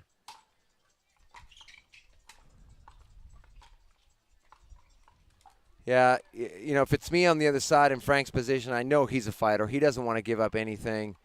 But if it's me, even if you're not necessarily tanking game 2, you definitely want to shorten the points. You want to maybe go for more, hoping you get lucky. Don't want to spend too much energy that might cost you game 3. So it's kind of a debate, as we talked about, how much you fight to stay in this game 2 when you're down 9-0 versus save the energy for game 3. You still want to try because anything can happen in pickleball, of course, if he can go on a run. But if it's me, I'm trying to shorten the points, maybe go for a little bit more, hoping to get lucky, put a little pressure on Foster. Maybe he gets tight if the game gets a little closer. But you have to be smart. You do have to think a little bit long term and not just about this game too. And that ball goes out from Davis. Jack trying to pump himself up here to close out game 2. Of course, he beat Frank earlier on today in straight games, for very close games. And he goes for a big forehand, and he closes out 11-0 in game 2. So we're going to be going to game 3. Great job by both of these players. Not a surprise that they're going to game 3. We're going to go to commercial break, and then we will be back bringing you game 3 in this bronze medal match. And for me, I will be saying goodbye. You'll be joined by Mr. John Sperling and Ken Herman to bring you game 3. Daniel, we'll see you for the South Coast Swing. Bobby Riggs, SoCal Classic, and then the LA Open. We'll see you in a couple weeks. Absolutely excited to see you guys there. Back after this commercial break. Don't go anywhere.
We're back here, APP Indianapolis Open.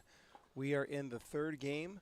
Jack Foster, Frank Anthony Davis, and I am joined by top senior pro, Mr. John Sperling. John, thank you for coming on into the broadcast booth. Very excited to be here, watching some great pickleball going on. Whoa. Wow. Too good. So we're into our 3rd game. These two gentlemen played earlier today. Jack got the upper hand. Frank has battled himself through the back draw. And here they are back in I believe it's a bronze medal match right now they're playing for, with the winner to play Federico in the final. It is it's been a good fight. I've been watching from the sidelines. Jack had an early advantage in that first game. Got it taken away. Frank stole it, and then that second game was all Jack. So excited for this 3rd game, see what's going to happen. John, you spent some time with Jack. You're part of the APP Next Gen Senior Mentoring Program. We were honored to have you come to San Antonio back in November. Got to spend a weekend with some of our up-and-coming Americans. Jack was a part of that group. What are your feelings on his game? You've got some insight, some of his strengths, his weaknesses, some of the things that you've worked with him or talked to him about? Yeah, you know, I've known Jack for a long time, way before when he was first coming up, and his game has developed so much over the last 6 to 8 months. Obviously, his strength is his forehand. He lives and dies by that thing, and it is a weapon. You know, when he's rolling with that forehand, I've watched him play some unbelievable pickleball against some of the top players in the world and dominate them when his forehand is on. So that's what I'm looking for him out of this game. Can he get his forehand rolling, and can he use that momentum to go forward? So should be exciting. Both of these two boys are ranked in the top 10 on the World Global Pickleball Rankings. Frank Anthony had a hard year last year. Some injuries kept him off the tour. He's trying to find his rhythm, get himself back into the playing form. He did finish bronze medalist a couple years ago at Nationals and had just some terrific results. His lower back went out on him a little bit last year. He only played a handful of events, and I think his whole goal is to try to get himself back into form. Singles take so much physically out of your body, the demanding. You don't have a lot of time in between points. And as one of the most fittest guys on tour, I know that that's one thing Frank has made a comment to me about is he's still working on his stamina and his fitness level out there, especially as we head into the hot summer months. Yeah, I've known Frank for a long time. His cat and mouse game is top notch, maybe the best in the game. His ability to move an opponent, move him side to side, and continue a rally more than anybody in this game. I don't think he knows what the word quit is on a point. He is that amazing. We were just talking at the break where earlier in the match he went through the gate. Yeah. You know, he's a fighter to the end, and so this is going to be a good battle all the way through. Obviously, Jack's forehand is heating up a little bit. Could be the difference in this third game. I first saw Frank Anthony at the 2019 APP Chicago Open. Record heat, 110 degrees. Went out there, played the final against Kyle Yates. They went 3 games. It was his stamina, his mental toughness that really survived him. After he got done with the match, he went out in the soccer field and started running, 50, 100-yard sprints to get the lactic acid out of his legs. So absolutely. A tremendous amount of respect for Frank Anthony. So Jack has got a big lead here. What do we think is going on in Frank's head in that break? Well, that was an interesting play that he did there. Jack hits the ball very well on the run. Frank took the approach down the middle, tried to cut off Jack's angle. He unfortunately was not able to execute the volley, but that's not a bad pattern. Again, going down the middle.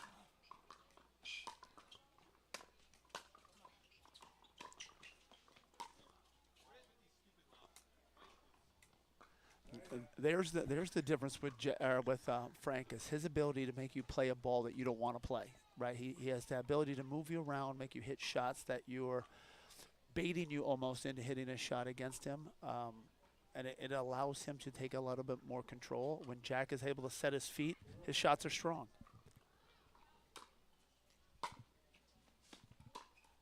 Oh.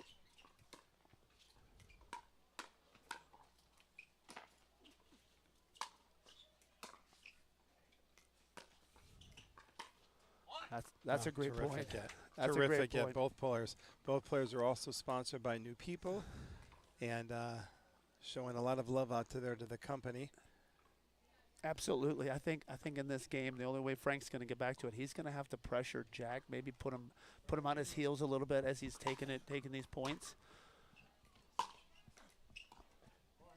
Wow, another big forehand. I think we're going to change sides here.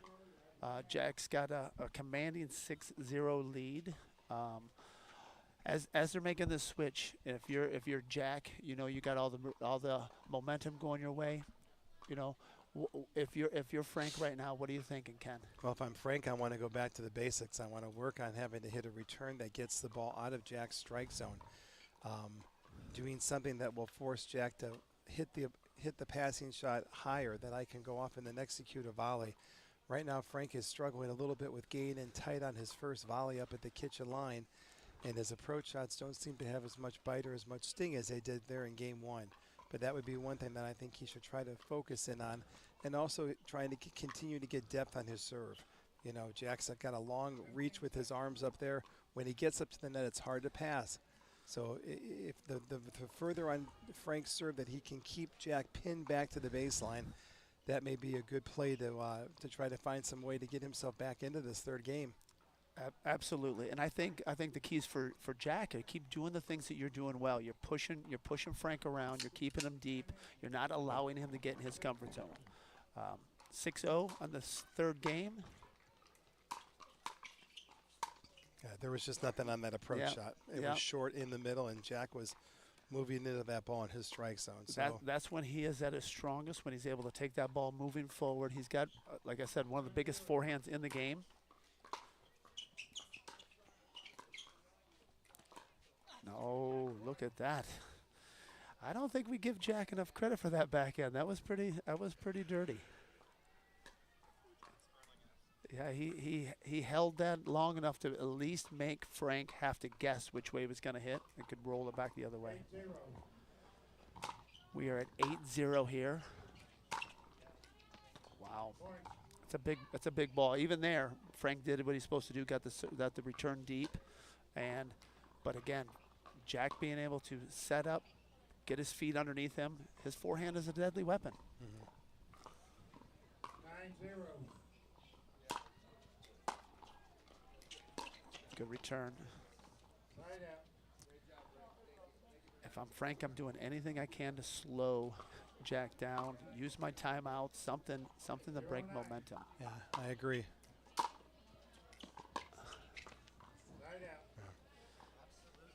That's the great thing about Jack. The pressure that he applies to his opponents makes them have to change their shot selection. 9-0.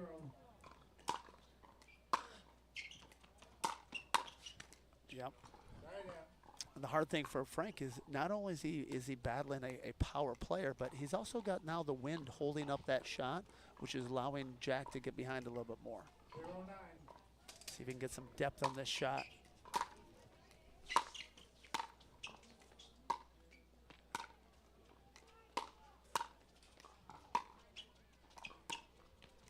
Nice. It's too bad. He was there. He had set that up nicely. That's the point he wants.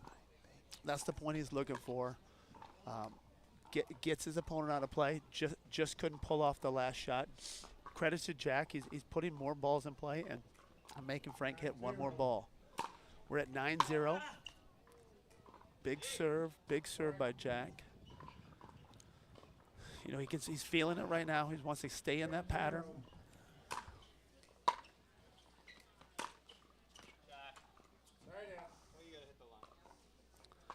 Definitely a 10-0 shot there. You know, it's a lot of times we'll get a little ambitious with our shot selection when we get a little bit up. You know. 0-10.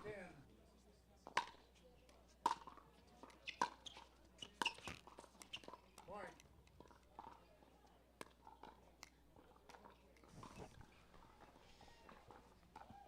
All right, we're on the board. Frank's trying to get a little momentum here. Good serve. Great serve. Great serve. Good depth. Yep. I think that's his key. You know, if I'm Frank right now, I'm like, just chip away. You get to about 10-4, 10-5. Your opponent has to start thinking about the shots. The next ball there. Oh. There's a good time for a timeout. You know, Frank's got a little bit of momentum. Jack knows, hey, I can stop that momentum with a little timeout.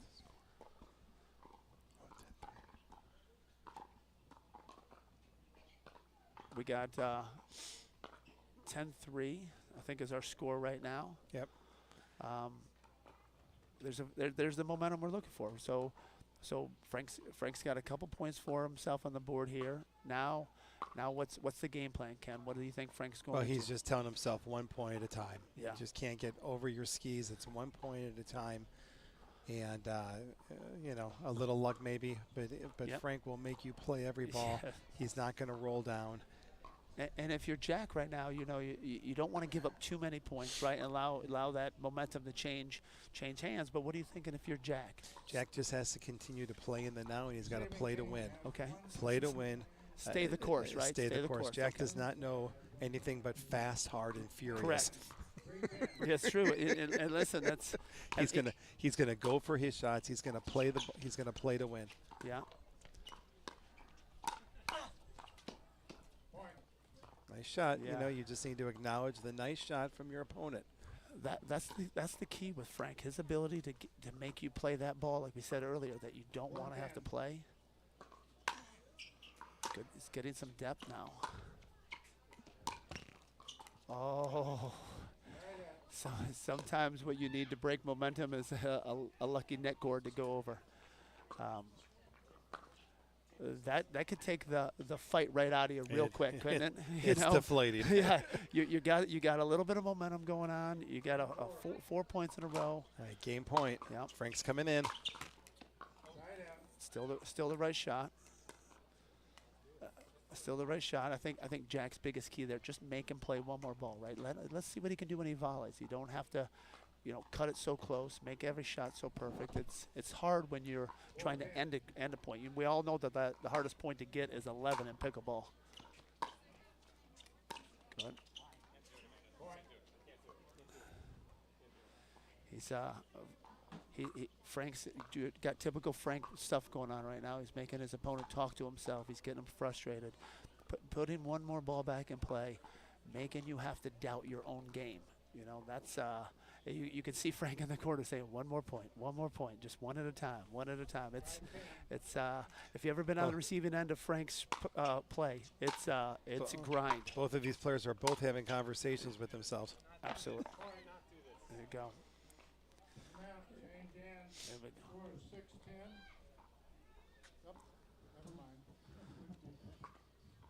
I think we have we may have a timeout from Jack. It's a good time for a timeout. We got Frank building up that momentum, Ken. That's the biggest key right now. He's got a little bit of momentum. He's kind of set up the points. If I'm Jack now, what are you thinking? If I'm Jack, I got to go back to what did I do to put myself in this position? Good returns, good serves. You've got to forget about what has happened in the past, and you've got to play in the now. Refocus, go back to you want to set yourself up to hit your best shot. What shot can I do to set up my best pattern that I have? And hopefully right now he's doing that on his changeover. What about maybe even changing your philosophy a little bit? Instead of opening up the court for yourself, why not jam one through the middle one time? Take away the ability of Frank to hit those angles. You know what I mean? Terrific. Something that changes. You can go down with the ship, but at some point you got to make a change, right? And if I'm Jack right now, I'm going to say, hey, I'm going to get outside of my comfort zone and maybe go through the middle a little bit more. All right, big point, returning back. Yep. 6 serving 10. 6 serving 10. It's a good ball.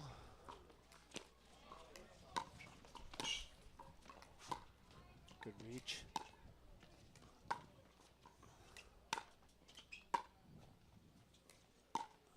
There we go.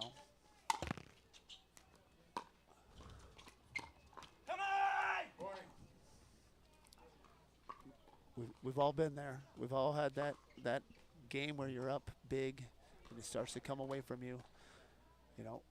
Frank right now is feeling that confidence. He's got Jack questioning almost everything he does. Jack's strong enough that he can come out of it. You just got to get one good shot, one good setup, one good point to break momentum. 7-10, Frank serving. Good hands. There we go.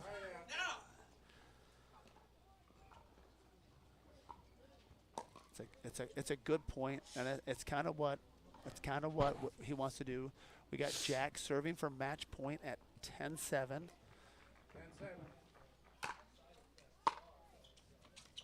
Big serve. I think the difference is since 10-0, Ken, is that return has gotten deeper. The pressure is put back on Jack. 7-10, one more point, and it's a pressure game. Good.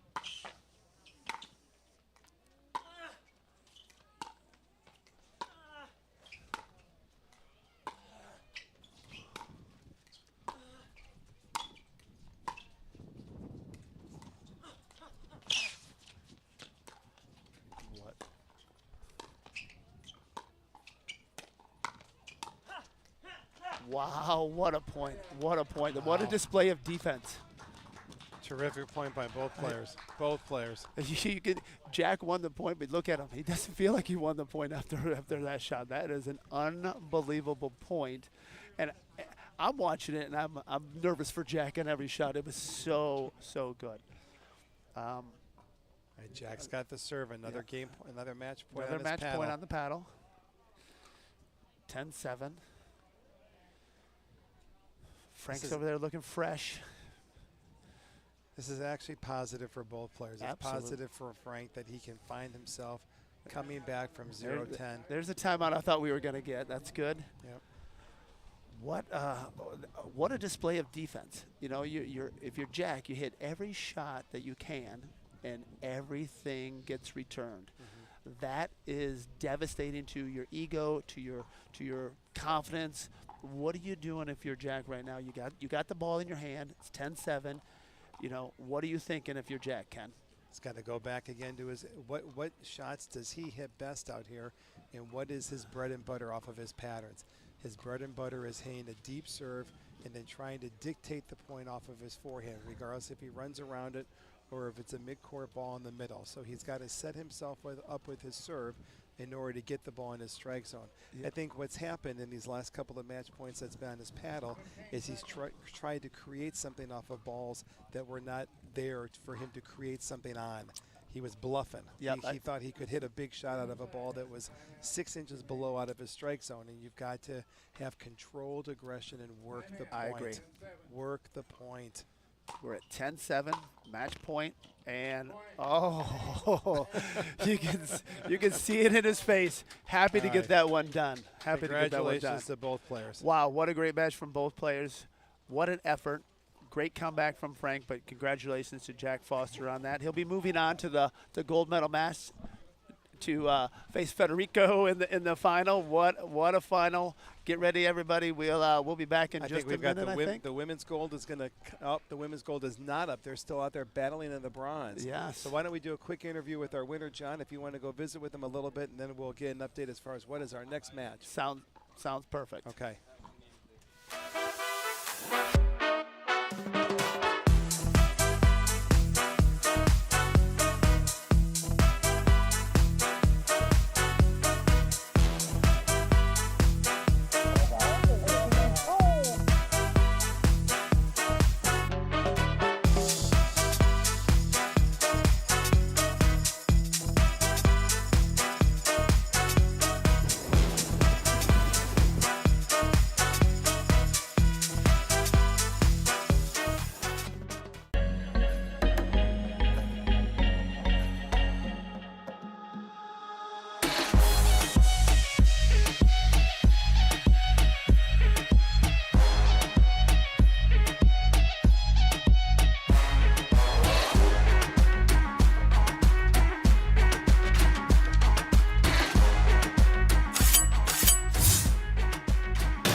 I'm here with Jack Foster, coming off that big win right there with Frank Anthony Davis. You played him earlier in the day. It went 2 straight games. You're in a battle. You lose the first game here. Tell me what's going through your mind, and tell me what your process is to win this match. Yeah, the first game, I lost at 11-9. It was a close game. Frank played great, and I just missed a couple easy ones at the end there, and I figured that was the bad side. I've liked this side a little bit better today, so I felt like if I kept doing what I did, I feel like I could come out on top on that one, keep pushing him. He's a hell of a competitor. He's going to go to the end, and as we saw there, I was still tight to close it out, and I'm happy to be on top. Yeah, you get up, you win the second game, you got your momentum going, right? And then you get up in the third game, and you're at 10-0. You're thinking, one more point and I'm gone, right? And then the wheels come off for a little bit. Listen, watching Frank play, he's unbelievable. He puts that pressure on you. What are you thinking as the points are going 1, 2, 3? What's going through your mind? I've done this before, so I'm thinking, please don't let this happen again. And I got lucky, I just went huge on the serve, and I got lucky, missed it. Yeah. I got to work on that still, closing it out for sure. Well, you could see it at one of those points that I was telling everyone. I was like, he won the point, but in your face, it doesn't look like you won the point. The defense that he puts out there is unbelievable. The pressure that he applies to you. What a great match. What a great finish. You're moving on to the final. You're going to be playing Federico in the final. How have you played him a bunch? What are your thoughts going into this match? Well, we played earlier, and it was a close 3-set. He came out on top. He's such an aggressive player. He's got his ground stroke. They're so good. Gets better every week, and just do my best. Hope I can make it close like last time. Sounds good. We're looking forward to it. It's going to be a great match. Congratulations to you. We're going to look forward to that gold medal match. As we get forward, I think we have the senior men's pro gold and the women's pro gold. So stick with us. We're going to have a great afternoon of pickleball, everybody.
Hi, I'm fellow pickleball fanatic Taylor Hall with GVC Mortgage. Our home loan experience is built for you to get financing 36% faster, so you can spend more time on the court and less time worrying about your loan status.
Hi, I'm fellow pickleball fanatic Taylor Hall with GVC Mortgage. Our home loan experience is built for you to get financing 36% faster, so you can spend more time on the court and less time worrying about your loan status.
Hi, I'm fellow pickleball fanatic Taylor Hall with GVC Mortgage. Our home loan experience is built for you to get financing 36% faster, so you can spend more time on the court and less time worrying about your loan status.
Hello, everybody.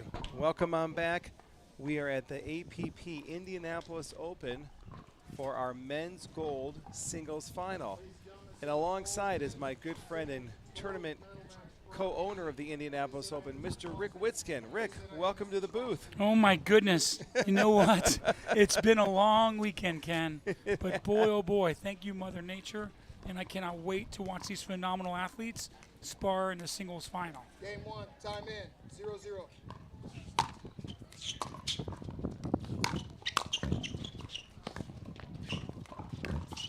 Wow. The wind has definitely picked up. Rick, this is our second Indianapolis Open. It's the start of the summer tour. We've had a great time here in your city, and everyone has just been so hospitable. All the volunteers, it's a fan favorite, no doubt. You know, it's kind of follow suit with the RCA Championships that was hosted here about 10 years ago. It was the pro tennis players' favorite tournament on the tour, voted year after year after year due to hospitality, and that's something that Bridget, my wife, and I, as co-directors, wanted to really give them that Indianapolis Midwest feel. So we've gotten a lot of compliments, and quite frankly, the volunteers and the APP administration, they all followed suit, and we're super happy to have Mother Nature work well for us this week. We've had no rain, just some tough heat, and it's gotten a little windy out here. Jack is on the south side of the court, and that's been the more challenging side of the players. These two met earlier today. It went 3 games. Federico got the upper hand at the end, and now here they're coming back. These folks have played a couple times already this year. They first met at the APP Plantation Open. Jack won that match. They met 2 weeks later at Delray Beach, And then also a couple weekends ago at the Cincinnati Open, and Federico had gotten the upper hand. But all matches have always gone 3 sets.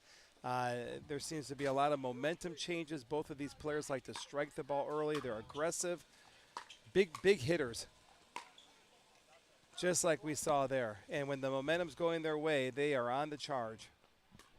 I saw Federico play in Plantation, and I really, really was impressed. I thought, man, this kid is going to be one stellar singles player.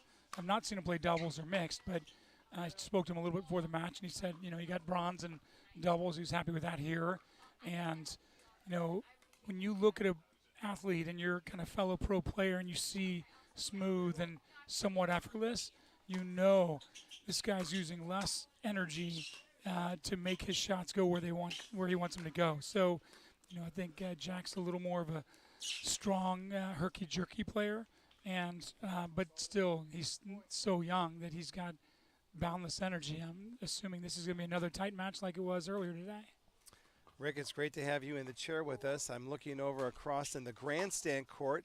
Senior Pro men's singles is going on. Mircea Marario and Paul Olin are battling for the gold. You are our bronze medalist, so we want to congratulate you. And you had some tough matches today as well out there with those guys. Yeah, you know, I actually debated not playing singles because, as most people are aware, running a tournament becomes real taxing physically and mentally. But no excuses. I didn't play mixed doubles, and you know, I obviously like competing, and so I played, you know, a good 2 matches. I played Sperling. It was a good match, beat him, and then I forfeited to Olin because I just was depleted and nothing in the tank. Came back with another couple good matches. Played Mircea, and I was up 8-4. And he, to his credit, he stymied my beginning lead of 8-4.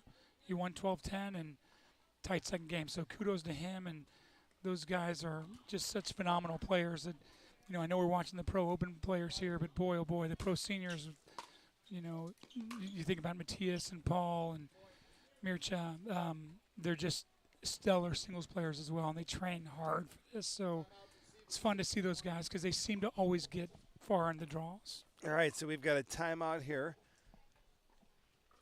6-2 for Federico. I think both players are trying to get a little bit at trying to figure out the win, trying to figure out each other's patterns. They start to know each other, I think, fairly well, having played each other now several times. One of the things I know, Rick, that I'm looking for is how well that they're coming in on the return of serve, and are they keeping their returns down low out of the opponent's strike zone. Both of these two boys pass very well on their passing shots, so if that ball is sitting in their strike zone, it's oftentimes hard to volley cleanly. Yeah, and that goes hand in hand, low and deep. Obviously, it's huge. I'm also looking at their psychological disposition. I saw Foster shaking his head a little bit. You know, doing that early in a match isn't always the best way to go.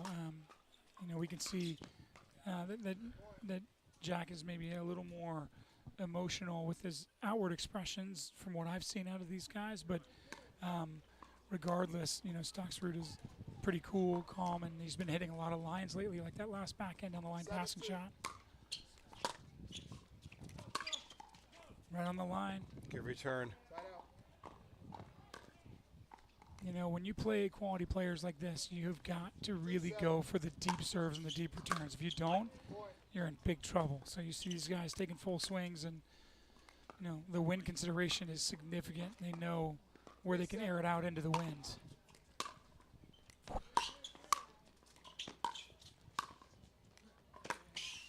Great court coverage, just too tough. So this draw started this morning at 8 o'clock this morning. So that's always one of the challenges with pickleball, is having to be able to control enough energy throughout the whole realm of the day. You know, several matches they've played, and now they're coming upon 4 o'clock in the afternoon, heat of the day. But they've been on court a long time today. Yeah, you know, and Jack was asked after the match, his last match where he beat Frank, if he's ready to go. And he actually said, yeah, I'm ready to go. So I do think it's just as much of a mental grind as it is a physical grind when you talk about being at a site for 7-8 hours. Obviously, I'm doing that a lot with the pro seniors, and boy, oh boy, I never take the mental for granted when you're in your 8th, 9th, and 10th hour of a tournament on the same day.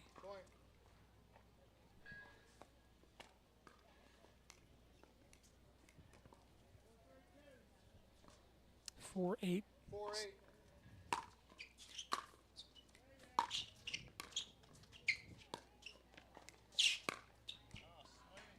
Great cross-court backhand angle. You notice Foster, when he hits that, he really gets his weight shifting from left to right on that backhand slice. Really good for our listeners to think about the utilization of weight transfer to create the angle rather than flicking. Side out. You know, a risk on the serve, going for a really heavy deep serve, but I honestly think against Staksrud, you got to go for it or you're going to be in big trouble.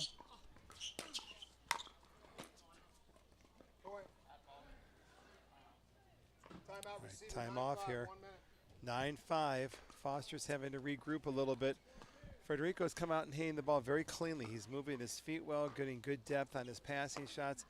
Rick, what are a couple of things that really impress you about Federico's game from what you've seen with him? You know, he takes the ball early. He places the ball so well. I don't think he tries to overhit. Gets a lot of spin. And quite frankly, I think his mental psychology seems very stable and unflappable. I've not seen him get unnerved in the matches he's played where I've watched. So, you know, I think Foster's a little younger and he's matured a lot. But, you know, when you're still 20 or younger, you're going to have to really understand the ebbs and flows of skipping lines and bad bounces and all that. So I think it's going to be a big factor of this match. Both boys are ranked in the top 10 on the World Pickleball rankings for singles and both have had a steady rise this year. Wow. Point in case there, right? His placement, left, right, just out of his extension. So now we got a set point for Staksrud. 10-5.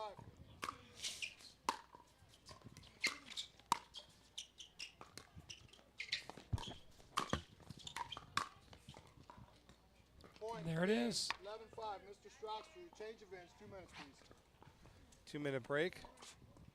We're going to see if we can go to a commercial real fast, and we'll come back. We're going to share some thoughts as far as what we feel perhaps Mr. Foster needs to do to get himself back in a good position. We'll be right back.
Back at the APP Indianapolis Open gold medal singles match.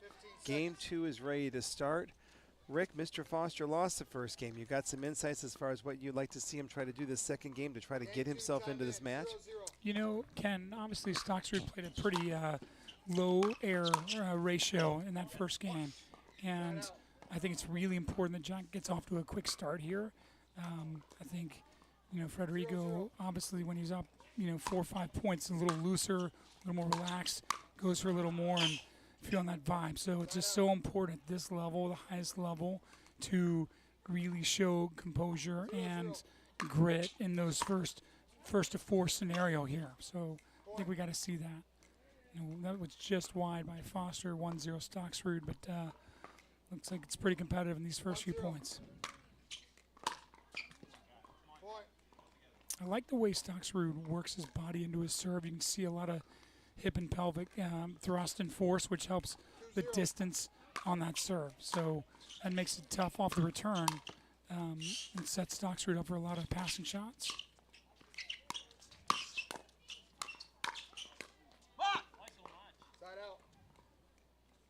It's interesting. Federico is going to the cat and mouse game, but instead of staying back, he's sneaking in behind it, trying to get Jack to pop up the ball so that he can come in and pick off the volley.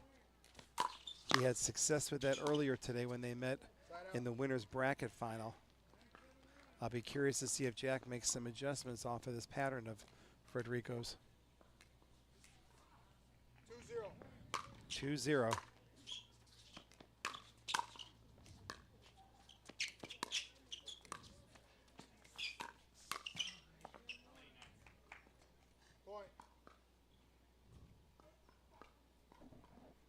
It's fair to say Staksrud has had a lot of let courts in this match so far, and usually the net gods even out at one point in time or another. Not always in the same match, unfortunately, but we'll see how that pans out for the rest of the match.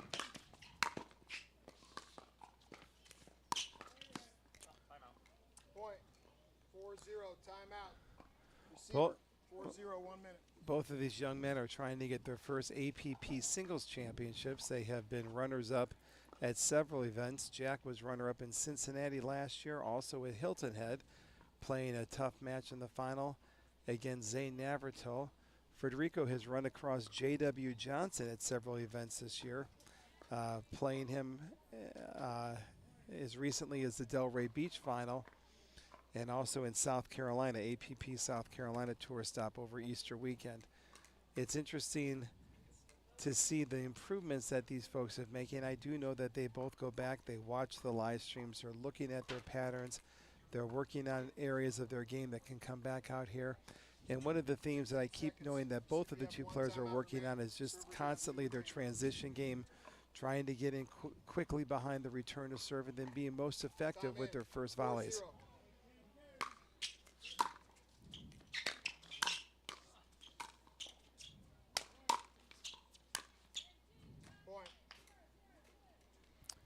You know, I had a conversation with Jack when he was a next generation player for the APP, and I reached out to him just kind of in a mentor capacity, and knew he was kind of, you know, doing well, but getting a little emotional in certain tournaments, and so we had a really good conversation, and I do know that he really respects the game, appreciates the, you know, the forefathers of the game, and certainly the senior pros and whatnot. So I'm honestly pulling for his continued psychological development, and I think he's done a really good job trying to, you know, narrow that scope of professionalism and perspective. And, well, the Next Gen Series takes us to Oklahoma City, July 1st through the 3rd.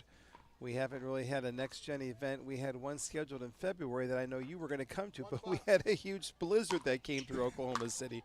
So we had to reschedule that, and I know, Rick, we're excited about getting you to San Antonio. That's the second week in July, and you'll be able to work and mentor with some of these young players as well.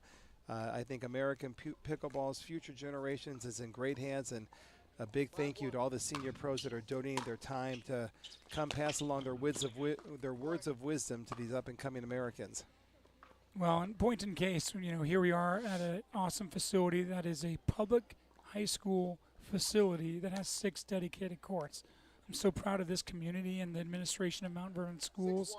Obviously, this puts us on the doorstep of high school and middle school teams, which I started a team in Zionsville, Indiana last spring. So if we can continue to grow the scholastic capabilities, how awesome would that be to see the sports become more and more validated at the teenage level. Clean backhand from Jack. That's one of the first balls he's been able to successfully come over the ball. Had some topspin on that ball. The ball dipped and it made it more difficult for Federico to hit up on that volley. Side out. Didn't quite get down low enough for that backhand pass. 6-2. 6-2.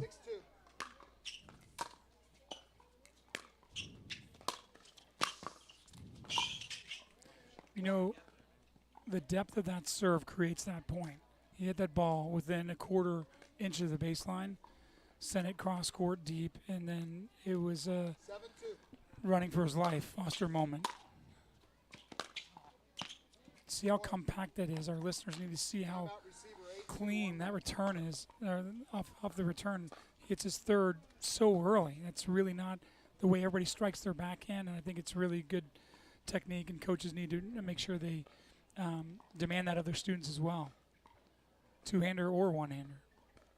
And that, you know, I use a two-handed backhand and a one-handed backhand, and I didn't always do that. So, you know, there's times where I feel like I want to catch the guy early as he's coming in, and I'll release to the one for more extension. You know, Staksrud's got so much manipulation of the ball that his two-handed backhand seems to be the dominant shot. Well, Rick, you hit enough great backhands yesterday. You are our gold medalist winner. You and Dave Weinbach, we featured you on the live stream yesterday with a strong win against John Sperling and Mircea Morario. Another gold medal for you, Rick, as you ascend to the top of the men's rankings on the APP Tour standings. Congratulations. Yeah, thanks a lot. You know, obviously I've played Sperling and Mircea so many times, and I've been fortunate in the men's doubles to have a lot of wins this year on the APP Tour, and quite frankly, you know, it's only getting stronger and stronger, the number of pro seniors. And what do we have, a 32-team draw in New York? I mean, it was insanity. Beth Bellamy and I played mixed doubles, like just so many teams. And, you know, it's pretty clear that the top players are playing on the APP Tour, and I welcome that challenge. So kudos to you for appreciating us. All right, we're back right now. Jack's down 3-8.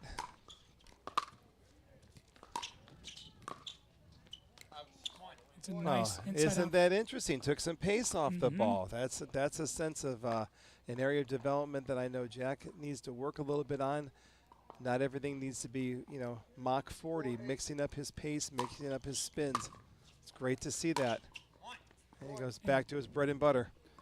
And, you know, that serve was really awesome. You know, Jack really gets his momentum shift into the serve as well. And when you see a serve coming that hard, that deep, that's really setting up your third for being aggressive. You know, if you don't serve the ball within a couple of inches of the baseline at this level, you're not going to be able to dictate a third. There, Jack got a good third ball that he could be comfortable with, and took cross court for a winner. So I look for him to stay aggressive with that service pattern. Rick, the tour goes out to Southern California. We've kicked off the summer leg of the tour here at Indianapolis, but now we've got two events out in Southern California. We head off to the Bobby Riggs, the SoCal Classic in San Diego, following up the next weekend at the LA Open. I looked at the schedule. Looks like you're going to be making a road trip out to Southern Cal. Yeah, in fact, we got a family trip. My kids, you know, we had to negotiate them working for this tournament to get a free trip out to California. There you go. So I hope they appreciate it, because things are a little more expensive in California. They are. Today's the last day of registration for the SoCal Classic, one of the premier, most prestigious tournaments in Southern California. We're excited to be at the home of Jennifer and Steve Dawson. Point.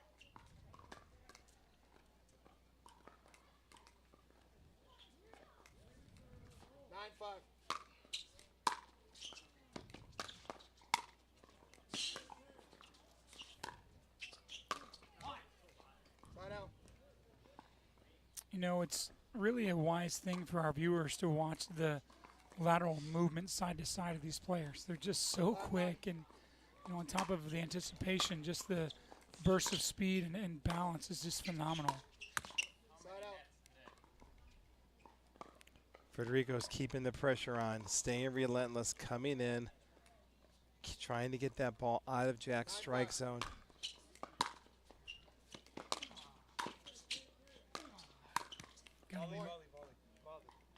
It's a volley Jack should make, but that ball does have action, and it is dipping, so you got to really calibrate with legs like shock absorbers when that ball dips down, to utilize the legs to balance it and then thrust forward. This is Championship point. And there it is. Congratulations. Wow.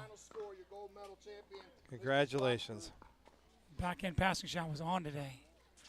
All right, we're going to see if Rick can go out there and get an interview with Federico, see how he felt about his final, what events he's got coming up on the APP Tour, and his overall thoughts on his gold medalist singles championship here at the APP Indianapolis Open. We'll be right back.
done.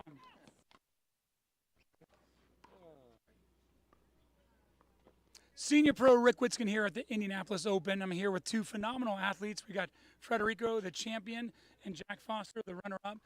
Guys, when I saw that you entered our tournament, I was super excited. I thought, man, I've watched both of you ascend quickly in the singles ranks. I'm obviously a singles player too, and I really look to the young guys to, cover the court so well. And I thought today's championship match, I know you guys played earlier in the day, was phenomenal. And obviously Federico won, but it's great to have you guys at our tournament. Thank you for being here. Jack, how do you summarize, the experience in your finals today in the gold medal match, and what do you think Federico did a little better than you today? Federico was just, my hat's off to him. He played a great match. The backhand was unbelievable the entire time. I tried to come up with answers, and he seemed to find a passing shot every time, and he neutralized my balls really well. I think Federico must practice in the cornfields because he was ripping that backhand, finding the lines, seemed like his spots, and he even liked the net a few times. I think that's a little frustrating when that happens, but hey, sometimes it's not an accident if you hit it that many times. But Federico, what was your game plan, and how did you feel like you executed it? I don't know if I feel really comfortable saying my game plan in front of Jack Foster right now, but yeah, I was trying to slow down a little bit because he likes the fast pace, but I think it worked well. Have you, Federico, enjoyed, you and your girlfriend, have you guys enjoyed in the Indy Open, and what has your experience been like up to this point? Yeah, amazing. I want to say thank you to Ken, Rick, Daniel, that he just left, but it was a great tournament. It was great to be here. The weather was amazing, which was great. So, yeah, I'm definitely coming back next year. That's awesome. Well, you guys, I know we're going to see you a lot in the future, and I know you have won your first APP tournament. I know you guys have been to the finals and silver medalists, so I expect a lot of those from you guys in the future. Now we're going to invite Ken Herman to come in and offer this incredible trophy to the champion. So, a great final, both of you two gentlemen out there. Federico, this is nice. I've given you a couple of runner-up trophies, so it's nice to have that monkey off your back. Congratulations. It was a terrific playing, really today and all weekend. So we're real proud of you, and just a great job. Congratulations. Okay, folks, so we are going to be back with one more match. We got the women's pro singles. I'm so excited to commentate that. These ladies are awesome athletes, and that will wrap up our tournament, this final match. So come back for more, and we will be done after the women's pro singles.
And we are back here at the APP Indy Open.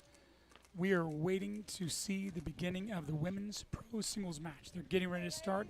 Salome Davidse and Shannon Rohrabacher.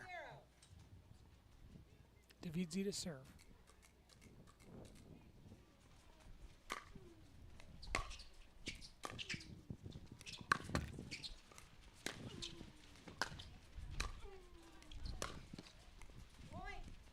Good start. The wind's starting to pick up a little bit. I certainly have watched these women play today, and they seem to really like to move that ball around. I'm senior pro and tournament director Rick Witzkin, and I'm joined by fellow coach Paul McKinney, a good friend of mine and a great analyst. So, Paul, as we sit here, I'm just kind of curious what you see out of these two girls. And Salome off the pro tour, and Rachel played at South Carolina. You got two really good former tennis players that are playing pickleball. Anything you're looking for today? Well, I think with all the experience that they have, they're going to have to really use it right now because they're both probably very mentally exhausted. And the sun has been in and out all day. It's been kind of a strange weather day. The wind's now picking up. It's changing direction. Sun in, sun out, court's heating up, shoes are sliding. But they're so good, they power through anything, really.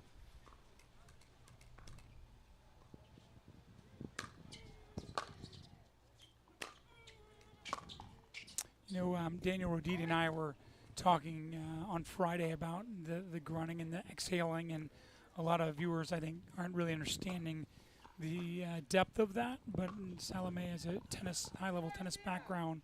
A lot of that's trained. I do that as well when I play, and obviously exhaling helps release any pressure. And in tennis, you got a heavy ball, a heavy racket, and that really helps. So yeah, everything on the exhale.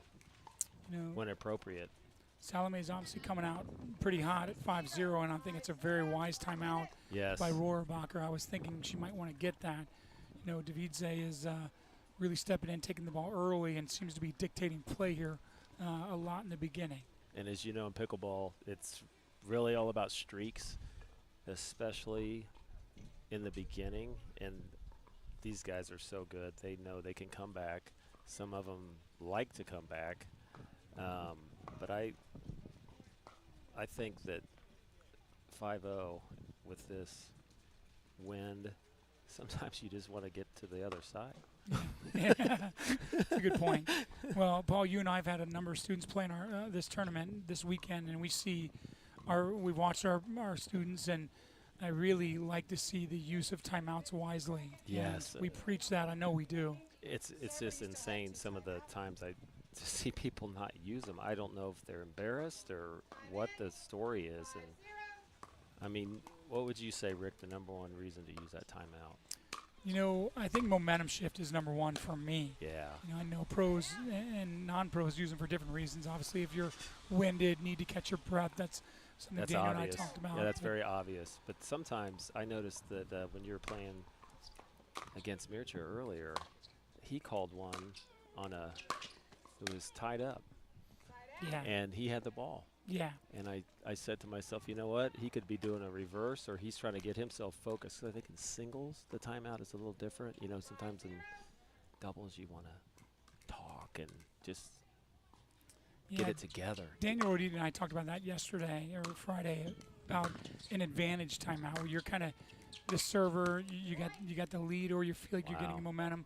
When I played Mircea earlier, it was pretty clear that we had been stuck on. I think we were at 8-all in the first game, and wise for him to collect his thoughts and try and take advantage of maybe a new strategy or a new aggression that he might have. Again, here, Davidse, 6-0. Nice for Rohrabacher to get a nice backhand passing shot. Yeah, she needs that really bad. And super smart to pump yourself up when you're kind of behind the 8-ball early in a match. You heard her with a little bit of an outburst there of come on, and I think that's super wise because you don't want your opponent to feel like you're just kind of just kind of going through the motions. And right.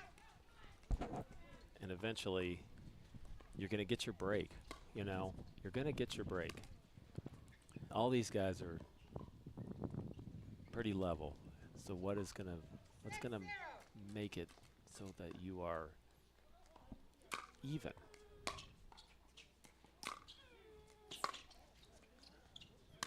Look at that backhand. It's such a good backhand volley. You know, I feel like Yeah, just the way she just looks at that ball, and good. she's telling that ball what to do. Good top spin, and yeah, you know, right now there's been very few errors. You see that in slow motion. You know, Yeah. she works her hips and shoulders through that Right. backhand. But boy, such a low percentage of unforced errors by Davidse. That's a good way to come out smoking. Yep. And you can the ball's sitting up a little bit for Rohrabacher, and those are giving some high volleys. Well, that wind is literally, you know, she's driving it hard, and she's hitting it right into that wind. Now it's shifting again. You can feel it coming under our legs now. It's not as high and hard. See, she got that thing. She smacked that thing down. She sure I mean, did. she didn't have to worry about the wind. But it was kind of a high-risk volley. She slapped her wrist sideways, and it paid off, but I think it clipped the net. And yeah, just made it. I know Rohrabacher a little better than Davidse. I know she, you know, lives in Carmel, Indiana, close to me. I'm in Zionsville, and That's right. I know You guys that are neighbors. Yeah, we sure and are. enemies in high school. Yeah. High school.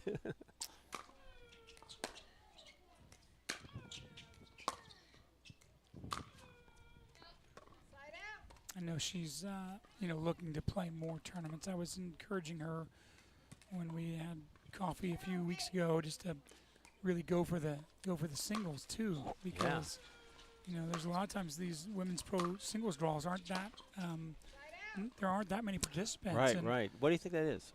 I mean, kind of being on both sides of it. Yeah, I mean, I think, you know, you do have to train to play at this level. And, you know, it's not like I've talked to a lot of women that could play pro singles and why they don't.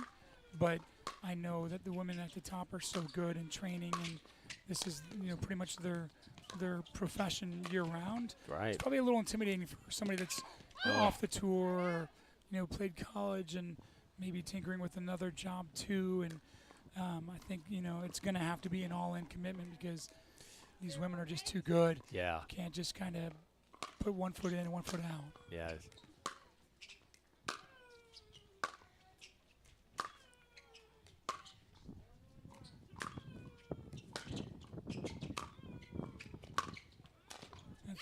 That's such a good point. Such good, clean ball striking. Everybody, Obviously, yeah. Rohrabacher got the benefit of the net there, but yeah. you know, at the end of the day, a little momentum shift when you get a couple bounces going your way is what you hope for. Right. She's on the board. It's a great approach shot.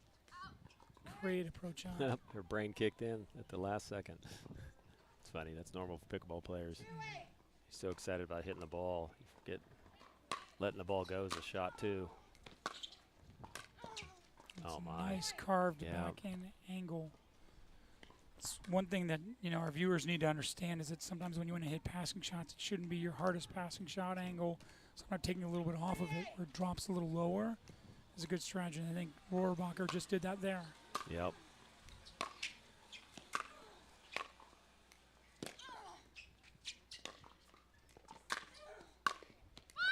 So you see a huge momentum shift here. Yeah. 3 points, 4 points in a row, and Davidse's got to be thinking about a timeout around about this point. I know I would be. Yeah. Just kind of get yourself together.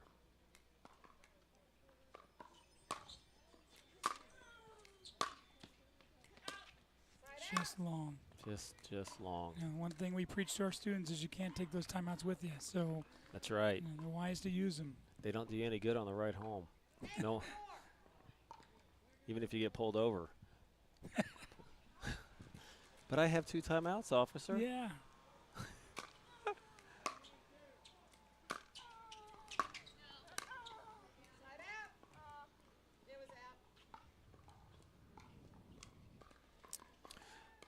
Heavy topspin roller. Seemed like it just barely went beyond the line. Fair for Davidse to question that, but I thought it was out too. Yep.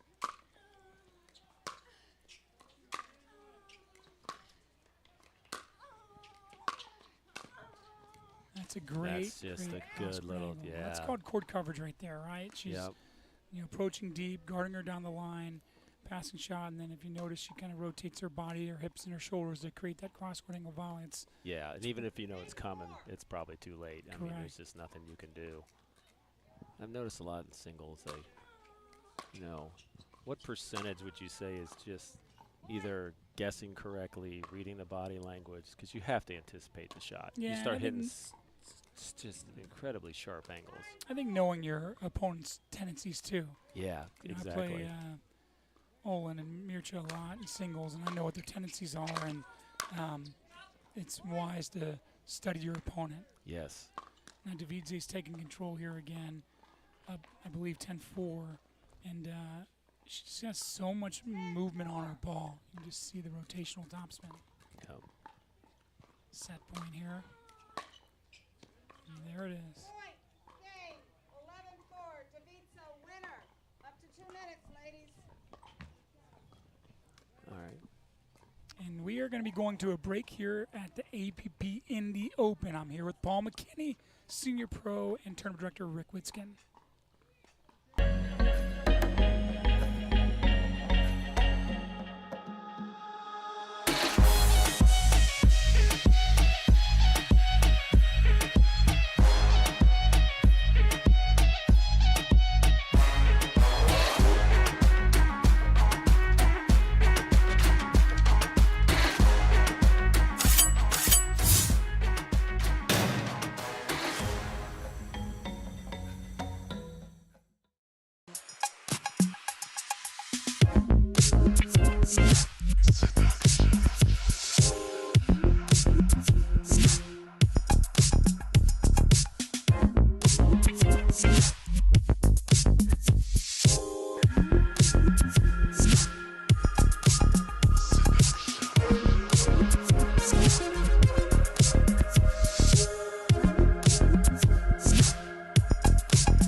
We are back here at the Indy Open watching the Women's Pro Final.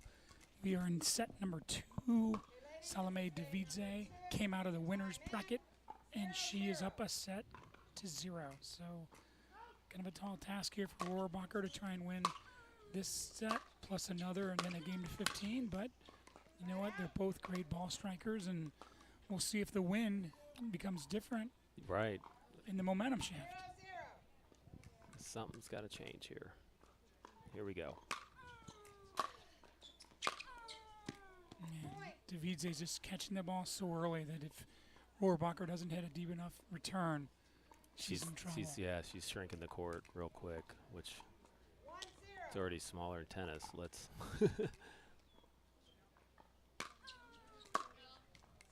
just long. It's a good time to give a shout out to all the referees who've been here all weekend. Oh my! You know, I know the referees have been kind of pulled in different directions this weekend, and we want to just, as the Indy Open term director, I want to let the referees know we really appreciate them, and certainly the administration of the APP Tour. Thanks to all of them. Yeah, it's been a really great 4 days. It's just incredible. A lot of people here in little Fortville, Indiana, getting exposed to, well, we all know the greatest sport that there is, and definitely the most fun. We call it the greatest spectacle in pickleball here in Indiana. It's a week after the greatest spectacle in racing, the Indy 500.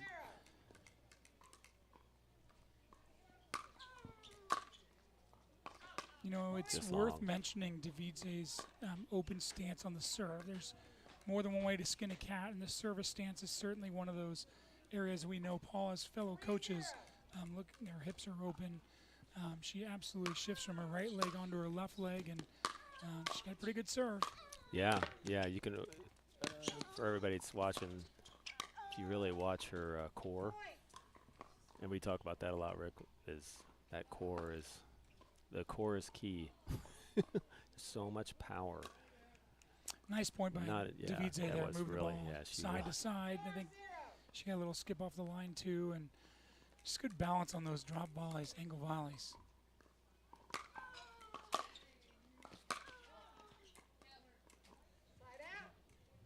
Boy, even the one she's missing. Not missed by much. She's really dialed in right now. 0-4.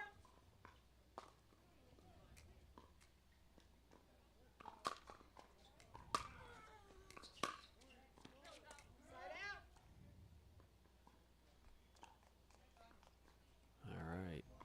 You know, missing serves and returns have happened a little more in the second game, and sometimes that's mental fatigue, sometimes it's physical fatigue, but one thing's for sure, if you're consistent with your serve depth and your return depth, your percentage of winning is way, way greater. Yeah, it's really unbelievable if you kind of force, especially you guys that can really rip that top spin, and sometimes it gives you a little surprise on that bounce. 5-0 in the second game, commanding lead after winning the first. Rohrabacher's going to have to change it up. There she That's a goes. good dipper. Yep. Smart Well, you to see her fire just herself up after you get from a- our angle here. You just watch her just focus her head right into that paddle, and and it had just beautiful spin on it. A little different, didn't you think? A little different kind of Yeah. shot there. She And, took I something mean, off of it, and you got to change up the yeah. pace on your passing shots, like I said earlier. Boy, especially when you're down. I mean, you just have to figure out a way to. I mean, if something's not working, it's just not working. Hopefully, it's not your wheelhouse. You know, I was thinking when Rachel was down, she might want to get a timeout at 5-0, but you know, she got a side out, and she's just won the next points or the last point. So I guess she knew something I didn't.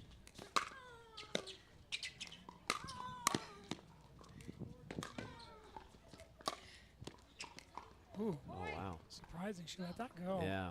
But great lunges. And just, you know, you don't see a ton of ATPs really in singles. A lot of quality, fighting out here in these women. They're Yeah. very impressive.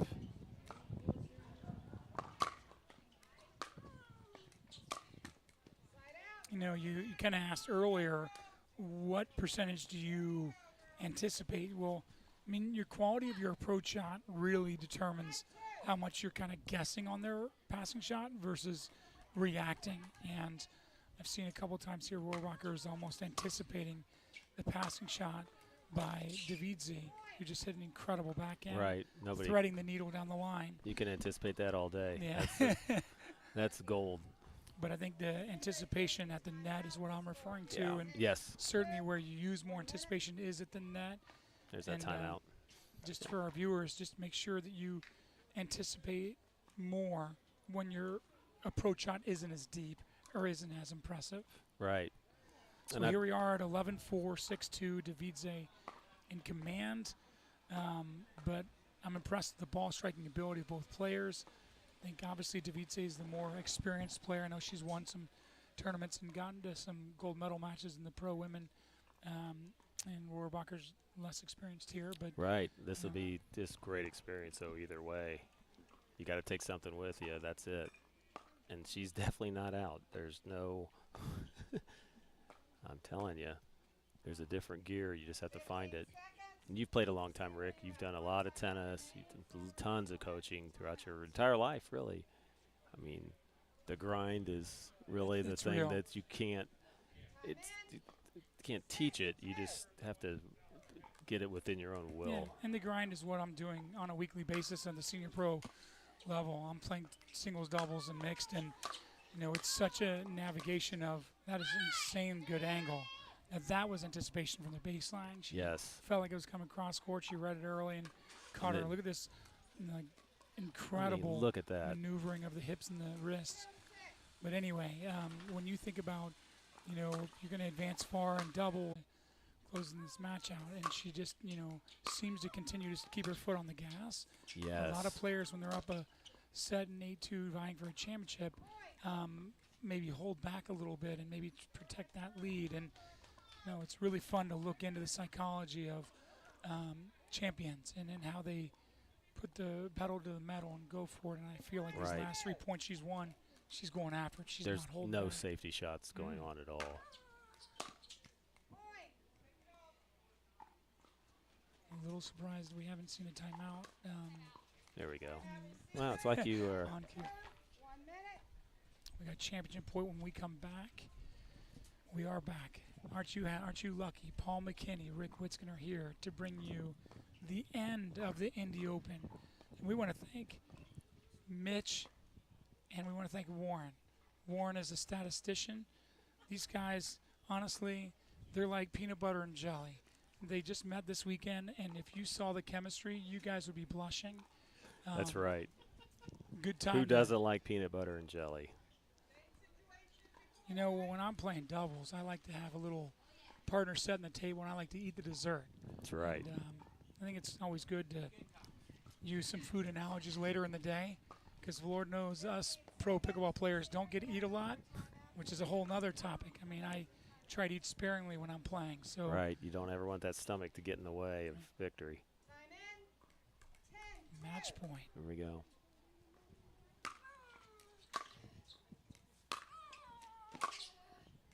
And there you have it. That's Game, it. set, match. Salome Davidze, Just what? 2022 champion. Impressive ball striking. We're going to be back with you here for an interview on court, and we want to thank you for your viewership, and we will be giving a tribute to our sponsors now.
back at the Indy Open, and I wanted to let you know that the champion, Salome Davidse, played phenomenal tennis all day, pickleball. We were talking about her tennis background. Salome was on the Pro Tour, and I just wanted the viewers to get to know you a little better. Salome, how long did you play tennis, and when did you transfer over to the pickleball?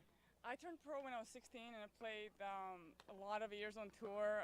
I stopped about a little over 2 years ago now. My lower back wasn't having the serve anymore.